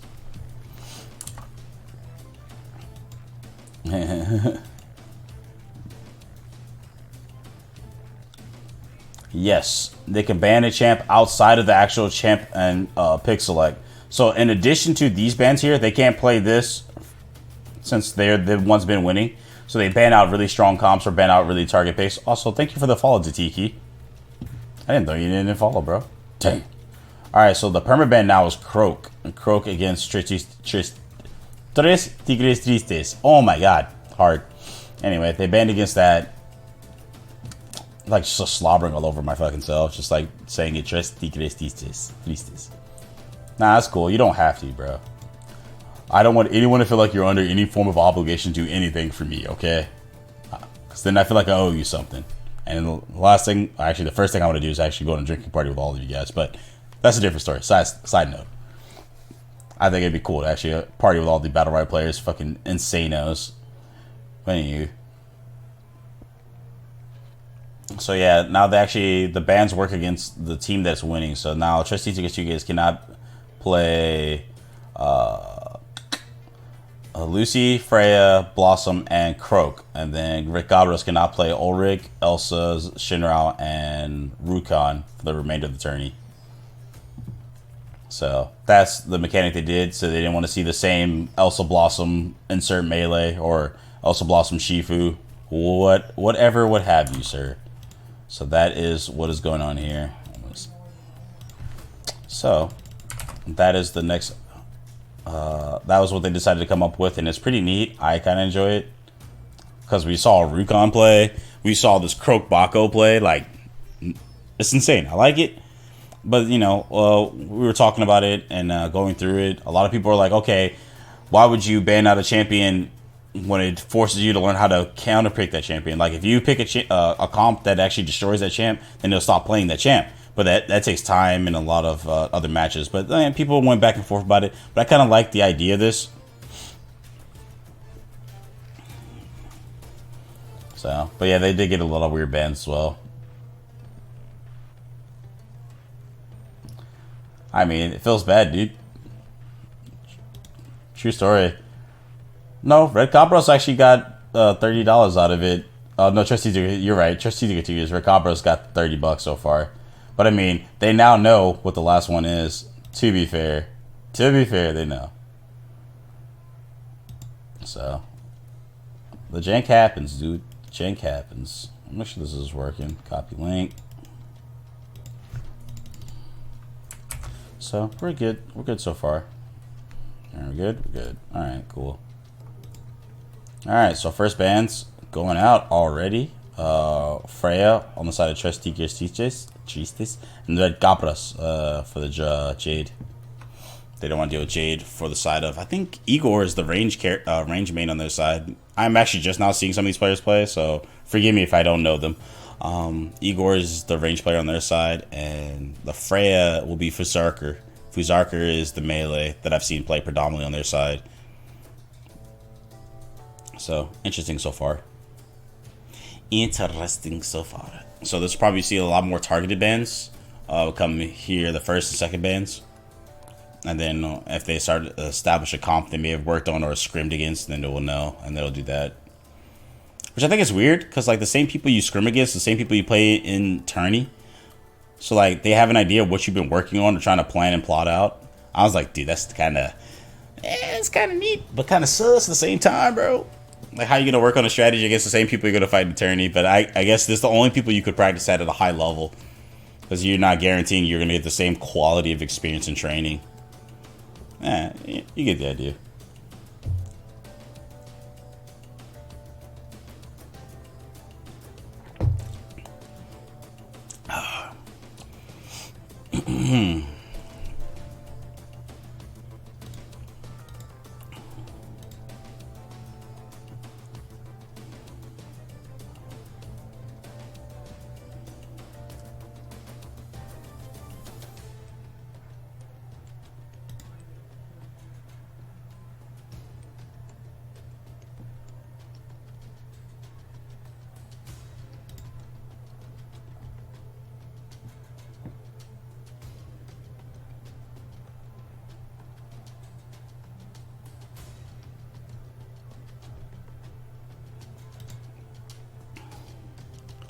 Finally, Paloma. Yeah, Paloma got banned out already.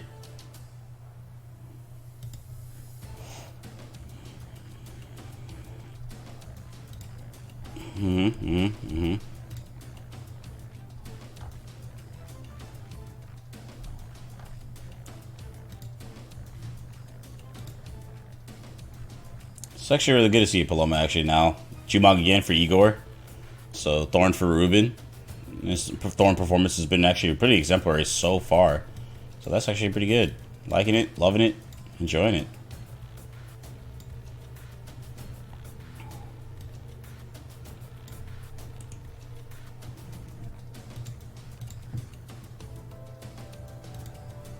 Are Shifu and Esmond the only unplayed champions in the tourney? Yes. No Pestilus either. No Pestilus either.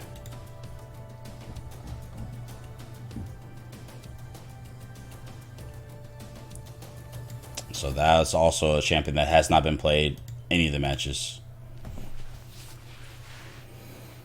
I'm thinking.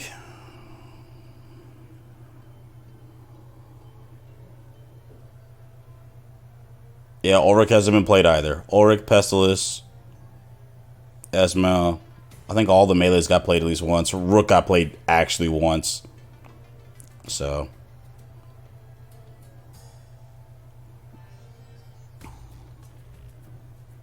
I mean, Ulrich is a threatening champ, especially for your melee, to be fair. And his uptime on his burst damage, far superior to Sirius, even though Sirius has a stronger weaken. Oh, they're going for the money. They're going for the money. The TTT. They're trying to decide.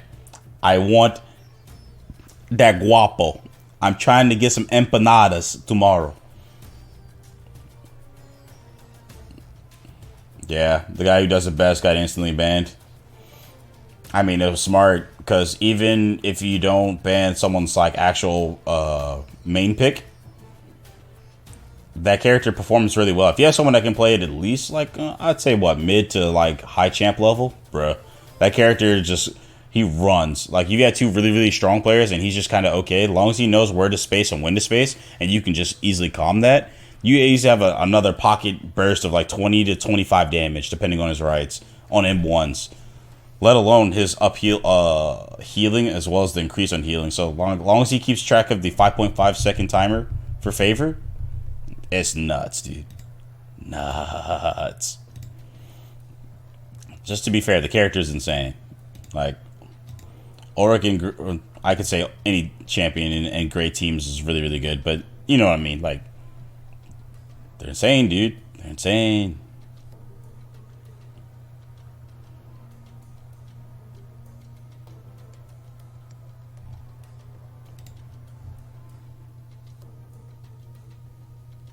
Alright, we're in there. I would say before nerfs, he was just a must pick. I mean, before, his favor used to reduce damage. So he would give a shield and it would be like 15% reduced damage. He was actually like, he was OP. He did what Xander did, and then on top of his aggression, damage, and interruptive features, he was insane, dude. But you can say that about a lot of characters. Jumong release was nuts. Jamila was the only one that was kind of underwhelming, but it took people a long time to understand what she could do. It took a lot of people a long time to understand what she could do, like her potential. Her E recast. Oh boy. I can't say it too many times. I've already said it twice now this tourney. Say it a third time, Shiny will show up. But yeah, dude. Jamila was cool. She had a very huge right pool that like some things would work for, some things wouldn't work for. She just had a fading snare on Q. If you hit Q and she was standing on top of you, she was fading snare. Such huge mind game. It was nuts, dude. Yeah, no stun on Jumong. Double E, double Q. Double E on the Mako, double Q. So pretty safe, pretty standard. Space as well, bravery. Very heavy support rights for Paloma here. Going the Phantasm. And longer range, trying to get some pluck. So far, looking good. So stats the time of the red team's getting the orb. Tech's doing a good job catching Arcane Catalyst in his own face, though. True damage. Berserker doing the Wazzle Wiggle, stepping over the bear trap. Make sure to get his greens. Wants to stay healthy. Blue team is pretty far split. Split. Oh, taking a lot of damage after missing his ult too, but taking the jump pad. Since he had no stun, what was he going for? Bam. Touching Thorn. M2, no real true damage just yet. R is early too. Blue team managing to get the orb, even with him dropping the meter. It was not ultimately value because it didn't even go to the detonate when they took it. Last possible instance to block the Q too. Doesn't go to double Q rights. Even though it'd be really good to help Bako here, especially to drop it on him and help get his charges on M1. Time of the orbs. Death vortex incoming. Did somebody say empanadas? Yes, we said empanadas quite a few times. Are people still signing up for this? No, not for this. There will be another tourney for Oceania that Mako's planning, as well as Penta's tourney later on tonight, which I think I'm actually going to go straight into it. This tourney's going a little longer than I expected. Wall bang. Tex is in a little bit of trouble. Had to space. Oh, just barely misses it and doesn't interrupt the Jumong ult instead. Paloma dies for it. Had forced the ult to not take the damage. You heard Xander in the game. Oof. Well, I hope you were. Oh my god, the EXQ saving his life. Oh, he's dead here though. Yeah, he tried to walk out the entangle. He should have just took the entangle. Death. First round to the Humong. Red team wins the round. No, it's Red Cabras. Red Cabras. Humong is the team that got eliminated. My bad. Alright, so the first team actually won it, which I'll show you here after I check the stats. Jumong doing near 1,300 damage. The Xander doing near 1,200 damage, 1,200 protections on their side. So they had control of most of that. Most points goes to Paloma on the blue team side, and most disables goes to Berserker. So they're definitely doing what they can. They need to do a little bit more. Xander Esmo got actually out DPS by 200, but 3, 2, Jumong has more AoE. 1, fight.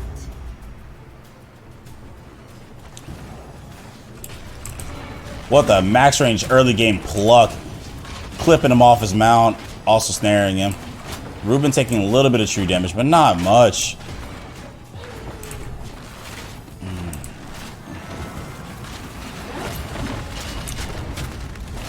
You know, one thing I do like about South America, they have a lot of range of champs they play. At least for these players here. It's a small sample pool, obviously, but still. Dropping the ult. Forced to take a whole buttload of damage. And he R's now, he just barely got the meter. Mako just a little early on the ult. Definitely could have shot called for it. Doesn't steal the orb because he didn't E the right direction. Keeping Jumong in the proper place to actually take it. Prime location for him. Slapping Tex and taking the jump pad out. Bako's here for some action. Managing to watch the wiggle and not get caught by the sheep. We'll try. It doesn't shield bash the Thorn and keep fighting. Blue team 1. And they still manage to get the orb. Jumong has to R the weaken. For those who don't know, even if you weaken Jumong, if he Rs, it does not cleanse it. Cleanses movement impairment, but not status effects. Status effects like weaken. I should be more specific. So he's still weakened during that. Xander's actually in a lot of trouble here. So is Jumong. But Thorn is the first to die. Yeah. That snowballed out of control on their behalf. Blue team has taken the orb. Esmo playing well. Right. Shocker. Blue team. I'm just shocked that he did not actually go for double Q. He went for double E. So that was probably where I would have went double Q. This is where I probably would normally go. But otherwise, good stuff, dude. Good stuff.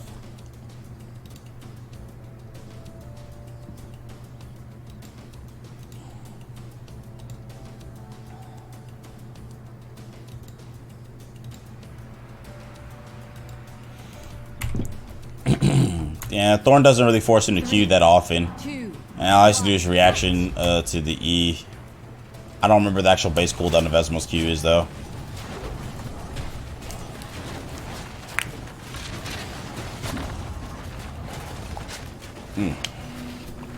Suppress coming out. Getting some water. Red team has taken Very the excellent orb. control, actually. He didn't go for the flick. I was kind of hoping he would catch Xander there. Getting some decent damage on Igor. Breaking the end cap on Baka, though, but getting some almost borderline true damage, if not true damage. Really hard to see. Red team managing the orb. Actually, Jumong's actually effectively back up to full health now. But Thorn is in a little bit more danger. Let's zoom out a little bit. It's starting to get a little spaced out.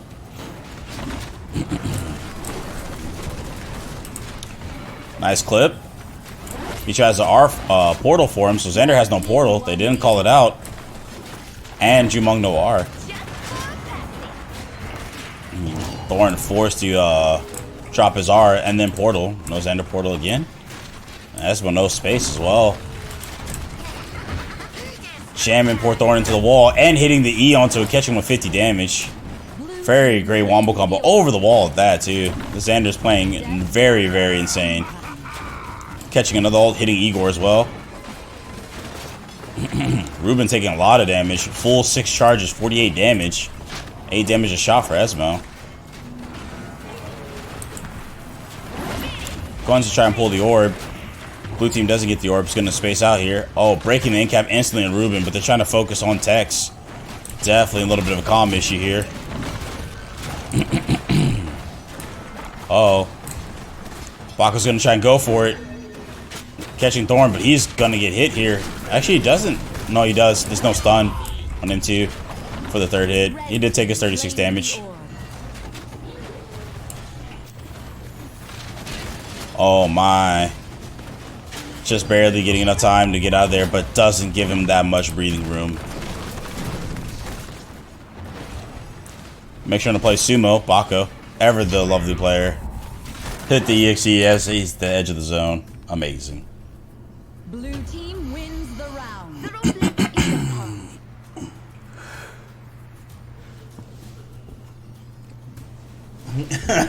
You're like the second person that said that, Darkwing. Oh, the game's not totally dead. Amazing.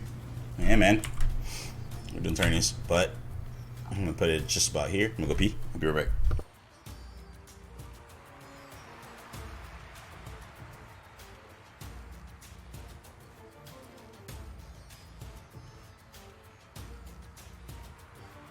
Three, two, one, fight!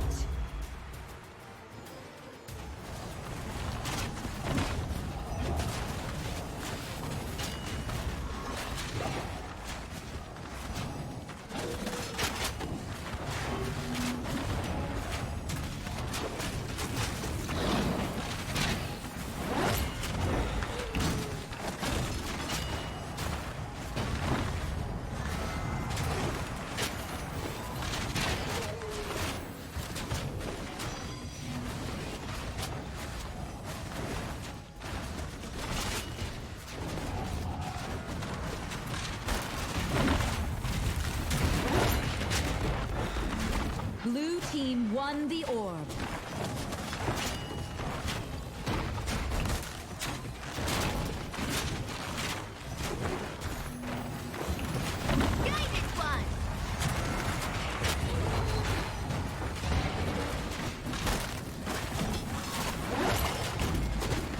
Blue team claimed the orb.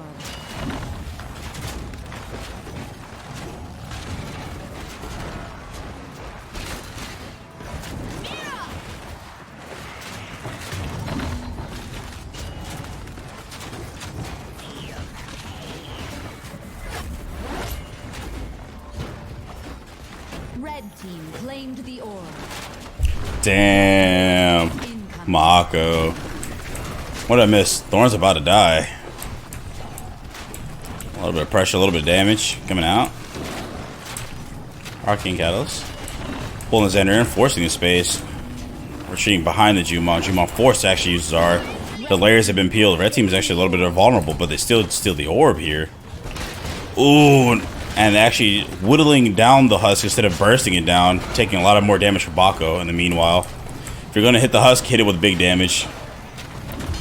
Do it for the melee. Thorn does die though. Ooh, Paloma dies as well. Jumong plowed off scene. Blue team has taken the orb. The A train known as Bako.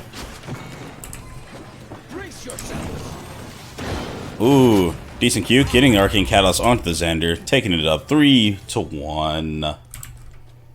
Blue team wins. I believe they're in match point right now. Actually, they won the first game, didn't they? Tres tigrestistas. I believe they're up in the lead right now. So if they win this one, we can call this finito. You know what I'm saying? Do I want to see that? Nah. But it's really nice to see Esmo. Esmo's barely ever played. Actually performed very well so far. 1,300 damage too, overtaking Jumong by far and large.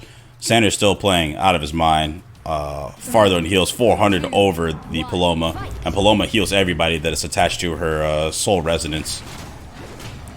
If they win this, I believe this is the last game. They'll be the winners of this here attorney. Clapping cheeks. With awesome skill feats. Nice space. Red team does steal the orb though in return. Mobile defense. Scooting on there. Bako's out of the position. EX space in. Jamming Igor up against the wall. Igor says he's not into that. Definitely answer back in his own. Pops R. Getting portal out. Kind of wastes his portion of the duration for the R. EX space to dodge the in cap. Very great reactions to everybody. Everyone's reacting very spot on so far. That's why I see very little damage in terms of most of the characters. Might see a pick here. Paloma definitely dropped the meter though. Bako's been mostly exclusively in-capping, trying to keep downtime on the Ulrich, Xander. Ulrich's not even in this game. Goodness. Hitting a weaken, but it's not going to last long enough to make sure it matters. But canceled the ult so far. Ruben opting not to hit the press F for respects, the ult, to go for it again. Misplay on communication there. Bako was trying to wall bang, and Paloma EX spaced him out. Tragic. Getting portaled out. Tech's aware to save his teammates. The Dark's missing the actual M2 onto the Thorn to keep and continue to engage. He will be actually on the back foot here, missing another M2, very crucial. Probably actually killed Bako. Thorn hitting the M2 as well as Jumunk hitting M1, so they're just going to give up the ghost here. Oh. Man, I'm going to be casting all day, dude. Yes! I'm not saying it's a problem. It's just cool. It's very, very cool. Nah, you're good. I'm literally going like straight back into Penta's tourney, I think. Assuming that they win this. We might actually have time to finish the next matchup too. 30 minutes, it might be enough. But yeah, I'll be going straight into it. Make sure you drink enough water, buddy. That talk is going to strain your voice. Yeah, probably. 3, 2, 1, fight. Huh. Did that not work? Weird. Ooh, nice long max range pluck. I've been up and alive for 4.5 hours. Uptime. I couldn't even say that properly. Whatever. Alright, nice damage on Tex, actually. Tex is taking a lot of burst pressure right now. They're definitely putting the focus on him properly. He's a very confident support. He didn't use all of them immediately. I don't know whether he should have actually fully charged up, or is he trying to bait something for the Thorn. He does have the snare M1. A lot of South American players actually like the right. I don't think a lot of NA players do. Red team managing to steal the orb. I don't think Esmo should have did any damage. Unless Jumon can do 50 damage before the ult goes off. It really wouldn't have mattered. Still standard on Bako engage. Oh, not getting any damage off the ult. I wonder, does the damage mitigation count towards the husk if it's already active on the Thorn? I don't know that. Because it didn't break normally. They didn't shut this game down, by the way, Emperor Caesar. It is on maintenance mode. On maintenance mode, my brother. They're just not changing anything. Esmo opting to stand within the range of the entangle spread. Yeah, I think Esmo should stop ulting for the orb if he's actually going to do damage to it, or if it's going to get pulled out. He's spending all his meter, and he can do a lot more in EXM2. It's 32 damage he can do over time. Doing a little footsies here on the Thorn. Should have spaced. Oh, Thorn is so close to death. They just got to get a pressure kill here. Blue team gets the orb. Ooh, M2ing for the Bako. Bako needs to definitely body block for the Paloma here. Jamming Thorn into the wall, though. He's going to actually almost die to the portal. You have to be very careful when you portal your teammate in the death zone. He took 2 ticks of that. Oh my gosh. We got a panic, but the panic got broken instantly. Thorn does go... Oh, Xander goes down. Sorry. Thorn Husk. He tries to protect his homie. He cancels it, I believe. It wasn't even instantly melted. And EXM1 coming out from the Esmo. There we go. That's what I like to see. Use the meter when the ult's not helping out. Blue team wins the round. Green leaf in the wind.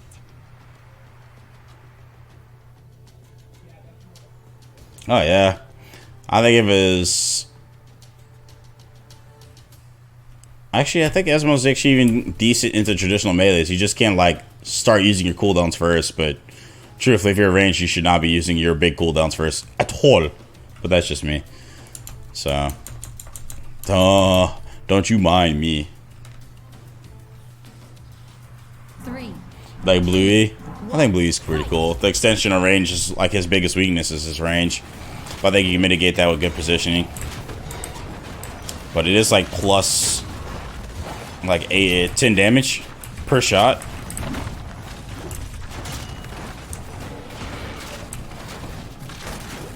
Ooh. Nice. Huge incap, but he broke the incap for Igor. Not getting the orb, burning his E. Jamming poor Thorn though up in between everybody. Pluma opting into the last hit. Doesn't stun though, so I'm not sure whether he needed to or not. I actually haven't done the math whether the true damage is after Paloma since her health is lower. It was probably a safe call. Blue team getting the orb. Tech's taking some true damage now. Bako's in there. Paloma's still down at the bottom pocket.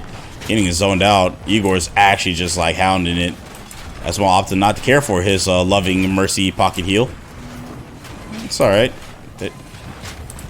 Bako has to do what he can to get to that backline. That is Xander. Went for the ult. Doesn't get it. Ooh. Doing so much damage to Bako right there. And he had R to mitigate some of that. Getting melted by the husk. That was 30 damage minimum he took just then. Blue team has Yeah. the best vortex approach. They're gonna get entangled, but doesn't last as long as it should. Oh, tries to pull a Thorn away. Xander's trying to do his best. He does not get out of the range of the big E. Oh, he does? Never mind, take it back. I'm talking craziness. Ooh, went for another crazy, not crazy ult, but just an ult in general. Red team has taken the orb. Ulting another Husk. These Husks are doing so much work, but Thorn will die here. No more tools, no more options. Yeah, Bako will die as well. Getting shot out of there by the Hanzo ult.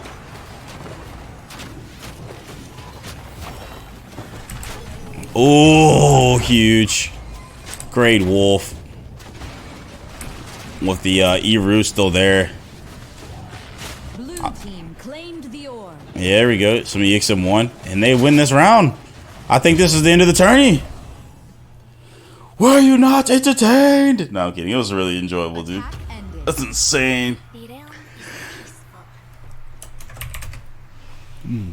Well played, well played. Remember to thank Mako for the curated tournament, as well as everyone that participated. This is the South America representation of the players here. Empanadas Fiesta. Oh yeah, they actually did win that. You're right. Now let's see their fat bounty, like you guys don't already know. Where is it at? Esmo. What did they win? Extra $15, baby. Nah. Give the shout outs to Mako. I'm just literally the voice you hear while we're watching the tourney. I'm here enjoying it just like you guys are. Chilling, I'm relaxing. But yes, dude. So there will be another tourney. So these were the bands at the end of the tourney. They finished it. The ultimate victors of this here now is the Tres Tigres Tristes. I feel like I'm still like slobbering over my tongue when I say it. Tres Tigres Tristes. So, beautiful, beautiful work. Excellent job on their behalf. Excellent showing for everyone. So, I have like 30 minutes and we're going in straight into the next tourney. Penta's tourney will be up here pretty soon. Nah, dude, anytime. I enjoy your tourneys. I loved watching it. I love seeing the South America region, actually. They're nutty. They're nutty.